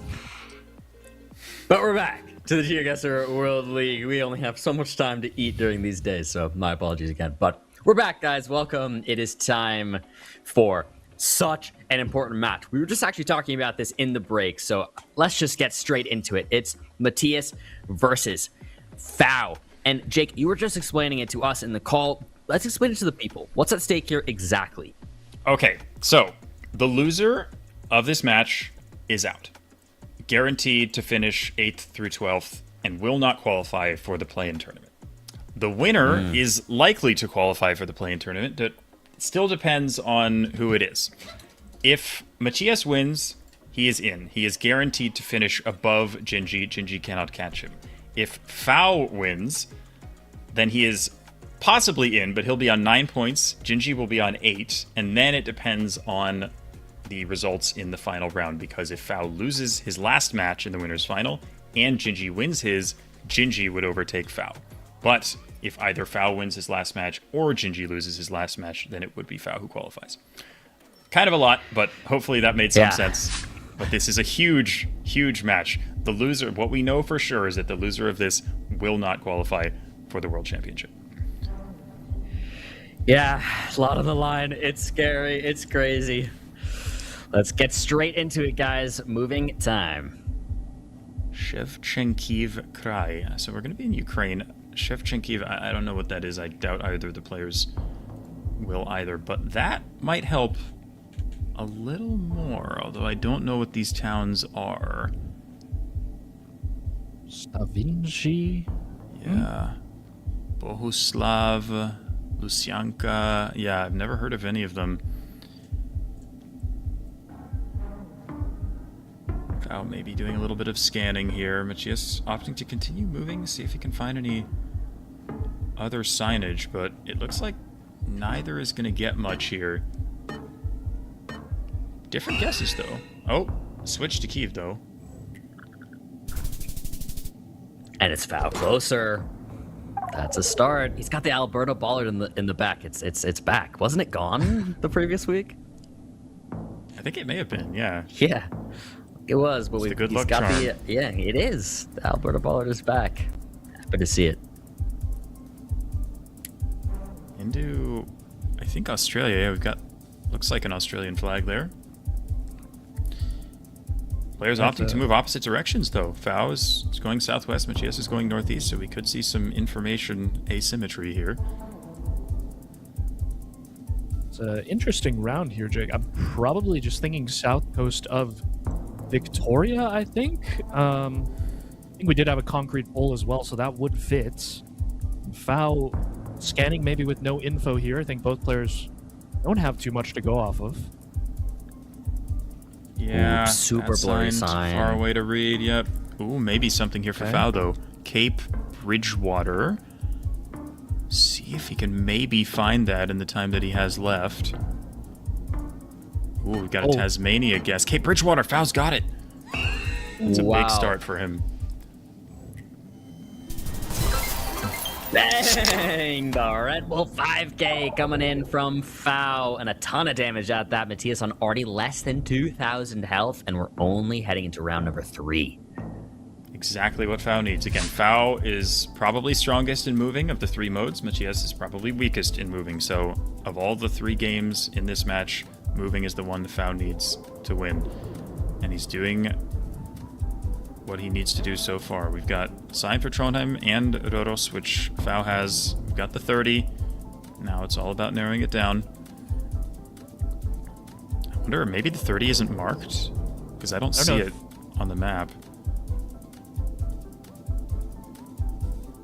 Okay. I was going to say that I don't know if Matias knew where Røros was, because he was scanning for it.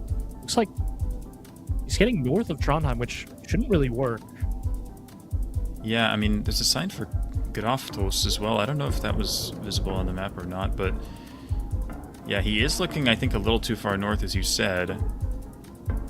And looks like Fao is just going to go downtown Røros here, so we'll see if that works out for him. It looks like that was where Matias was, but he moved off at the last second.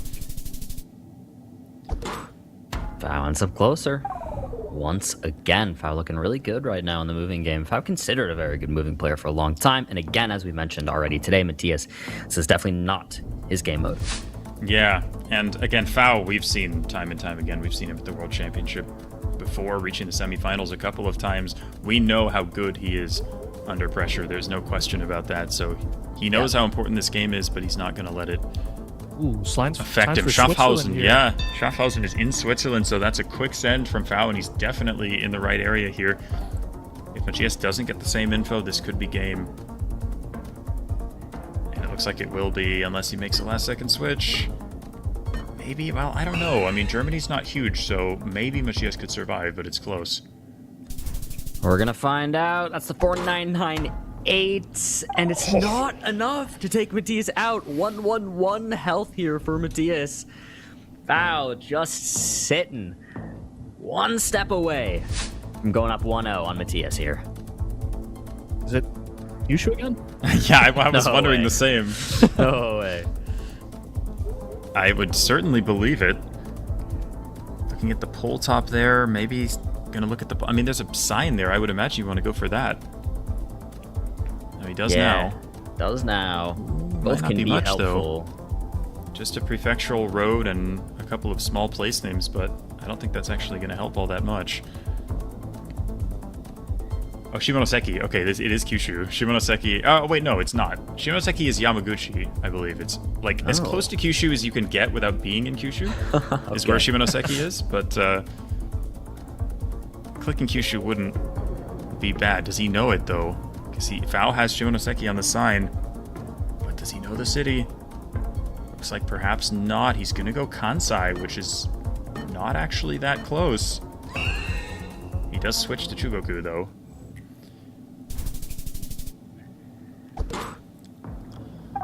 Okay. Classic Jake place name mogging the pros. Yeah, well, it's covered by Kitakyushu. It's a big city, but it's so close to Kitakyushu that the label doesn't show up, so it's kind of hard to actually I see. know. Okay. But yeah, I mean, Matias off the mark. He needed that, but he needs a lot more if he wants to come back here. Is this? Oh, Lost Coast. California. This is Lost Coast. I was going to say, I was like, this looks really like familiar. I didn't want to cut you off, but we loaded in and I went, wow, we're home.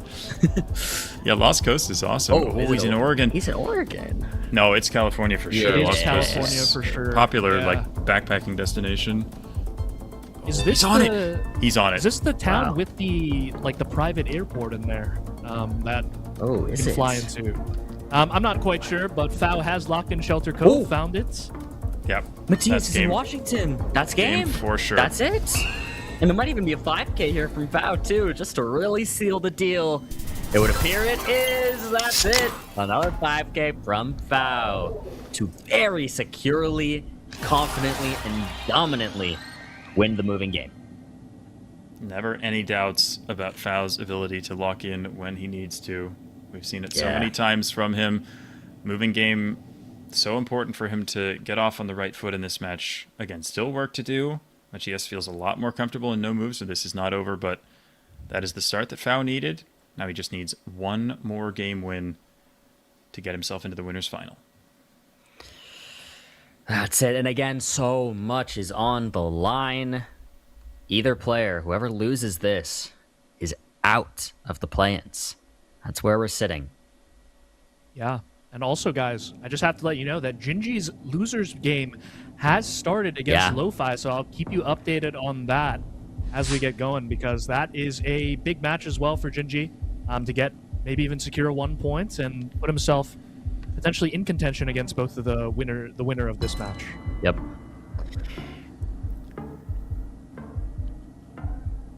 Okay. Lock comes in from Matias first.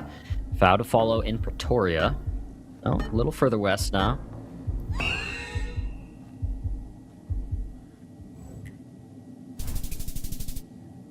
Okay. That's a Matias round 1 win just slightly. But a good start. Gets you a mental boost early on, as well as the multiplier. See how we do round 2, though. Whoa, this is a cool round. Yeah, it's looking like Norway. I stand corrected. Wow. I was thinking Scotland. He went Northern Ireland, like actual Ireland, not Northern Ireland, UK. Now, Fao's in Scotland? I mean, they can see the houses, I guess. So I guess. It's hard to tell, really. Could just be Western Ireland here. Yeah. He's thinking about it, but does not make the switch, and it is. Wow. He zoomed in on the 5K and didn't do it. Bummer. Hard round. Yeah, unfortunate there for Fao, so close to making that switch, but still in it. Just needs to compose himself, get off the ground with a couple of round wins. We have a Saba flag there. It did say Sandakan, I believe, so should be there. Fao notices it as well. Yep. Ooh, I don't know if so he sees the Sandakan. flag, but he either doesn't see or doesn't know Sandakan, but he does find it in the end.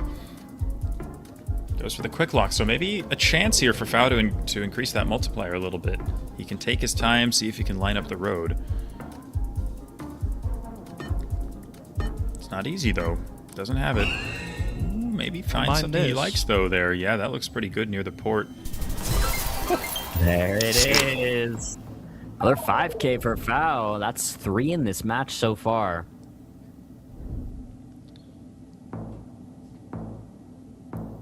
Love that precision from him there. Gets himself off the mark, and this another more West round Coast. with wide lines, perhaps. It should be Oregon here, guys. Yeah. Looks really quite similar to that Oregon round we had earlier. I'm Matias thinking that, going pretty much the exact same place. sure if he was... I don't remember if he was able to watch at that time or if he was preoccupied by playing a match of his own, but we'll see where they end up here. Both gonna go for Oregon.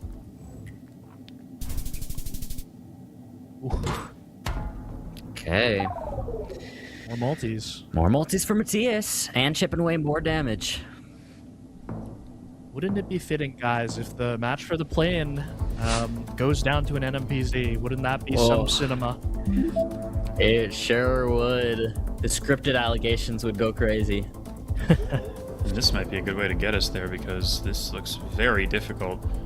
I don't mind Indonesia. I mean, Matias' average score is so low, you have to think it's got to be a really large country, and both are converging on Indonesia, but one Bali, one Sulawesi, now Sumatra, now Java Sea. I don't know what's happening. Oh my goodness. I mean, that's the issue with these rounds, guys, is like, we have absolutely no architecture to go off of, so it's kind of just vibes, I hate to say, but it really is. Okay, Matias, with now only 15 seconds left to go, has locked it in the water. Hand over the mouth. Hoping for the best. 10 seconds for foul now. Make that 5. Is he going to commit to the volley guess? He's considering Sulawesi. He doesn't switch it. Oh my goodness. And he keeps it there. And it's Kalimantan. And Matias' water edge gets him 1,800 points of damage to foul.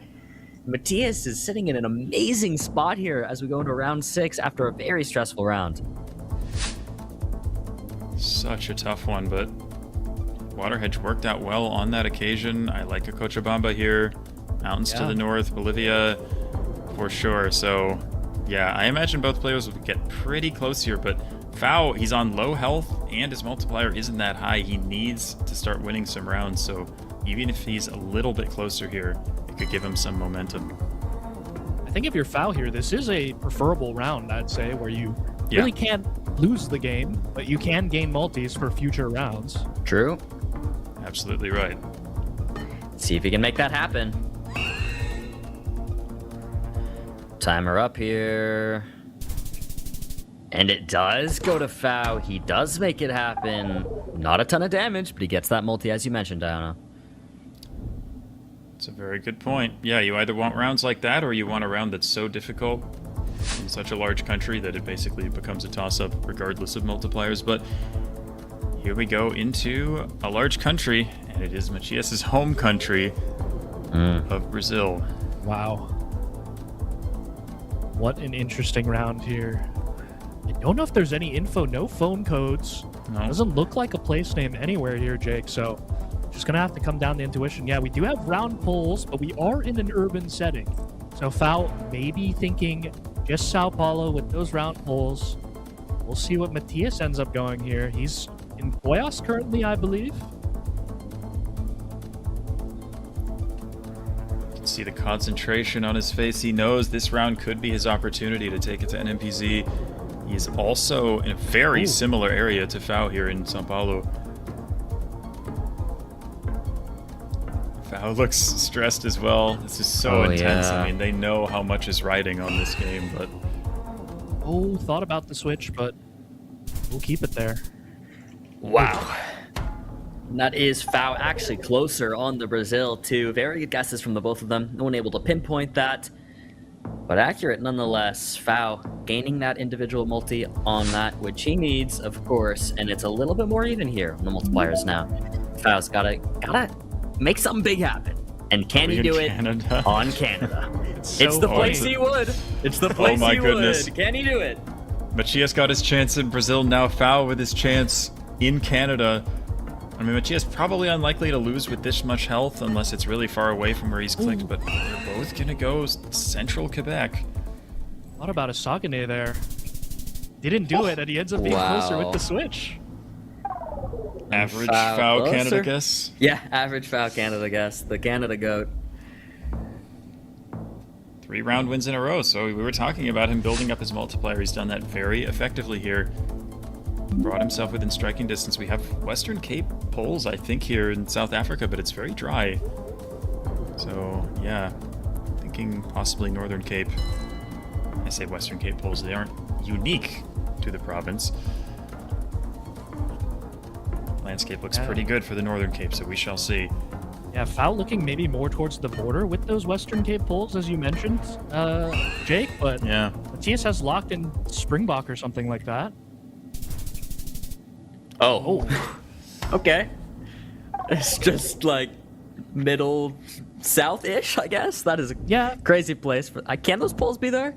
I mean, that is quite close to the Western Cape border as well. So I mean, it does make sense. As we're back in Malaysia now with a Sarawak pole. Yeah, we've got mountains, which might push you towards possibly Kuching, but then you also get mountains on the other side of the state, so it's hard to say for sure, but yeah, mountains south, it's hard to go anywhere but Kuching here, I think.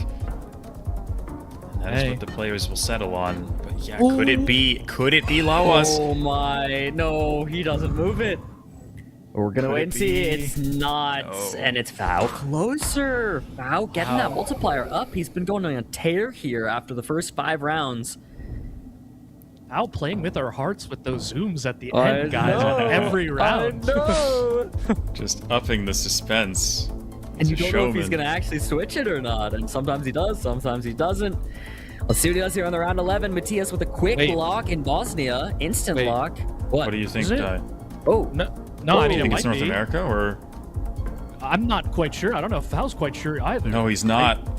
Oh, he's going. Going Italy. Oh my goodness! This could do it. He's in the water. Adriatic Sea. And he's It's Bosnia. It is Bosnia. Oh, he's dead. It's enough. It's enough. We get NMPZ. Oh my goodness.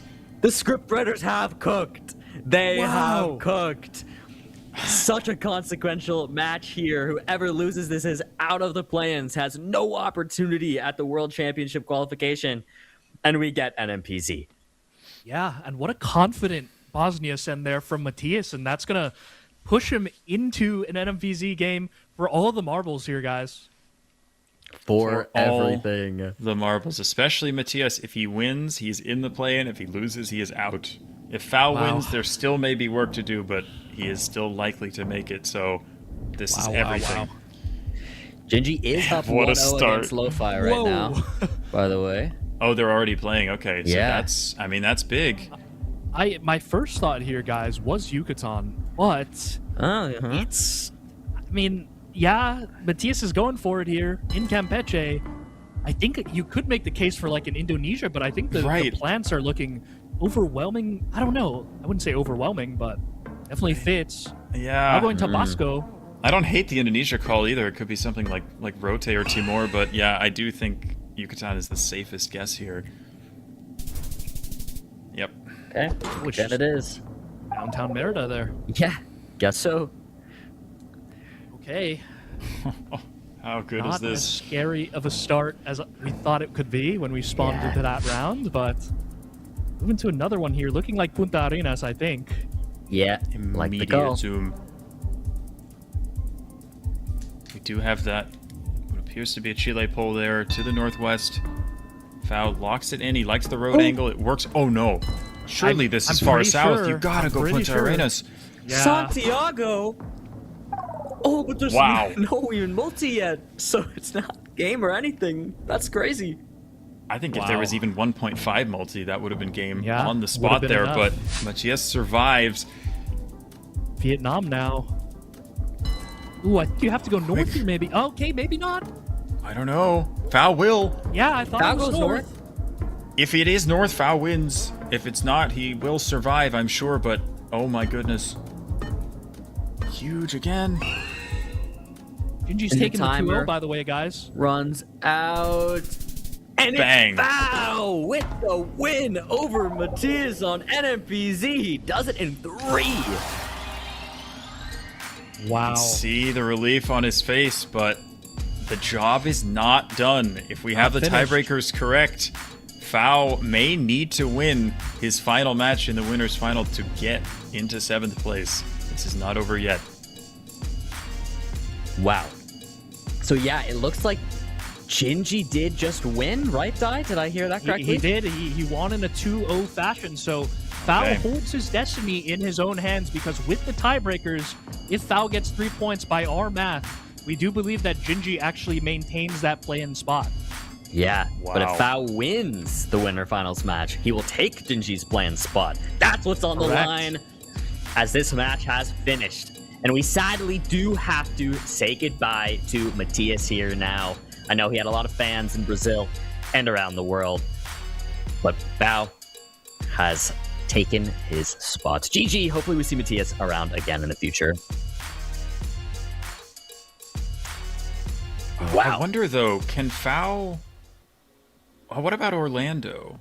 Has he? So because can Foul overtake Orlando? I haven't actually done the math on this, so here I am on the spot. But is there a chance he could? I don't know. I think maybe if Foul wins and Orlando loses, I think Foul has to win either way though, if I'm not mistaken. Yeah, I'm trying to do math in the moment, right. but Foul looked really happy. He looked super relieved, but I don't know. Does he know that he needs to win one more time? Probably. Jake.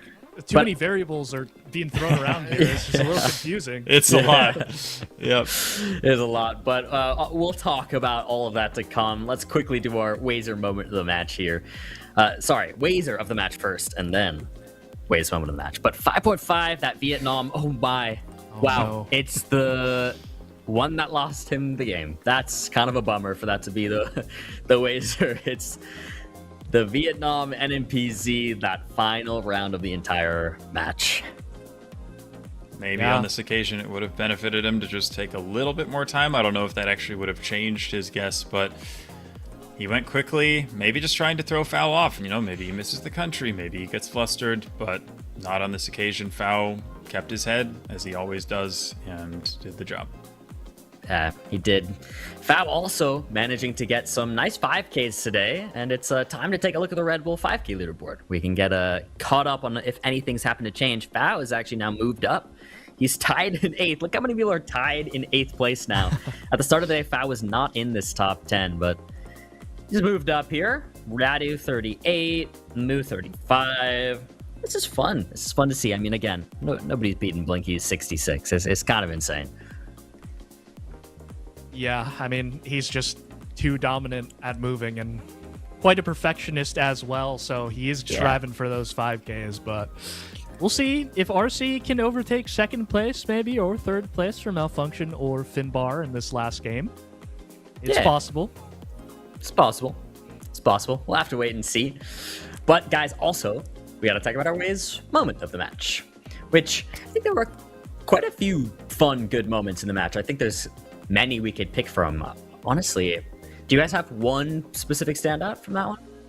Yeah, I mean, for me, I think what started off the NMPZ like spiral a little bit was that Punta Arenas. I mean, just Foul immediately recognizing it. I think probably with the pavement, seemed maybe a bit colder as well. Just immediately recognizing the climate, was able to lock it in, put the pressure on Matias, and unfortunately that, propelled Foul to win that NMPZ game and into the winner's final. Yeah. Jake, you have a different thought or same? I mean, I think that the final round of the no-move match, even if Matias didn't end up winning the match, was also quite a fun one. That very, very difficult Bosnia round where Foul went for the water hedge and just wasn't quite close enough to keep it alive, but it was a really quick and really impressive guess from Matias to take that game. So even if it didn't get him over the line, it was still worth shouting out. Yeah, I like those 2 picks. I think those are pretty much the ones to go with on that one. Also, chat, I don't know, I never see you guys do this, but if you had a favorite moment of a match at any point, you're free to share as well if you'd like to. But regardless, guys, let's take a look at the schedule. We're finishing up the day here. We're about to head in to the winners finals, and it looks like Foul has to face MK. That should get filled out soon. There it is. So Radu versus Ecal. MK versus Foul, Gym Intimidator versus Mood. Those matches are gonna be crazy. What in the world? I cannot wait. My oh my. And as we did mention, you can see the losers final is happening off broadcast. Gingi did already take a 2-0 over Lofi. Wow. Jake, talk to me here. Oh my gosh, there's like too much to say right here. I mean, I'm pretty sure Ecal and Gym Intimidator are tied on points right now, but Ecal holds the tiebreaker. So in order for Gym Intimidator to qualify directly, he needs to win his match and he needs Ecal to lose. Yeah. Not going to be easy, but he's playing against Moo. Moo, obviously a phenomenal player, but Ecal is playing Radu. So definitely a chance, but I mean, this is going to be nuts. And then Fao, again, I'm not 100% sure about this. We can do a little more research, but Fao may need to win his match against MK in order to qualify for the play-ins, which is also going to be a monumental task. Yeah, but let's get into this one. Can Ecal hold the 4th place spot, securing auto qualification to the World Championship? Or if they lose and Gym Intimidator happens to win his match, Gym Timmy will take Ecal's spot. So a lot on the line here. We need a good performance from Ecal, but up against the reigning world champ, Radu C. Now, Radu, because of his performance on the day, has already auto-qualled himself. So, gonna certainly be a match, and a match of 2 titans at that. The old guard versus the new guard in the winners finals. This is gonna be good. Yeah, so not as much to play for as we mentioned for Radu, and also again maybe a little bit more out of practice. Did you guys know he's in a master's program right now? Is he? So he's got a lot on his plate, but but for Ecal this is huge. If they can win this match, they will secure themselves a spot at the World Championships. They know what's on the line here. Don't want to have to rely on Gym Intimidator losing. If they can win, it's in their hands. That says token teens maybe on there from the brief thing that I saw on their screen, but maybe I just misread that. Kind of hard to see. Yeah, got a town named Alvorada. Not sure if, oh, looks like a Tocantins area code 63 there for Radu, Wow. and then a quick find. He's got Alvorada. Yeah. Ecal also has the state Ecal has it. now has the town. We could even see a 10K here in round 1. Ooh, I hope we do. Oh, only one 5K, and it goes the way of Radu C. So Radu dealing 6 points of damage on that one and gaining the personal multi.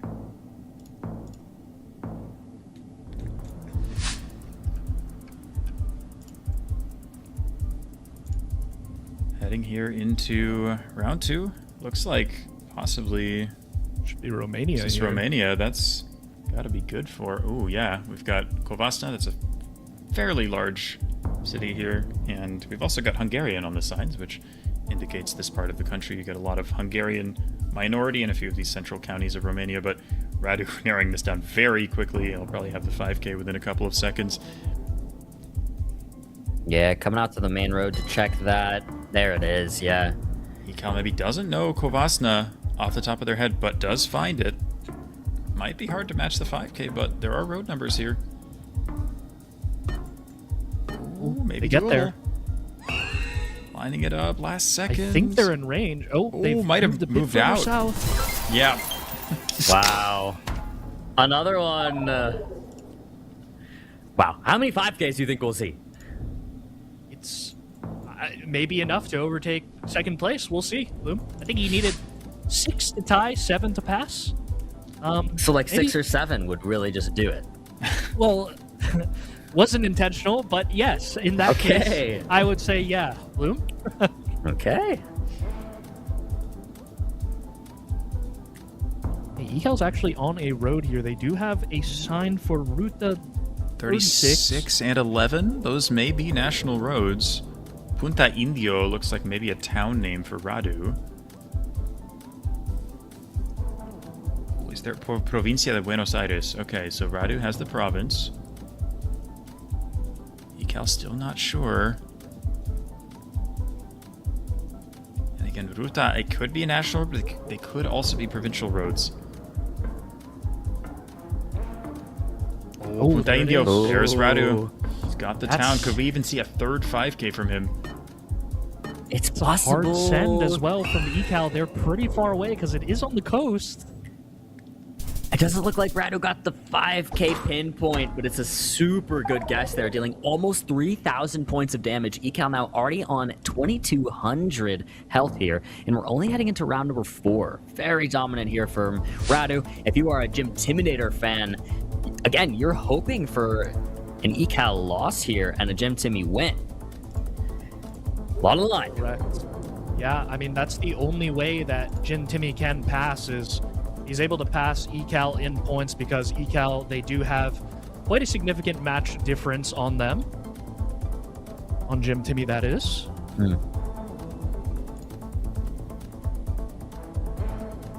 A loss from Ecal and a loss from Gym Timmy is not going to do anything to the standings. Yep.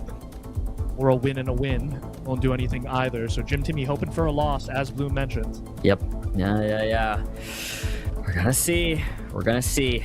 Ecal, phenomenal player though. Very possible to beat Radu. I believe they did in one of the earlier weeks of the America's World League, actually. So yeah, that's it's very doable. right. Very doable.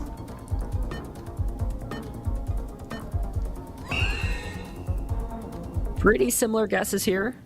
Let's see who has it. It is going to be Ecal finally putting something on the board.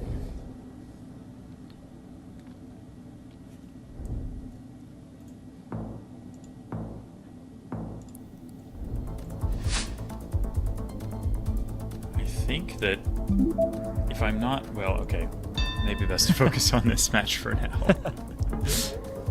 We've got an India round here. A lot of India so far today. Both going for Madhya Pradesh. You mentioned the poll here.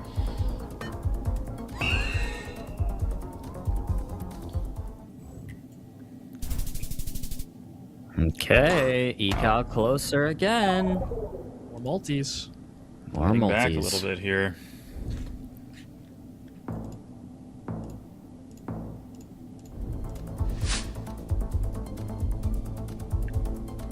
Thailand now. Let's see. Does Ecal know how to read Thai? Not sure. They do have a kilometer marker with the national road number, it looks like. Yeah, is it 1891 maybe there? Yeah, something like that. RC has the same. Or it might be 1091. They're honest. Yeah, Ecal is on the 1091 here.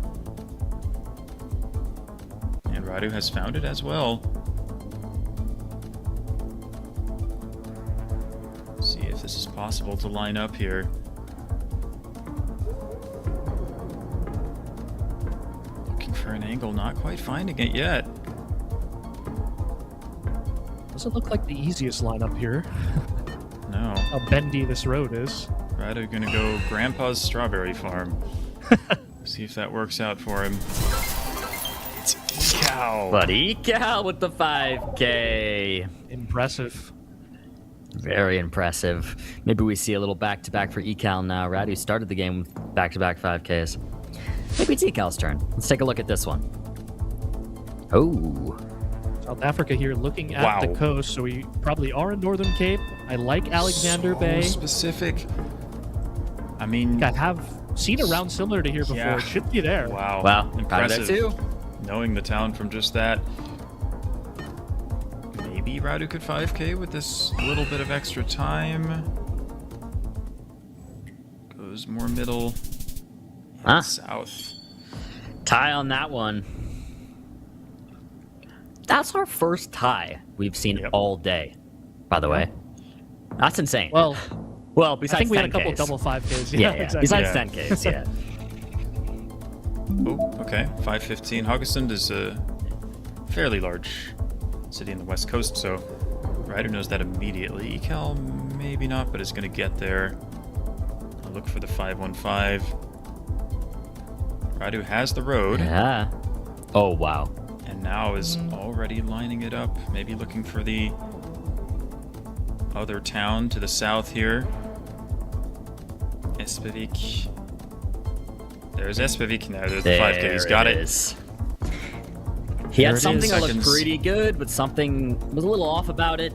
It was just slightly down the road. Let's see if Ecal can follow with a response to that one. At the intersection Radu was first at. so close, but not gonna be there. Not gonna be the right one. That is gonna be Radu with the 5K. Ecal just around the corner. Not too much damage, but Radu, multiplier up.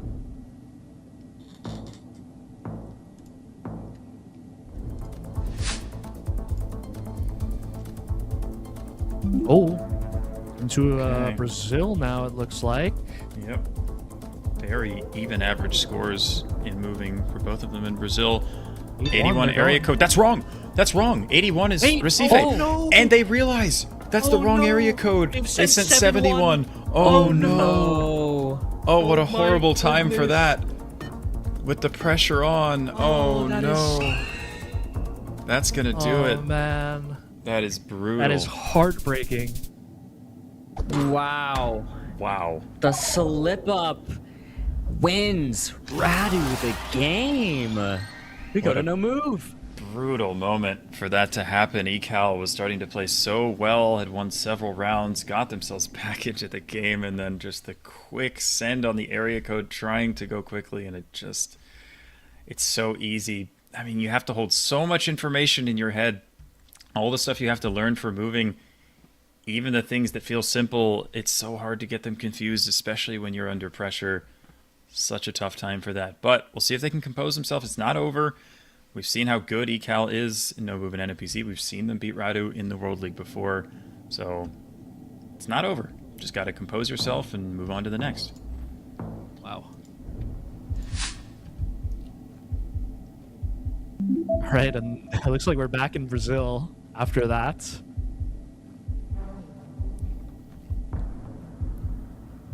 Kind of an empty and open round here.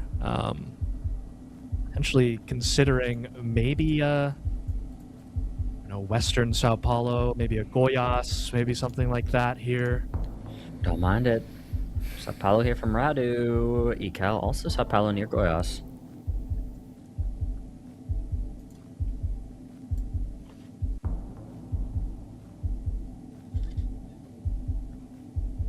See a bit more towards the center of the state, and Ecal has gone a bit more west, so there's a split in guesses here in a big country like Brazil. No Maltese, but this could still be damage for a lot of damage for either player. Let's see. Timer up. Goes to Ecal. Great guess. Showing that prowess in Brazil, not getting phased by the slip up in the final round of the moving game. Excellent guess there. Just got to keep it up. Okay, we're into Kenya now, it looks like, and Ecal, they're looking near Mount Kenya. Looks like RC has a different thought east of Nairobi. Once again, we do have a split in guesses. Maybe not the most consequential, but get some points down. Considering a switch there from Ecal.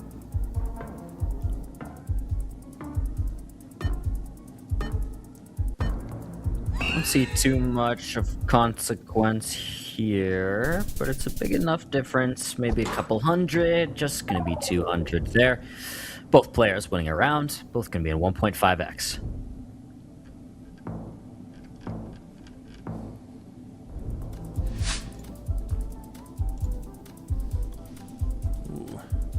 Did that say okay on the stop sign there? I think it did, so it should put us in Quebec. Quick Montreal guess there. Don't mind it. Very definitely quick Quebec, one. definitely urban, but not the only option. But yeah, Radu is going to go in the Montreal area as well. Yeah, it looks like he's looking for a grid that lines up. But regardless, everybody pretty close by. It's going to be a bit further north. Radu will be closer on that one, though, just slightly.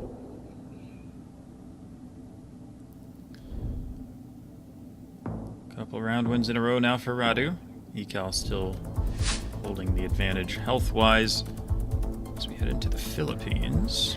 This isn't a car I have not seen in a while, guys. Whoa, Throwback. specific zoom. Very specific zoom from Ecal, true.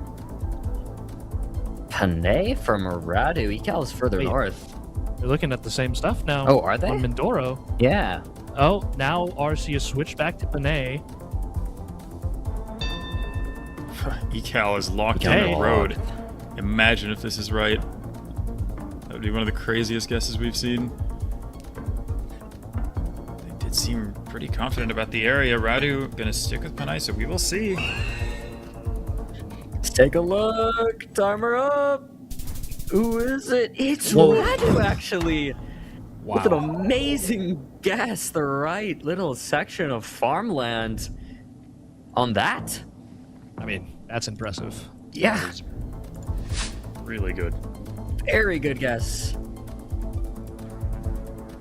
Looks like we go to Sweden here. I actually really like Gotland. It feels like super coastal. Yeah, I think these trees kind of do fit the ones on the right here. Yeah. Yeah, they're both going for it.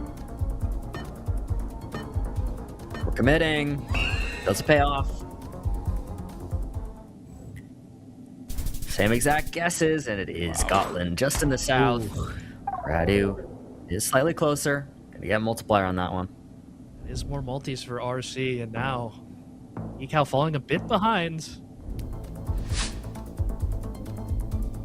We get Kyrgyzstan here. Snowy, yeah, I think Uzgen makes the most sense with snowy urban coverage. With immediately zooming in. Not going to be an easy pinpoint. Try and light up the road, but... They try to line that up, or did they just end up sending that? I didn't quite see. There's a neighborhood called 60 Years of Kyrgyzstan, and right south of it, there's a neighborhood called Shark. Amazing awesome. Neighborhood names. That's incredible. Yeah, they both that got is the multis city. for Ecal. Wow. They'll take it. Anyway, yeah, they certainly will. They certainly will.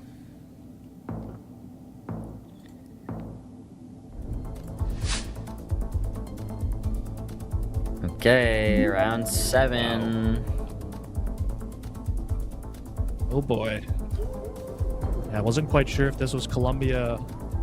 I think it makes the most sense though with these rolling hills. You got the stick fences as well. And trying to get a good look at the pole there, maybe through the trees. There is one. But yeah, it looks like they're both going Colombia here.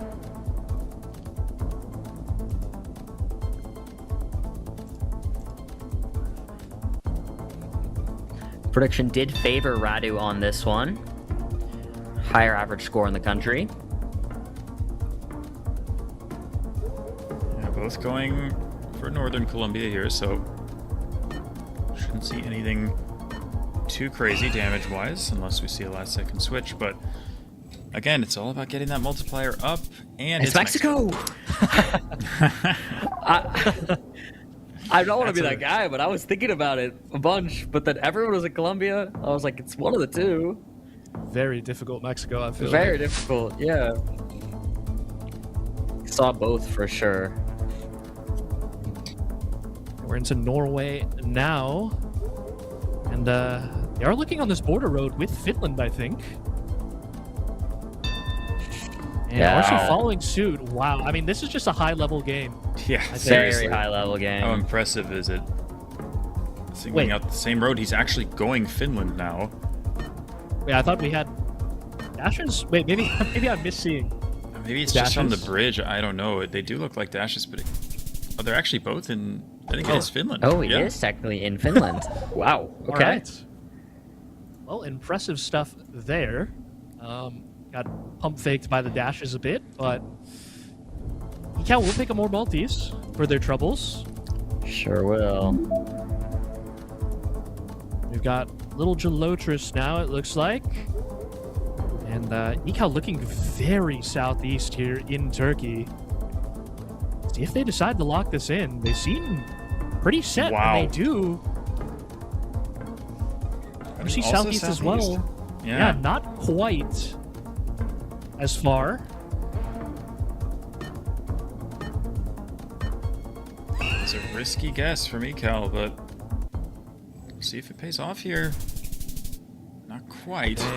Yeah, goes in the way of Radu on that one.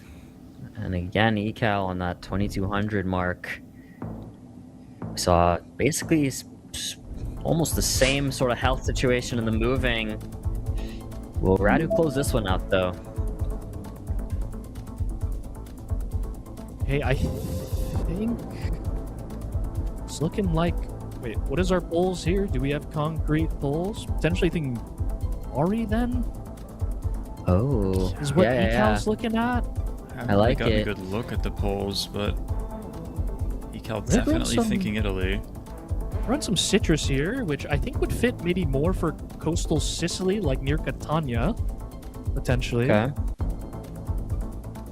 But I'm not entirely sold on it being Italy in the first place, but I think Ecal, they have decided to click in Catania. So considering Sardinia, Radu has yet to zoom in 10 seconds. See where he goes here, just taking it in as much as he can. He will go southern Italy as well. But not the same guess at all. It's Spain. Hey, that was what I was kind of worried about, I think. Like, Oh, my. Valencia obviously having a lot of citrus as well. But Yeah. the polls were a little strange, for sure. Love a good Valencia orange. Yeah. Ooh, are we? Immediate. Yeah. I think this is right. This is right. This is right. This is the road to Ushuaia, or right off of it to the west. Yeah, it should be that white off-road there. Definitely agree. And it looks like Radu does as well. He's going further west, though. Yeah, he's going on the western portion. West Road here. I mean, we won't see the game here, but multis for Ecal, it looks like. Wow. Yeah. Really nice guess there from both of them, but especially Ecal. I mean, the correct white off-road there. Very good stuff.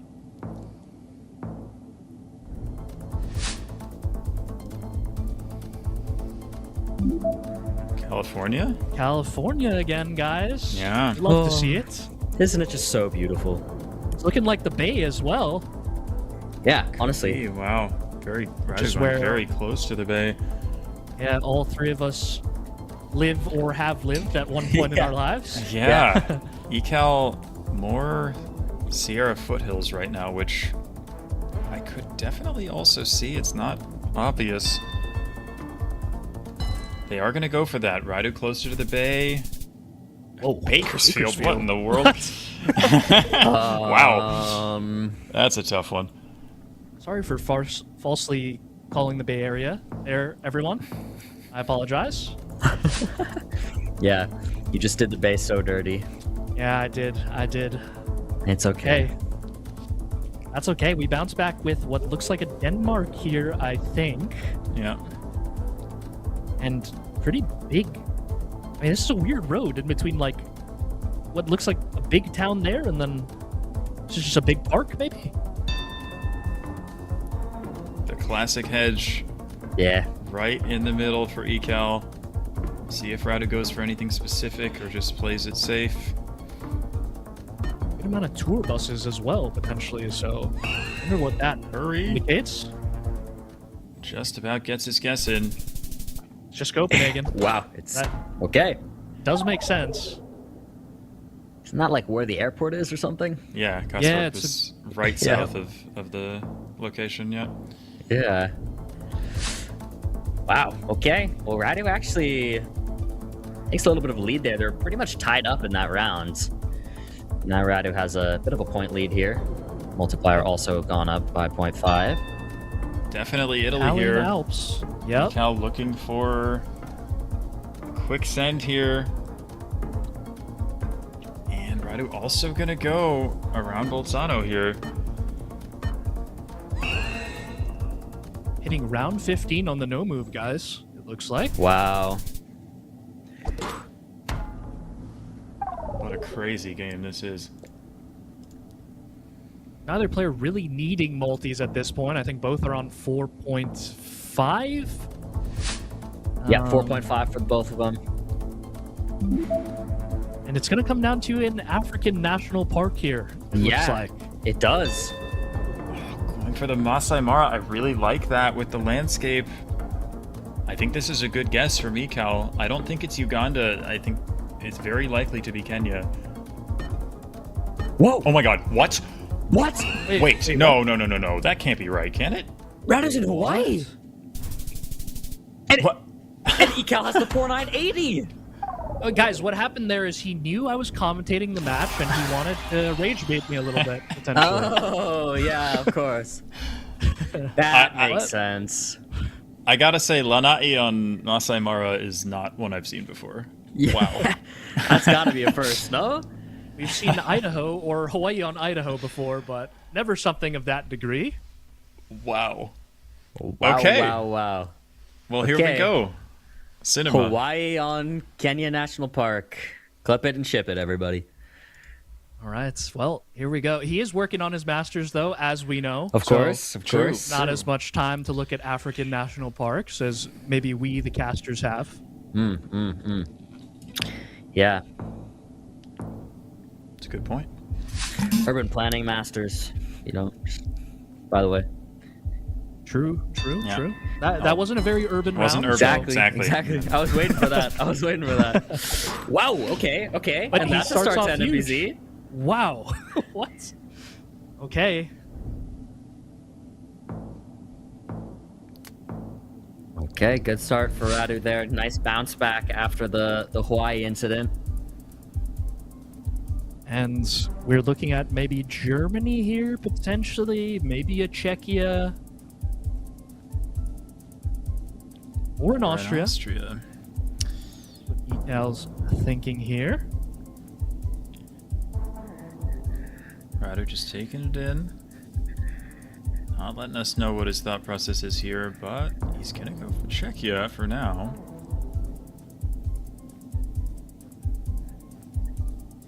Yeah, really not all that much to go off of here. Maybe look at the brands of the cars or pavement or whatever, but it's really hard to make a call here. Yeah, I think Ecal, they're going for a hedge here, potentially, with the border. Yeah.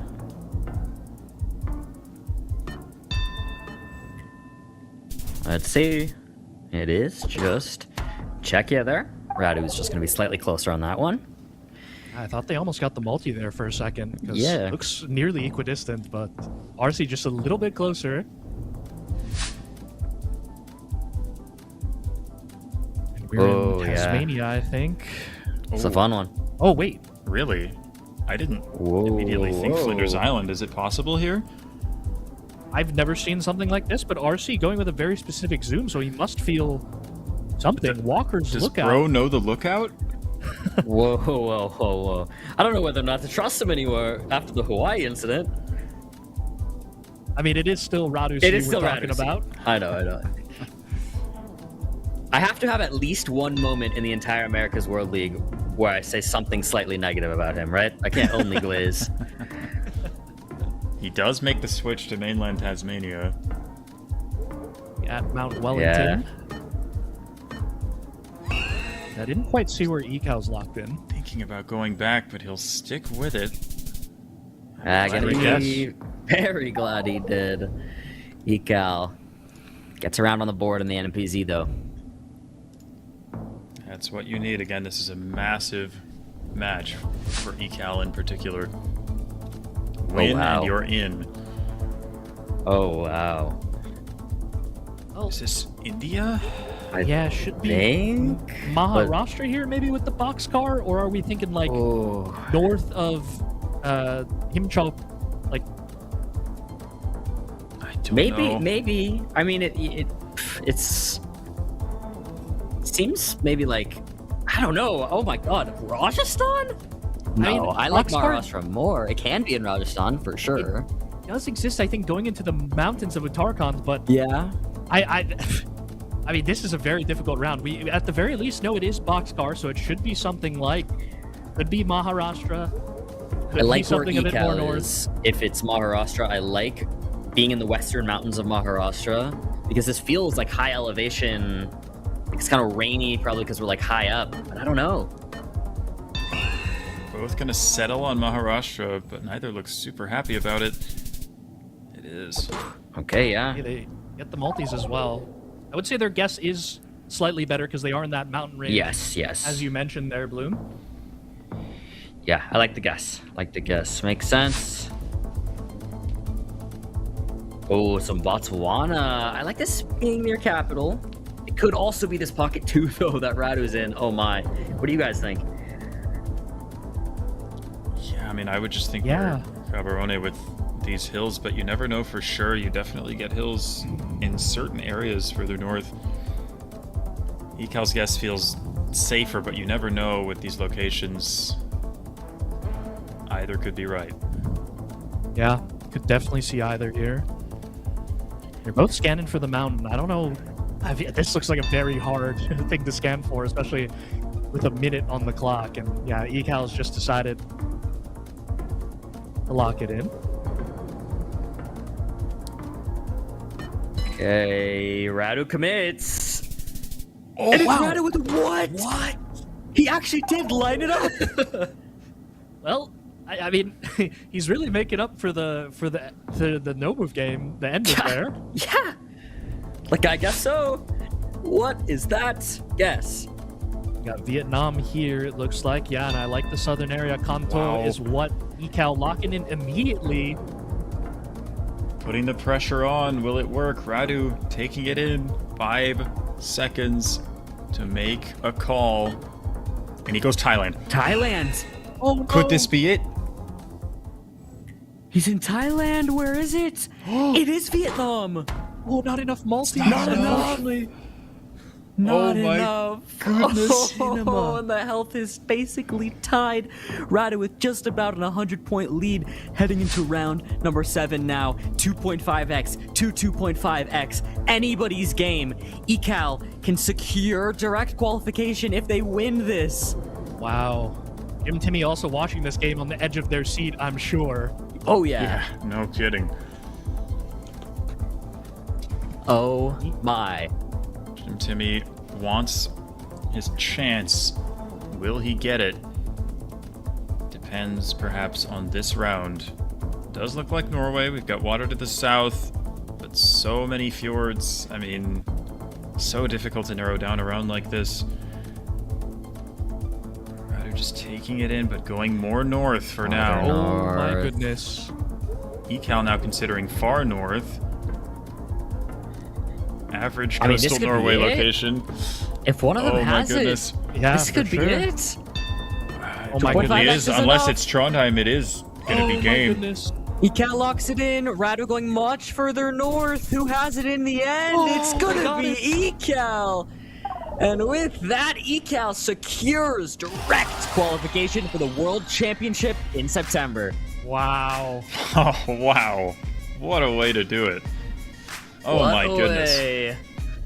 For the Radu fans in the audience, Radu is also already directly qualified with a secure second place. We knew going in, but Ecal's position was up in the air.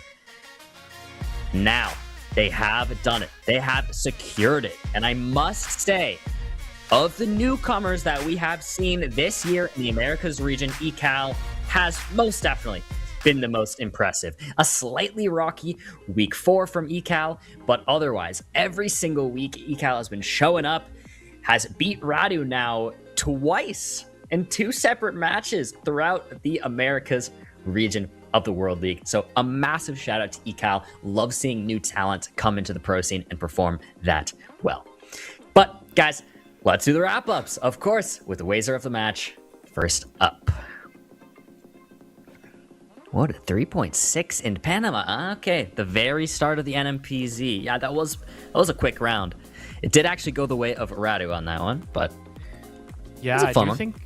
Do you think Ecal locked in Costa Rica quite quickly, and then RC was on the 5K essentially in Panama? So that is our Wazer of the match. Boom. That's it.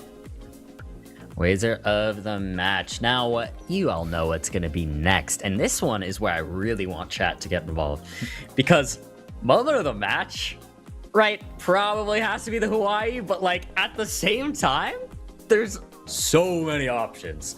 So, curious to see what you guys think, of course. First of all, maybe Jake, I'll start with you. We'll go down the line.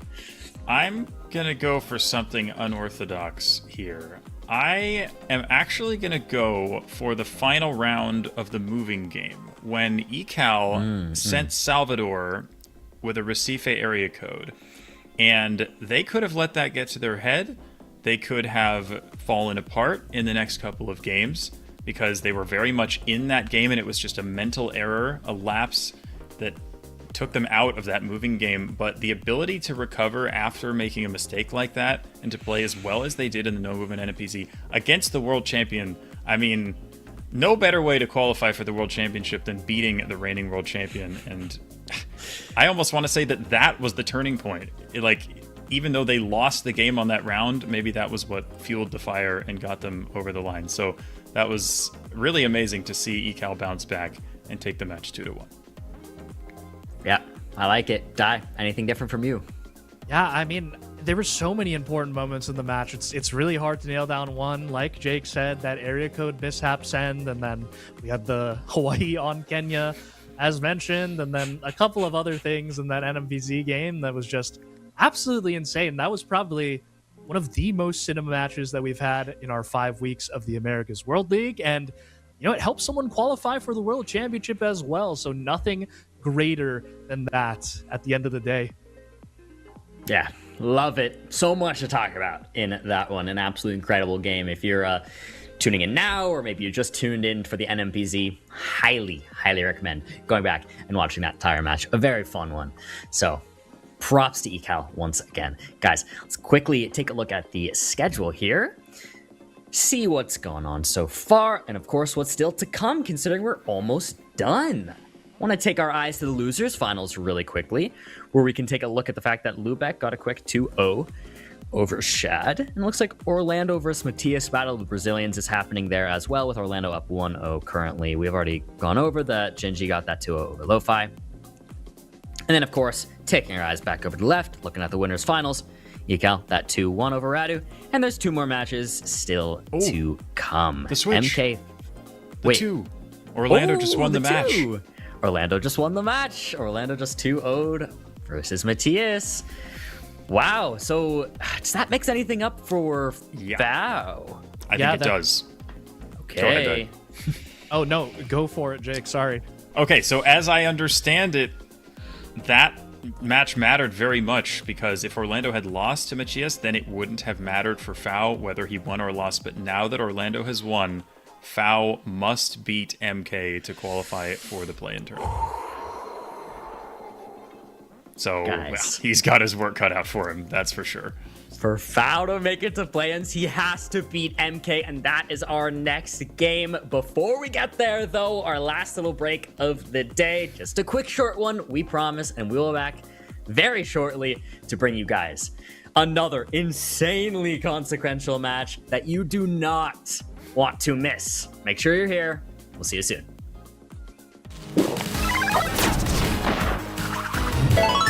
Red Bull gives you wings. With Waze, get real-time traffic info powered by thousands of editors. The most special thing about the Waze community is its people, and it's the rich knowledge that you could never get anywhere else. Explore and build a map used by millions of people every day. And I started editing the maps, adding whole cities, adding roads, adding everything. And the roads are perfect because I made it.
So slow.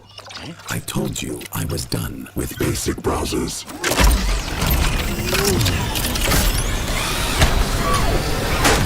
Your setup wants Opera GX, and you're holding it back.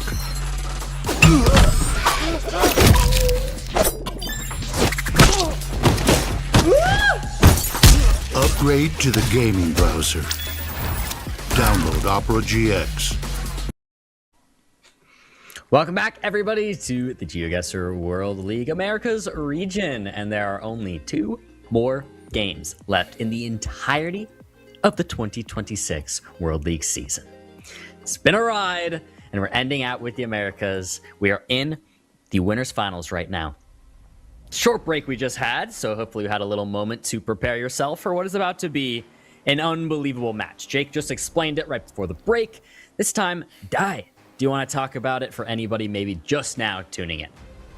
Yeah, so if Fao does end up losing this match, then they will tie Gingi on points. It'll be tied, I believe, on match difference. And then it'll go down to our third tiebreaker, which is the amount of 3-0s that you have in a week. And Gingi holds the edge there. So that means if Fao were to lose, Fao will be outside, on the outside looking in. He needs to win this match to overtake Gingi and make the play-in game. And of course, he's facing the final boss, the #1 player in America's MK here. And who could have set it up better than this?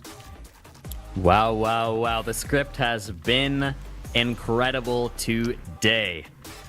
And this is the last spot to be decided. We have our 4 World Championship qualifiers, MK, Radu, Mu, and Ecal.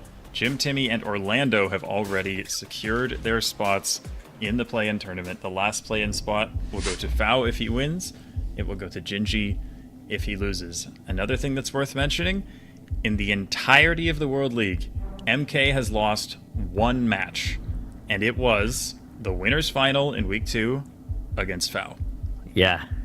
I was going to say, I think they played each other in a winners final. It didn't go to NMPZ, right? And Fao won? It did. Yep. Yeah. It's absolutely right. Wow. So it's doable. Fao's done it before. I didn't even realize it was MK's singular loss, though. That is unbelievable. Yeah. Wow. This is going to be insane. They both have the district here in India, in Tamil Nadu. One of them is going to be a little closer. It is going to be MK. It's just a neighborhood of Tirunelveli there. MK, not a lot to play for. I believe he's guaranteed first place regardless of what happens here, but always pride on the line, prize money, etc. But Fao, everything is on the line. Quale County, he knows it immediately. Fao has it too. Oh, does he know where it is? Does he remember where it is? It's far southeast. Gotta remember Quale. He's looking at the county borders. He's not sure, but he is gonna get there. He's going coastal, though. MK went downtown Quale, which is inland. And now they're both downtown. Wow. And a 10K. 10K to start it off. You can't ask for anything better. The round 2, a 10K. It's the high quality moving that we expect from these two. Looks like a Russia here. This could be big. Big country, big points. As we always say, a quick send in, looks like Ulyanovsk area. Was there, did he see something there? I didn't quite catch it. Yeah, maybe it was the mixture of the antenna and the, I don't know, what looks like spring coverage here, potentially. I was just going Kazan. Ooh, thinking about Samara, but sticks with Kazan. Is going to be MK just a little closer there. Wrong oblast, but he's closer geographically. Yeah. Whatever works. Yeah, whatever gets the job done. Ooh, thinking about a quick send here is Fao. Wait, did he see? MK saw the address it's a yes. Spawn. He's got the address. Oh, I feel like he should maybe send here, but it's a big enough urban area that probably, yep, he is going to get the info there. MK will follow. Maybe he could find the barangay or a street here with the 3 seconds he has left, but looks like he's just going to click in the middle of the city. But Fao needs to get the multiplier up. Ooh, it was the province, not the city. And it's MK closer again, getting multi on that.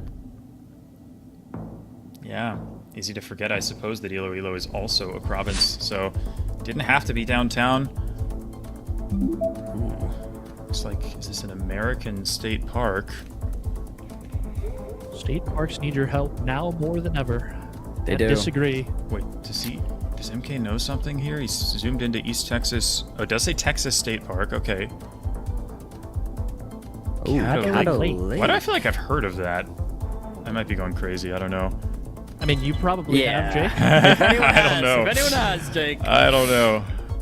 There's a lot of lakes out here in East Texas, like a lot. So it also says the city name there at the top too. What does that say? Yeah. City of Uncertain? What? Uncertain. Okay. That's a crazy one. Okay. Nobody could find it. But once again, it's just MK that little bit closer, chipping away the damage and gaining multi. Yeah. The multiplier is now a lot higher for MK. Fao has an uphill battle ahead of him here. And again, I mean, we know how good MK is at moving nowadays, but still, it's probably Fao's strongest mode, so if he goes down 1-0, he's really going to be feeling the pressure here.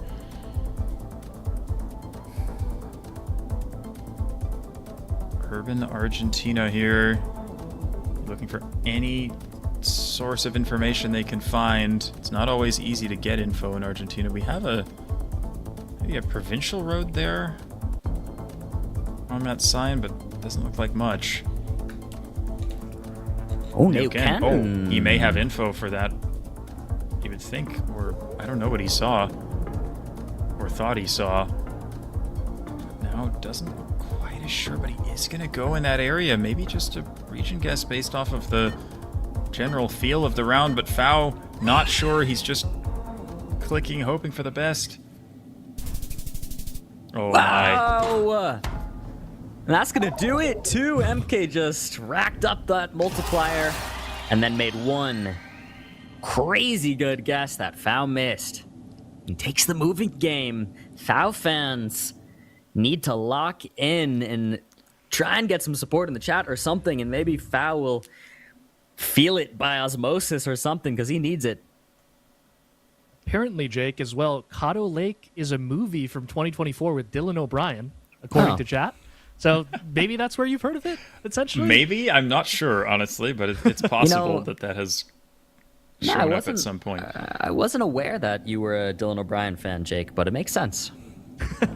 I'm not even gonna lie to you. I don't know who that is. But. Yeah, that's what I thought. That's what I thought. That's what I assumed. But imagine the world where you were a. All right, I'm gonna stop. All right. Well, we've got a Nairobi, north of Nairobi sent here from Fao. It looks like MK in a different spot. Fao thinking about West, but he's gonna stick with Nairobi here.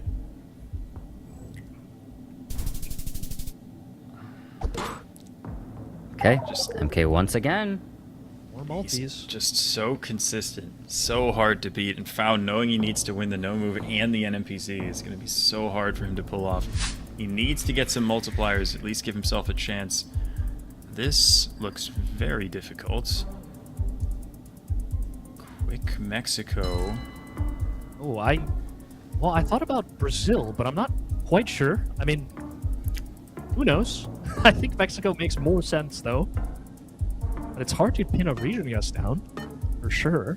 Yeah, very specific from MK going in Puerto Vallarta. Oh, let's see. Oh my goodness. What?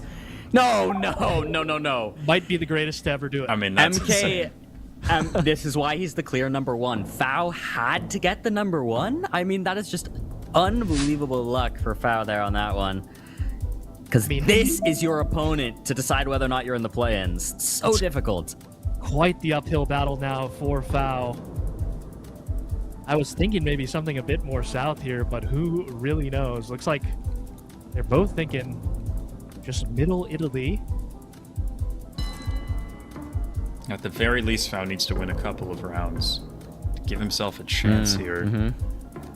He's not going to win if his multiplier is at 1x. Yeah. Let's see. Just thinking about Trieste. That would have been bold, but he leaves it near Rome. Oh. And it's MK closer. It's enough. Unstoppable. Wow. It's enough. A double flawless there, guys. Have we seen a double flawless at all? I don't know. I don't know if we have. That's insane. Just like that, it's over. That's. I mean, wow. So brutal for Fao after getting that win against Matias. You saw how happy he was after that, but I think he's realizing now he fell just short, and so unfortunate coming up against MK of all people in the final round. But MK just an unstoppable force. What a performance there. And he ends the World League on 19 points out of a possible 20. Wow. Very impressive from MK, it must be said. A big bummer for Fao. Yeah, as you mentioned, just like going through the gauntlet of today for Fao, finally making it to that winners finals, and you have to face MK, who has been in the best form we have ever seen him, not only in this World League, but today. The way MK has been playing today has been unbelievable. So smart, so calculated every round, deciding exactly how he wants to play each round in different ways. It's a scary MK. It's a very scary MK. And that had to be Fao's opponent, and MK takes it. GG to Fao. We're going to miss you, man, but I'm sure he's not going anywhere.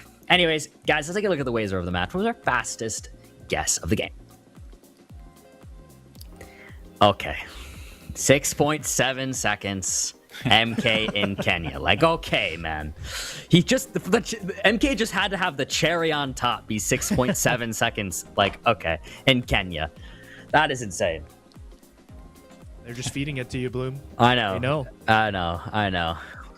Anyways, wager of the match. Fitting for it to at least go to MK, who's also the winner. Obviously, sometimes we see the wagers be a round loss, which is not as fun. So I guess at least fun that it's still a round win there. What about moment of the match, guys? I think I have mine. I think it would have to be the Mexico. I just think that guess there from MK was truly unbelievable. We were completely forested in on a basically unpaved road. And how close was he? It was 4-9 something. It just unbelievable guess. So for me, that is my Waze moment of the match. But do you guys have other thoughts? Nope, that was mine. I mean, Okay. I don't know how to choose anything but that. I mean, just an unbelievable guess. One of the best we've seen today on one of the hardest rounds we've seen today, I would say. Even Fao getting in the right country was impressive, and he still almost lost the entire match on that round because of how close MK was. So, yeah. That's all you can really say about it. Yeah, big props. Agreed. Well, guys, we'll take one more look at the schedule, see where we're at right now. We have one more match to go. Just one more match to go, and it's going to be Gym Intimidator versus Moo. This will be a fun one. This will be a very fun one. As we know, with the Ecal win, Gym Intimidator cannot overtake them. Gym Intimidator has secured play-ins qualification, though, and Moo has officially already secured World Championship qualifications. So, in terms of qualifying, not as much on the line, but must say, difference in prize pool, and Moo has made it to the winners finals every single week without fail and has never won. And he is the only player to do that. Can he break the curse week 5? That's going to be the big question of this game, and I think everyone should be looking at. I'm hyped for this one. I think it's going to be a very high-quality matchup. These two players are very good, very talented, and very fun to watch. Dai, talk to me about this one as we get it ready to go. Yeah, it should be interesting, and let's see if Gym Timmy can keep up with Moo on the moving specifically, because that is a mode that obviously we know Moo, probably we've crowned him the best moving player in Americas at this point, so we'll see if Gym Timmy can keep up on that, and then if he can carry momentum potentially into his two stronger modes of no move and NMPZ. Yeah, that is really going to be the question, right? But I mean, we've obviously seen people be able to beat Moo in moving, specifically, of course, because we're not necessarily doing pinpointing dueling, we're doing moving dueling. So you can put on that pressure early by making good no moving guesses, and stuff like that can definitely trip up Moo. So that might be Gym Intimidator's strat. We're going to have to wait and see. But regardless, excited for this game. It's going to be a very high quality, fun final match to end out the entirety of the Americas World League. I'm excited, guys. Let's do it. Gym Timmy. What a guy. He actually has a longer average guess time than I would have guessed he would have coming into the World League. I don't know about you guys. I don't know, Bloom. I feel like he's kind of a patient guy nowadays. Okay. He definitely thinks a bit more about his guesses. He's not a go for it type of player like old MK used to be. So, fair enough. I mean, I think the average guess time being slower than Moo's though. Yeah, that's what I'm saying. Like 0.2 seconds is kind of interesting. That is right. It's a bit surprising, but regardless, let's get him into the game. Your setup wants you to win. It does.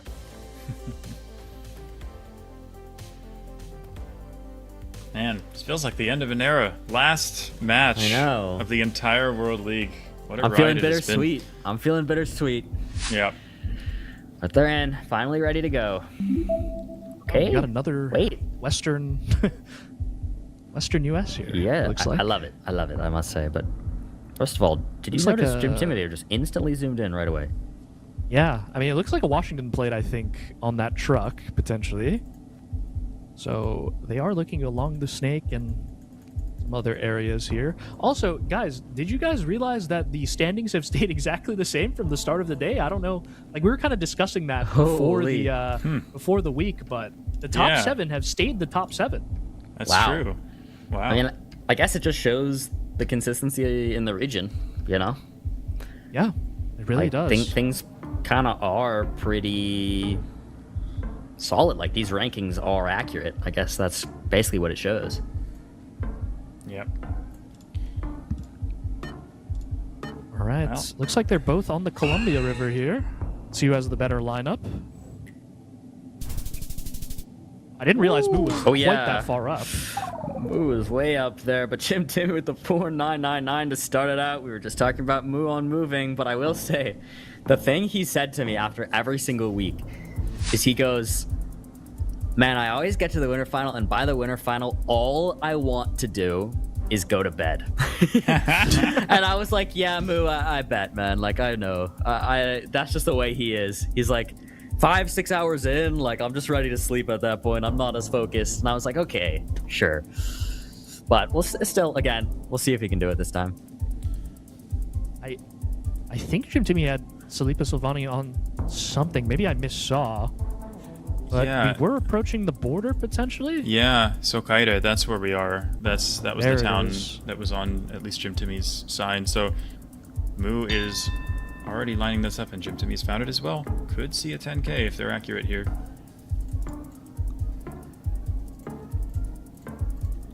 Should be on it as well, so cue up the music.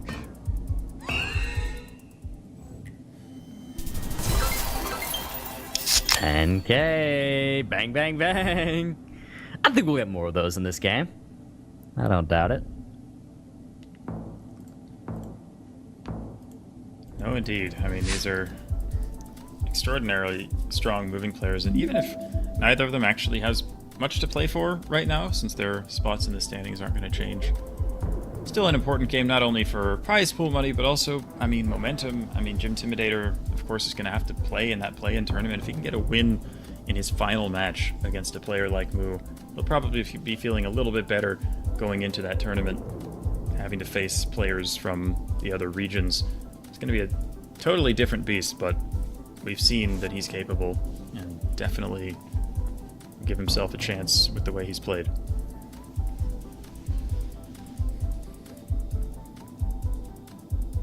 Hey, I was looking at British Columbia here. Makes sense with the black car and some pretty big mountains off in the distance. Let's see where Moo ends up sending here with 5 seconds left. Also in BC. Looking at the same general area. Okay. More south there. Gym Timmy Multis for Gym Timmy. closer on Canada. Gym Timmy probably pretty unhappy about how that Ecal match ended. I mean, especially with how he's playing right now. Yeah. He would have a chance to qualify himself for the World Championship, but Ecal played so well against Radu that he's just not quite going to get that shot, but... Yeah, I mean, anytime you're sitting in a position where your qualification is dependent on how somebody else does, yeah, it's a terrible feeling. It's a terrible feeling. There's just not much you can do about it. It happens in every esport and almost every format, kind of like near the end, stuff like that is just bound to happen. So, bummer for Gym Timmy, but we'll see how he does in the plans. I think he's going to be a strong contender there, so definitely take a look out. Plans will be 2 weeks from now. Yeah, excited for that, Bloom, and looks like on this round in particular, looking like no info for either player, so it is going to have to come down to a little bit of a region guess. And Moo already zoomed in on Chile, it looks like. See where Gym Timmy ends up going. He's going Peru. Oh. Or... He's going yeah. Peru, but he's right on the border. They're both in Peru, and Moo's on the road, okay. Well... Saw Moo zoom into Chile initially, but thought better of it and just pulled the road with no info. Yeah, okay, you know. Sure. Why not? Casual. So when we do have info, though, should be so you can digest that info a bit faster. Yeah, we do have a town name, like Greekostad, I think it was, but maybe more here. I didn't quite spot what the other town name was. Also have a road number. Priska, R313. Our roads can be notoriously hard to scan for in South Africa. Both of them struggling a little bit here. Oh, it does say N8 though. I mean, oh, there's Priska, yeah, and the N8 is a major road. Although I'm not sure Moo doesn't have as much info as Gym Timmy. He's looking at They both have one sign. Priska though. Oh, I think they both have the same road. Yeah, it looks like it. Gym Timmy Looks trying pretty for a good. lineup here. He's zoomed very far in. Yeah. I think he had the town name as well, so he should be on it. Wow, Both they on it. both get it. I said it. I said, well, that probably won't be our only 10K. And I'm happy we got another. Round 6. Here we go.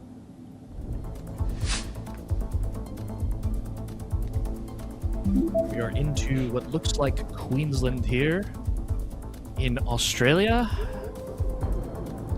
Yep. I don't think there's anything on there for Gym Timmy on that No, company there wasn't. truck. You can look at bins. I know that Moo has done a little bit of learning of like shires and districts and things in Australia. So, oh, that's his Bundaberg. That is in Queensland and it's fairly large. He's gonna know where it is, I think. Yep. Pressure now on Moo to match. Oh, he's not sending though. I'm kind of surprised. Does say Bundaberg for Moo as well, so he's going to be able to get there in time, and now it becomes a pinpointing race. I think Moo did see the coast, so is finding it now. Looks like Gym Timmy has the 5K as he has locked in. Yep. Wilfred is the cross street, and Moo has found it as well. There it is. Another 10K. Oh, you love it. You love to see it. Oh, what a close game here.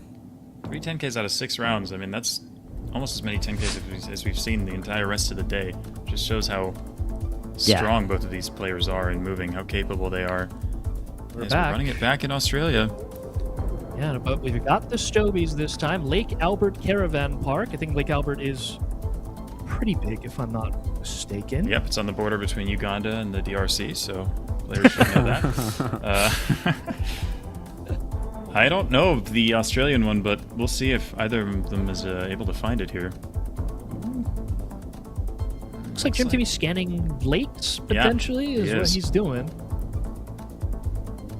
It could also just be a town name. Who really knows? I have no idea, yeah. Scanned in Kangaroo Island as well. Either player looks like they're going to find it here, I don't think. Oh. We might have a Shire there. Gym Timmy? Yeah, they're both in Meningi? I don't know. Oh, man. Oh, Gym Timmy might be on 4999 here. Oh, no, it's Moo who is. Wow. Okay. I thought it was going to be the intersection, but it wasn't. Yeah. Maybe because Moo is such a moving player, he's used to maps where it's always at an intersection or something. Made him go there. Not sure. But I mean, great guesses for both of them. They both basically got there in the end, so props. We do have a postcode here in Malaysia. It starts with a 2. I didn't quite catch what the whole thing was, but you can learn postcodes to figure out where you are. Yeah, it looks like he is already zoomed in on Terengganu here. Moo is having a little trouble moving. Gets out of it. So it does help because I think we saw the coast to east potentially, so that would make sense. Yeah, Kuantan. Kuantan, yeah, that's there. Right there. Once again, it's going to come down to the pinpointing, but the precision from both players so far in this game has been immaculate. Ooh. Got a coffee shop called Plan D. If your 3 favorite coffee shops are not open, you can go to that one. No worries. And Jimmy again. I mean, it's just impressive. The back-to-back 5Ks and actually 4 5Ks in a row for Gym Timmy, but 2 without Moo getting it. If he gets 1 more 5K, can we count that on like a speedrun leaderboard? I mean, that's a 25K. True. If he gets 1 more. Very impressive stuff there. Oh, big sign. Okay. Pereira is a huge city. Yeah. Right. Does Gym Timmy have that? I don't think he does. No. What's he looking for right now? Not quite sure. Maybe that mountain range that we're looking at to the east, potentially? I'm not sure. Good luck choosing the right mountain range. Oh, but he's just... Oh, he has a road number. On that green marker. I was like, he's got to be looking for something more specific. Yeah, right? Yeah, let me just line up mountains in all of Colombia. Like, okay. Yeah, no, he has to have something, and he does. He 29 has the here. road, but not necessarily any more info. Scanning along it, Moo is closer to downtown. Doesn't look downtown, to be fair. No. Could be closer, Gym Timmy. Gym Timmy is? This is a very impressive performance from Gym Timmy. Breaks the 5K streak, but not saying much. Still very, very close, with a little more information than a road number. And a very high multiplier at 5x. Wow. Any chance of a license plate here? They're blurred. Hard to see. Man. Oh, maybe something for Moo? Maybe. I think he might be able to read that. We can't, but it may say Changuinola because he has zoomed into northwestern Panama here. That road looks pretty good. Yeah. Actually, seeing someone ask about why pros are looking at the ground in chat, might as well just explain that. They're just aligning the road with the compass relative to the map. So next time they do that, I'll point it out. You see as he's doing here, he sees the road angle. Now he looks for a road on the map that lines up. Not the easiest pinpoint here, I'd say. You could assume that we're maybe on some sort of main road, but other than that, yeah, Gym Timmy going more towards Santiago, towards the middle. This will be big points for Moo. He doesn't get the 5K, but the 4993. Yeah, he looks disappointed in himself that he wasn't able to 5K it, but hey, man, you got the city. That kind of undoes all the work that Gym Timmy did in the past 3 rounds there. It does. And we're back in another Australia, it looks like. Perth. Okay. Wait, Hobart? Oh my gosh, it's not. It's not Perth. Hey, he knows Launceston, right? Surely, and Hobart. Oh my god, is he about to send Perth? Wait. Oh, he just realized. Oh he just my realized. goodness. Oh, he just realized. He stopped laughing. That's a crazy one. The bait Perth. I've never seen that before. Yeah. The other Perth Tasmania. The other Perth in Tasmania, and they both get there, by the way. I think this is the roundabout. A little 10K? It is another 10K. It's like Moo actually on the wrong part of the roundabout, but it's close enough. 75 meters, still very close.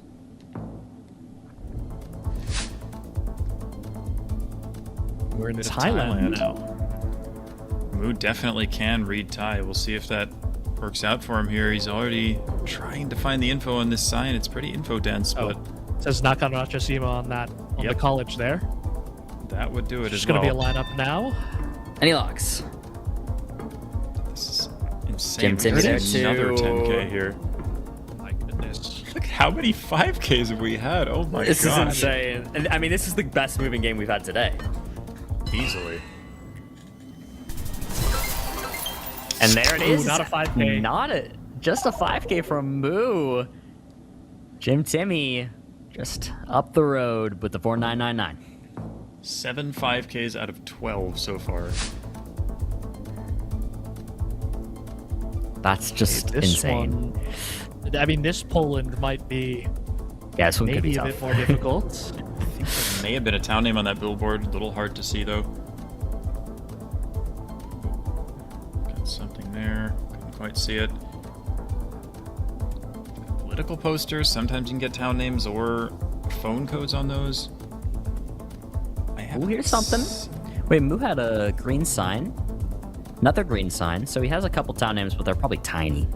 Yeah, most They likely. are going to be so tiny, I feel like, and would kind of hurt on these multis to just somehow lose to any sort of Polish region guess, because I don't think either player has found anything too significant in terms of. Is that? Oh, Is that an outline of a voivodeship maybe in the northwest of that sign, or maybe there's sign? I don't know.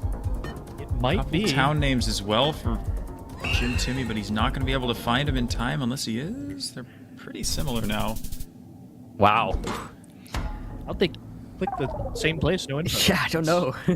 Okay. There must have been something that led him somewhat that similar way. there. I will Right. say, Moo gets a little bit of redemption on Poland after the beginning of the day. You know, wins a round on it at least.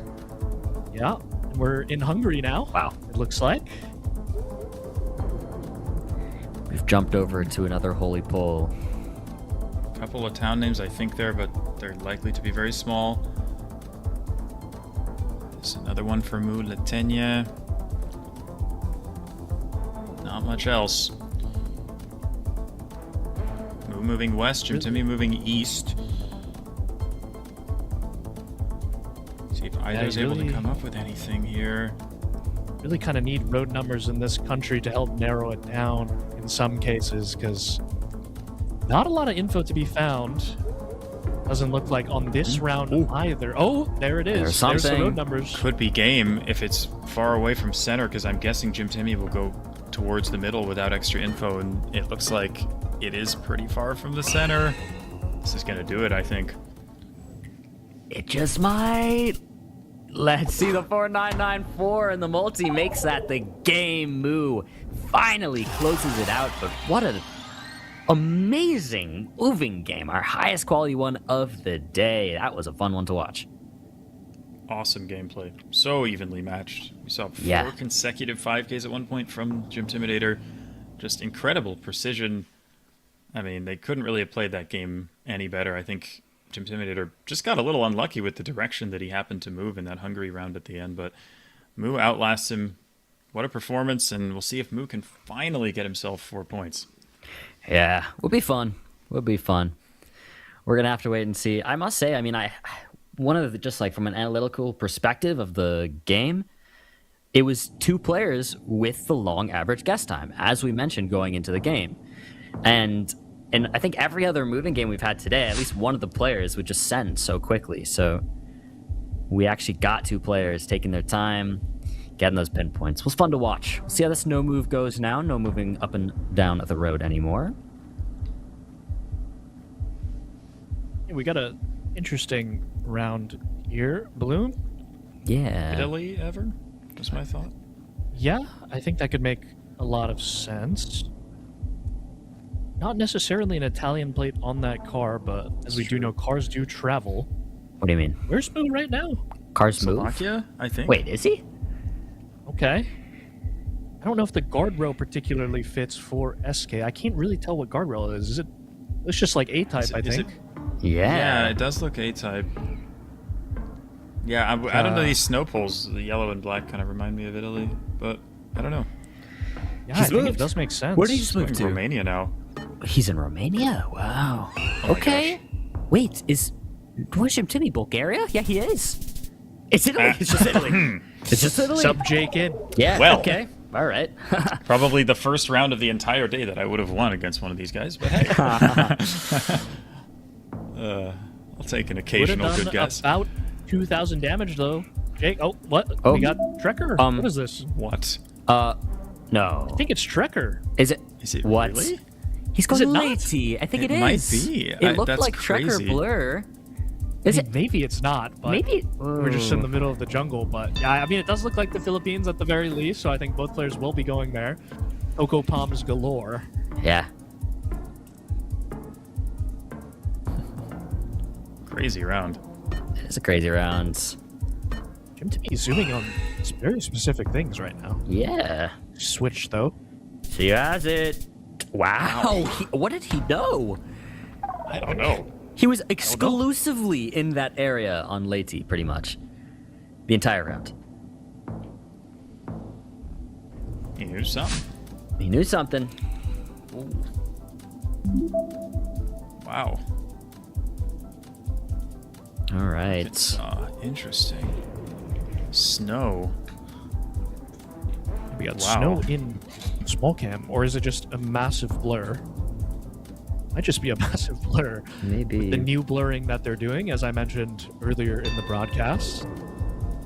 Looks like Moo's locking in Arkansas, and Jim Timmy will follow, just because we do have wide lines here. Yeah. Yeah, both Arkansas. It's going to be Gym Intimidator closer, though. On a good streak here to start at the game. We might get an NPC. Would be a very apt way to end the league. It would. It would. Is it evil to move if I say I want an NPC? No. Nah, I would Yeah. say they're both already locked into their positions. It's not like you're Yeah, no. you're wishing ill on either of the players here. True. Then you know what? I want an NPC. I want the cinema. We need think the cinema. Deep down, I think we all do. Yeah, I mean, it's just such an even match. It'd be fun. It would just be fun to see what happens. But of It'd be course, fun to get there. they are qualified in their respective plans and then World Championship, but there is a difference in prize money too, so they're playing for something here. It's not absolutely nothing. Same Very guess, similar guesses. Yeah, and wow, Moo. Okay. Okay, Moo. That's certainly your first guess to get on the board. Really nice stuff there in Chile.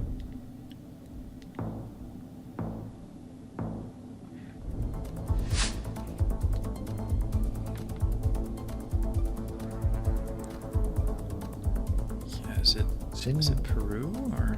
Yeah, it looks Yeah, like we we have the have black and white stripes. posts here. Yeah. Very different guesses though. Yeah. Jim Timmy down by the south border and Moo is closer to Lima.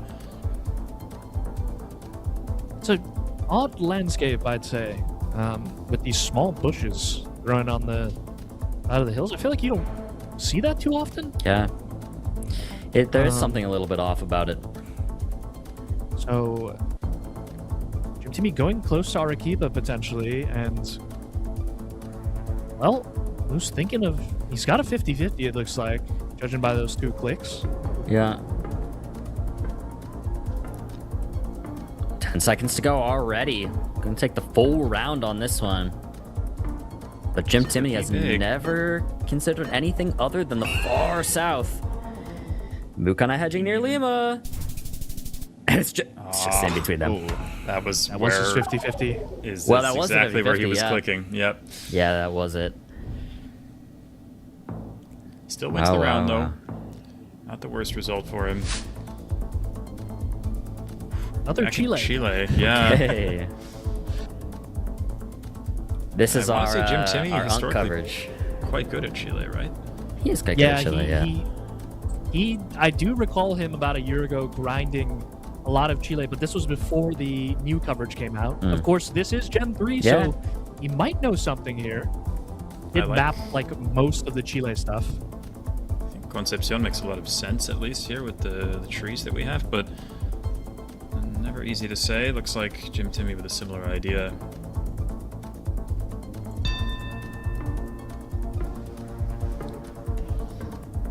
Locks it in first. 10 seconds here for Jim Timmy. Make that 5. What's he gonna do? Near Temuco, it looks. No, he keeps it up basically where Mu is as well, but it is closer to Temuco south of it, actually. Mu is going to be closer on that one, technically. It's been 3 rounds in each direction here for our players. Going to round 7.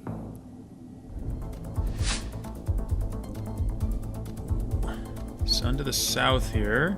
US, looks like. Yeah.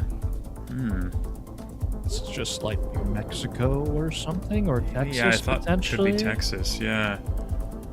Yeah, don't mind like a West Texas. New Mexico for Mu, though. Could see either here. Yeah, I feel like clicking right on the border might just be the play. Potentially. Yeah, Mu has switched moved. over. Mu switched, yep. All right, 20 seconds left. So much scanning. These players are just so calculated. Yeah, a bit more away from the border here is Gym Timmy. Mu's moved further east. Okay. And the guesses are so similar in the end. Okay, yeah. It's that West Texas. That's 500 points for Gym Timmy there. About a 1,000-point lead now. Heading to round 8.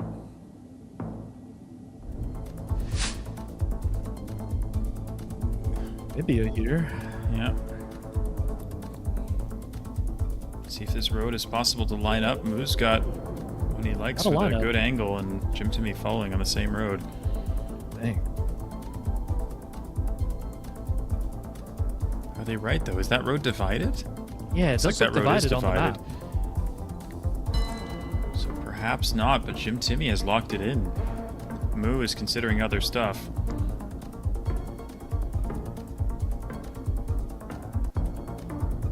Let's see. Hasn't found anything better, so it's just Yeah. staying there, it looks like. Wow.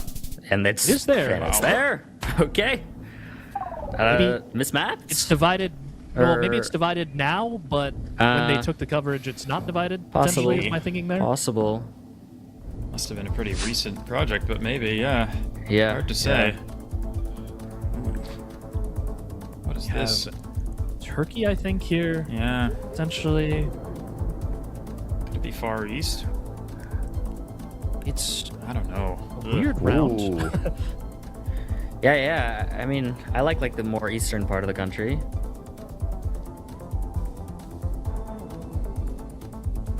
Players using whatever they can use here. We do have mountain range to the west. Yeah, huge mountain range. Locks it in. Yeah, it looks Timmy like doesn't look too sure of himself. he kind of considered where Mu is, but now he's gone further south. Moosh. Oh, moved again. Let's see. It is Mu. That's 2,000 points of damage almost. Mu takes the lead in the health here. It's a close game though. Round number 10. 3.5x to 3x. Cambodia, instant zoom and click here for Mu. Really can't be much else with this. I like the Cambodia shout. Region guessing it might be a little difficult, but I like kind of the east part. We do have this very dry coverage here, which is primarily found in the north and east part of the country. So Gym Timmy might be going for commits. Yeah, Mu Kind of maybe hedging. more of a maybe. hedge. Yeah. Wants to play it safe. Gym Timmy, yeah, he's committing. Oh, now he goes for Siem Reap. Goes for more of a hedge in the end. It is west, though. Gym Timmy will be closer on that, and that's 1,200 points of damage with the multi. Now Gym Timmy's in the lead. This game is so back and forth. So evenly matched. Another, oh, isn't Dalby a thing? Yeah. I think that's knowable. I don't remember exactly where it is, but would I want assume to say that's a fairly large town. if Mu did learn the Shires, maybe it is. Maybe not. I don't know. But looks like Mu was gonna zoom in on something and then Brisbane. They're in Brisbane now. Thinking Queensland. We have... There's Dalby, yeah. Oh, there's Dalby. Okay. I think we do have the blue or the black paint on the pole, so this makes sense. Wonder why Boo's only scanning Brisbane right now. Maybe because of the black paint? Yeah, potentially. How far away is he? I didn't quite catch how far away Dalby was. Could he lose here? I think so on 4x damage, yeah. Yeah, it's there. Oh, it's right there. He doesn't see it, though. I think this will be enough. I think we're going to get NMPZ, close, people. I think. Let's see, though. That's the 5K from Gym Timmy, and it takes Moo down. NMPZ, here we come.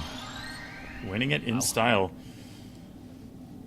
But yeah, good job finding the town, realizing, hey, that's probably where we are. Knows it's Queensland, scans the area, does what he needs to do, and like you said, in style, he had a lot of 5Ks in that moving game and wins the no-move game with another one. But here we go. Will the Moo curse be broken, or will it live on? That is the question. Everybody lock in at home. The final game of the final match of the Americas World League 2026 season. Let's do this thing. NMPZ, one still singular image, and we're starting off with what appears to be New Zealand. Certainly New Zealand, but region guessing is a whole nother deal here. Both thinking North Island here. Understandable thought process there. North of the North Island, pretty much. Yeah, makes sense with this relatively flat landscape. Not a whole lot to go off of here, though. Okay, 15 seconds left to go already. We might just see a hedge from both players. Actually, Gym Timmy is kind of committed towards Wakatane. I think. Yeah. Hard to tell. Yeah, I don't know. The map's bugging a little bit, but... Oh, he's in Auckland. In Auckland, and it works. Okay. All right.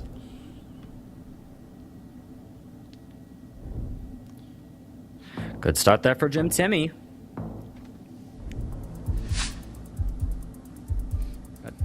Crane here, I Yeah. would assume, with this poor pavement on the road. Gotta be. And, I mean, very hard to reach against NMVZ. A lot of players have learned, like, the antenna and stuff that goes on with the car, but not being able to see it here makes it extremely difficult, and maybe both players potentially just thinking towards middle, or like somewhat next to middle, or the label. Try to minimize damage.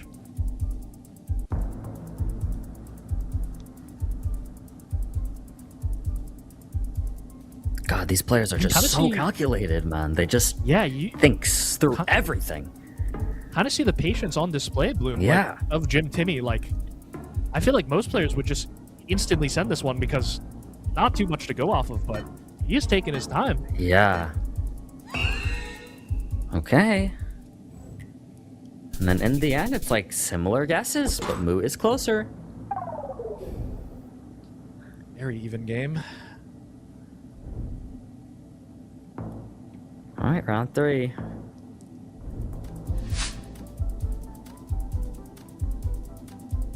Yeah, Mexico. CDMX here for Moo. Gym Timmy is kind of zooming in right about there as well. Should be. It's like kind of old Spanish style architecture of some kind. Yeah. He's like scanning. I don't know exactly what he's scanning for. Yeah. Is this like a bridge? He's scanning for a bridge, maybe? Maybe, yeah. There could be a river here below us. I don't know if this river's going to be mapped, guys. Yeah, no, I don't really think either. I'm just trying to understand what he'd be scanning for. Who knows? Who knows? Yeah, I suppose you just locks. never know. Worth a go. You have the time, you may as well use it.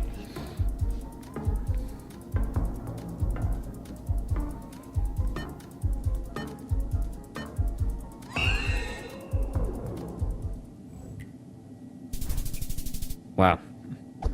I don't know what they had, but they're both making, again, incredible, very similar guesses. I mean, these guys play the game so much that they start to pick up on stuff we wouldn't even think of. It is so impressive being able to region guess something like that to that degree of accuracy. Yeah. Yep. And we got Sugarcane here, so I would hope one of these players locks it in quickly enough in Negros here, but we'll see. Yeah, I don't think they'll end up changing their guess here. I wouldn't imagine. Yeah, Negros just the best option in the Philippines with this amount of sugarcane. Not the only option, but it's hard to go anywhere else. Of course, it's not necessarily super obvious that it's the Philippines, but it does feel like the best guess here with the concrete road that we see here. Looks like we'll end up with pretty much the same guesses.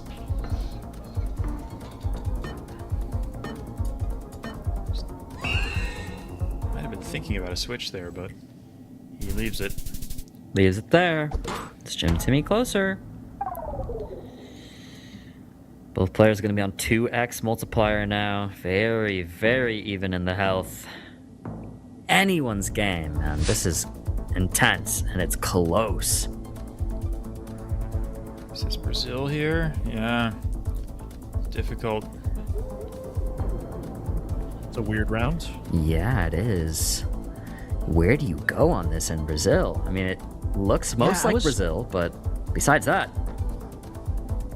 I was more on the Minas side of things, where kind of Gym Timmy is with these rolling hills. I think it makes sense. The ferns are what's throwing me off a little bit. Like, this is kind of funky. Are there supports on that pole over there?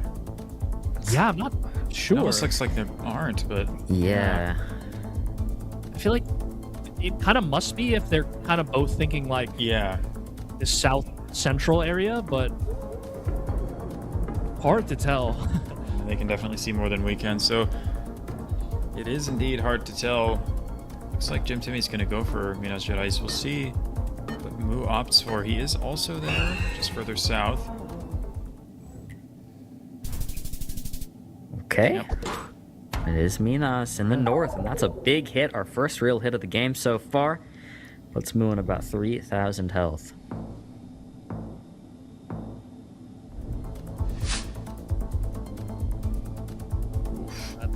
Whoa. India now, probably.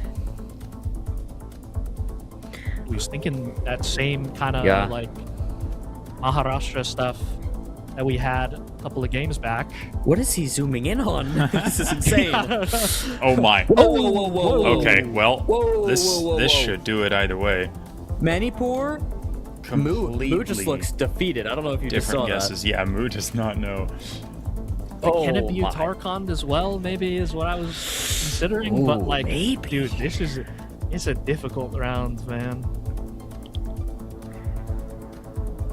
I mean, Gym Timmy seems pretty set on Maharashtra here. I don't mind it. I don't mind the Maharashtra. I see the thought process for Mu too. Up in Manipur, I don't know. We're gonna find out. I'll tell you that much. 3 seconds to go. Both players leaving it in their initial guesses. Timer's finally up. And who has it in the end? It's actually down in Karnataka. And that is Gym Intimidator taking the final game of America's Mu. Throwing up a thumbs up. He knows he's qualified, but he could not break the winner's final curse. Wow. I mean, yeah, it's 3 points. I mean, that's consistency right there. Yeah. Even if he wasn't able to win in the winner's final, he was always able to get himself there. Even if one of those weeks he had dropped down to the loser's final, he wouldn't have qualified for the World Championship. So he did what he needed to do. Wasn't able to win the last match, but he didn't need to because of how consistently well he played before that. So excellent job by both of these players. Really unlucky for Gym Timmy to end on 14 points and not qualify for the World Championship, but he's still in it. And hopefully this match win gives him some momentum headed into the play-ins.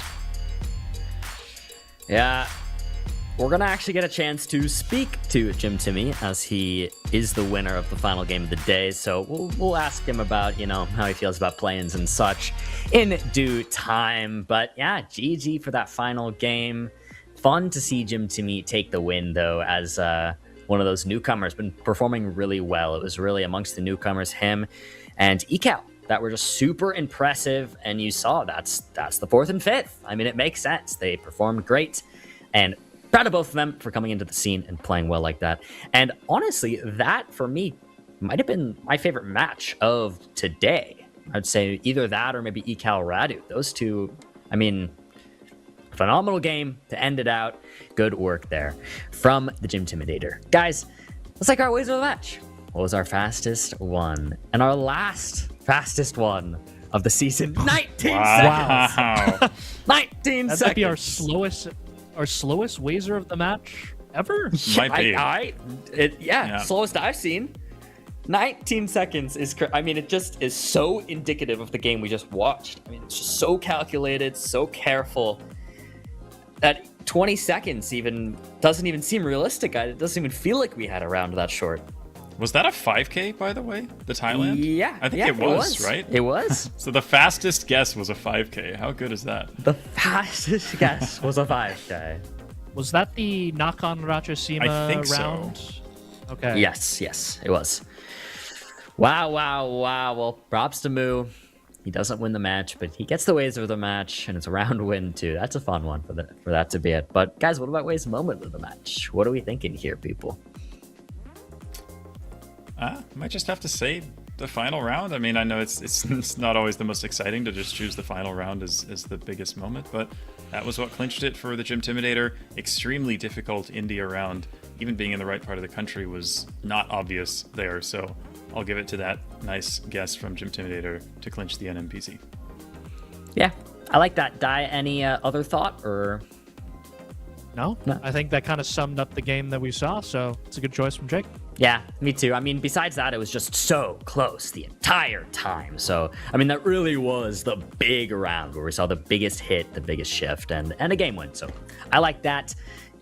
Guys, let's take a look at the leaderboard. We did it. We're done. How did it all shape up?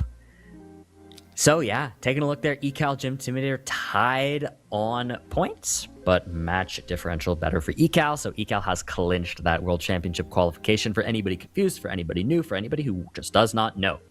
Players 1 through 4 have now officially auto-qualified to the GeoGuessr World Championship in early September in Berlin, which is super exciting.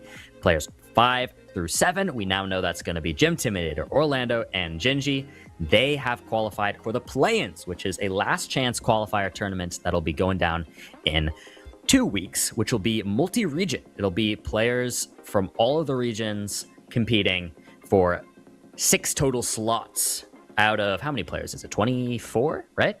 24 play-ins players, I believe, if I'm not mistaken. So that'll be super fun. 2 weeks from now, it'll be a multi-day event. You definitely do not want to miss that. And then, yeah, of course, 8th through 12th, we have said goodbye to for now. Would love to see all of them around again, of course. But GG, guys. What a way for that to go. What a way for this season to go.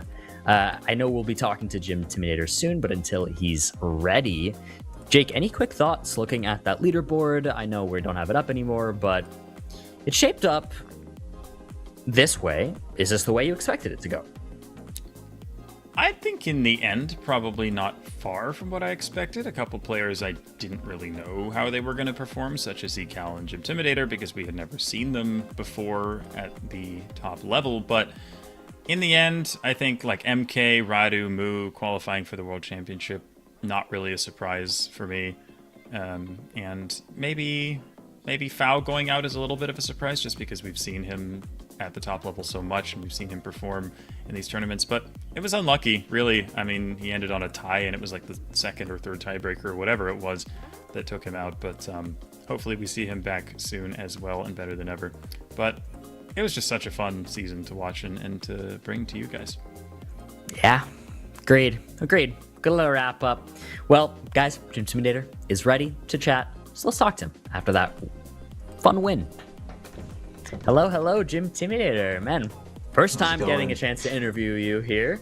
So first of all, hello. Happy to have you.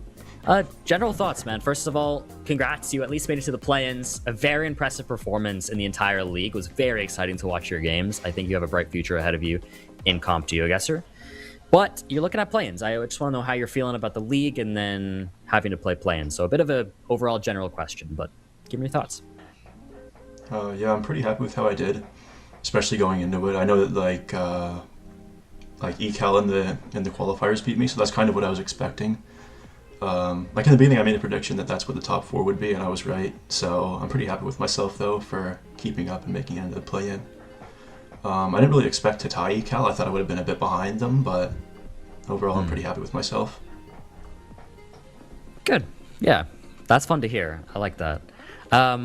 One thing I wanted to ask you as well is you ended up in a situation where part of your fate was out of your hands. And we talked a little bit about if you were paying attention to Ecal's winners final match and whether or not that was like a stressful thing for you, because if Ecal had lost, then you might have, auto-called or whatever. How was that for you? Yeah, I was on the edge of my seat for that one, obviously, but I don't know, it's a close game. Pretty happy that I was able to finish in the top for last week, though. Nice. Well, cool. I'll open it up to you guys if you guys have any questions, sir. Yeah, well, it's nice to hear that you're keeping your head up. Obviously, a little bit of an unlucky result, if anything, finishing on 14 points and not managing to make it into the World Championship, losing on that tiebreaker to Ecal. But it's good to hear your positive attitude and keeping your head up. And I did want to ask, how are you feeling going into the play-ins, knowing that you now have to face possibly players from the other regions, APAC and EMEA? Do you feel decent about your chances of qualifying through that after a little bit of momentum after that win against Moo? I'd have to look at the competition, but I'm kind of just annoyed that I have to relearn all the Indian districts now and review all of that stuff. So I think that's like a month from now, so I have to review everything. It's a bit annoying, but I'm going to keep at it, keep practicing, and see how I can do there. Yeah, love the mentality, and we certainly wish you the best. Yes. Diana? Yeah, I was kind of wondering, is that mainly prio number 1 for you? Or are you going to what else are you going to try to be working on coming up to this play-in tournament, I guess? What are you going to be focusing on mode-wise and learning-wise? I think I got to keep practicing no move. Maybe a bit more of an MPZ. For moving, I just learn the information. I don't really practice pinpoint or anything like that. So I think that's going to be my priority, is no move. Gotcha. Yeah, makes sense. Well, I have one last little thing. You had a game that was off broadcast, and your cat came onto the screen. It was off broadcast, but I caught it on my second monitor during one of the days. And I don't know. I just thought that was hilarious. I had to talk to you about your cat. Is that your cat? Family cat? What's the deal? Yeah, it's our family cat, and she likes to sit in my room. And she snuck in when I went out to get water in between breaks, and I didn't have enough time to get her back out, so she had to stay in. I thought she was going to go to sleep on my bed, but she jumped up on my desk on round 5. So. Okay, yeah. I love that. I mean, that maybe it was moral support. I don't actually remember what happened in that game, but I just had to ask. Anyways, I'll give you a quick moment before I let you go. If there's any shoutouts or any just thoughts you'd like to say to the people watching or anything of that matter, would love to give you an opportunity here. I guess shout out to everyone that was watching me on the Twitch chats, Finbar and Blinky streams. Shout out to those two. They were always my favorite during the weeks that they did restreams of that. And yeah, shout out to everyone that was watching me in the chat there and supporting me. Yeah, love it. Well, man, won't keep you any longer. Let you, enjoy the rest of your day or night. But thank you for chatting with us, Gym Intimidator. And it'll be exciting to see you play in the play-ins. I have high hopes for you, so best of luck. All right, thanks. See ya. See ya. All right, guys. GG's.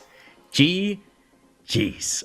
I feel crazy right now. We did it. I mean, I feel like the ending of this World League feels very different to me than the ending of last year's World League, I think because it was regional and everything like that. So I'm feeling good. I do, before we leave, want to again give a quick shout out to Opera GX and remind you guys that with the official Opera GX and GeoGuessr mod, oh, my camera just turned off. I don't know why. Let me try and fix that. I'm still here. I didn't die. Oh no. Maybe we should all disconnect our cameras in solidarity. It's like we've been live like just a little too long. My camera overheated or something. I apologize for that. Back to what I was saying, with the official Operate GX and GeoGuessr mod, you follow games leading to the World Championship Finals, and opening soon, guys, will be the GX Geo Gym, which will be a training hub led by PC Man that will turn you into a real GeoGuessr pro. So exciting stuff. I think that's a fun collab. I've always thought that the Operate GX collab is a fun one. And a big thank you to the sponsors of GeoGuessr Esports for helping make this esport happen. We really do appreciate you. Your support means the world. So thank you guys very much. I want to give a quick shout to you two. You guys are the best. It was a pleasure casting with you. I would love to give each of you an opportunity to give me some quick thoughts about the end of the season, how you're feeling. Well, we can just go down the line. Jake first. Sure. I mean, it's a little bittersweet to be coming to an end here. I mean, it's been a blast casting with you guys and bringing it to all of you. The viewers wouldn't have been possible without all of you. But yeah, thanks to everybody who tuned in, to the sponsors, to you guys for being such awesome co-casters. It really was a blast. And yeah, hopefully we'll be reunited sooner rather than later. But so excited to... I mean, I'm just looking forward for the play-ins, the wild cards, and of course the World Championship itself are going to be even better. So only up from here, but was a blast bringing this all to you guys. So thank you so much. Yeah, love it. Diona, what about you, man? It was a pleasure to have you this season. Yeah, I mean, it was an exciting time. First time on the World League cast, and I think you guys accommodated me quite well. And I think in the future we'll try to cut down on the 6-7 jokes for Jake and maybe be a bit more mature on cast. But we got to throw in a little bit of banter in there, you know, for the people. But yeah, it was an honor to be on the cast with you guys, and hopefully we'll end up seeing you guys in Berlin as well. And excited for that. Very, very excited. Yeah, love it. Was a pleasure, guys. And thank you at home for watching, of course. Wow, the autofocus just went. It just locked in so hard. But we really appreciate you. Another reason GeoGuessr Esports is possible is because of the fans. So we appreciate your support in GeoGuessr Esports. And the season still has some insanely exciting stuff to come. A reminder that Twitch Rivals Rotterdam is next weekend on Saturday. And then the weekend after that is going to be play-ins. And then at the end of the month of June will be your open major. So still very exciting stuff to come. Mark those in the calendar. We want to make sure you don't miss them. So we'll see you there. That's going to be it from us. You can check us all out on YouTube, Twitch, whatever, if you want to hang out with us outside of the official GeoGuessr stuff. It's been a pleasure being your host for the Americas region.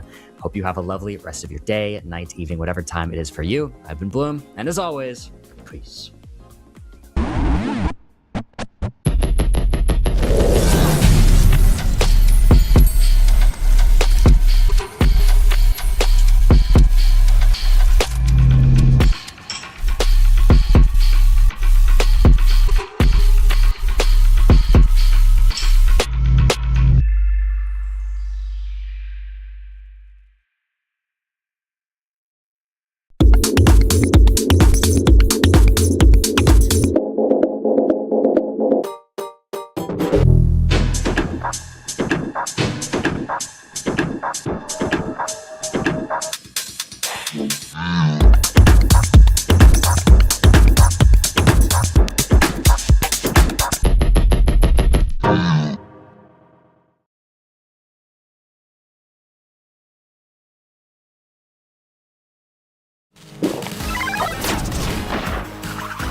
Red Bull gives you wings.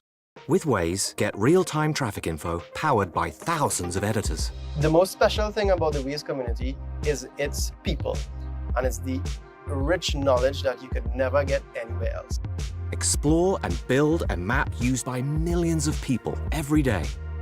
And I started editing the maps, adding whole cities, adding roads, adding everything. And the roads are perfect because I made it.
So slow.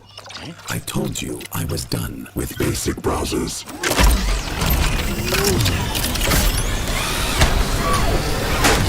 Your setup wants Opera GX, and you're holding it back.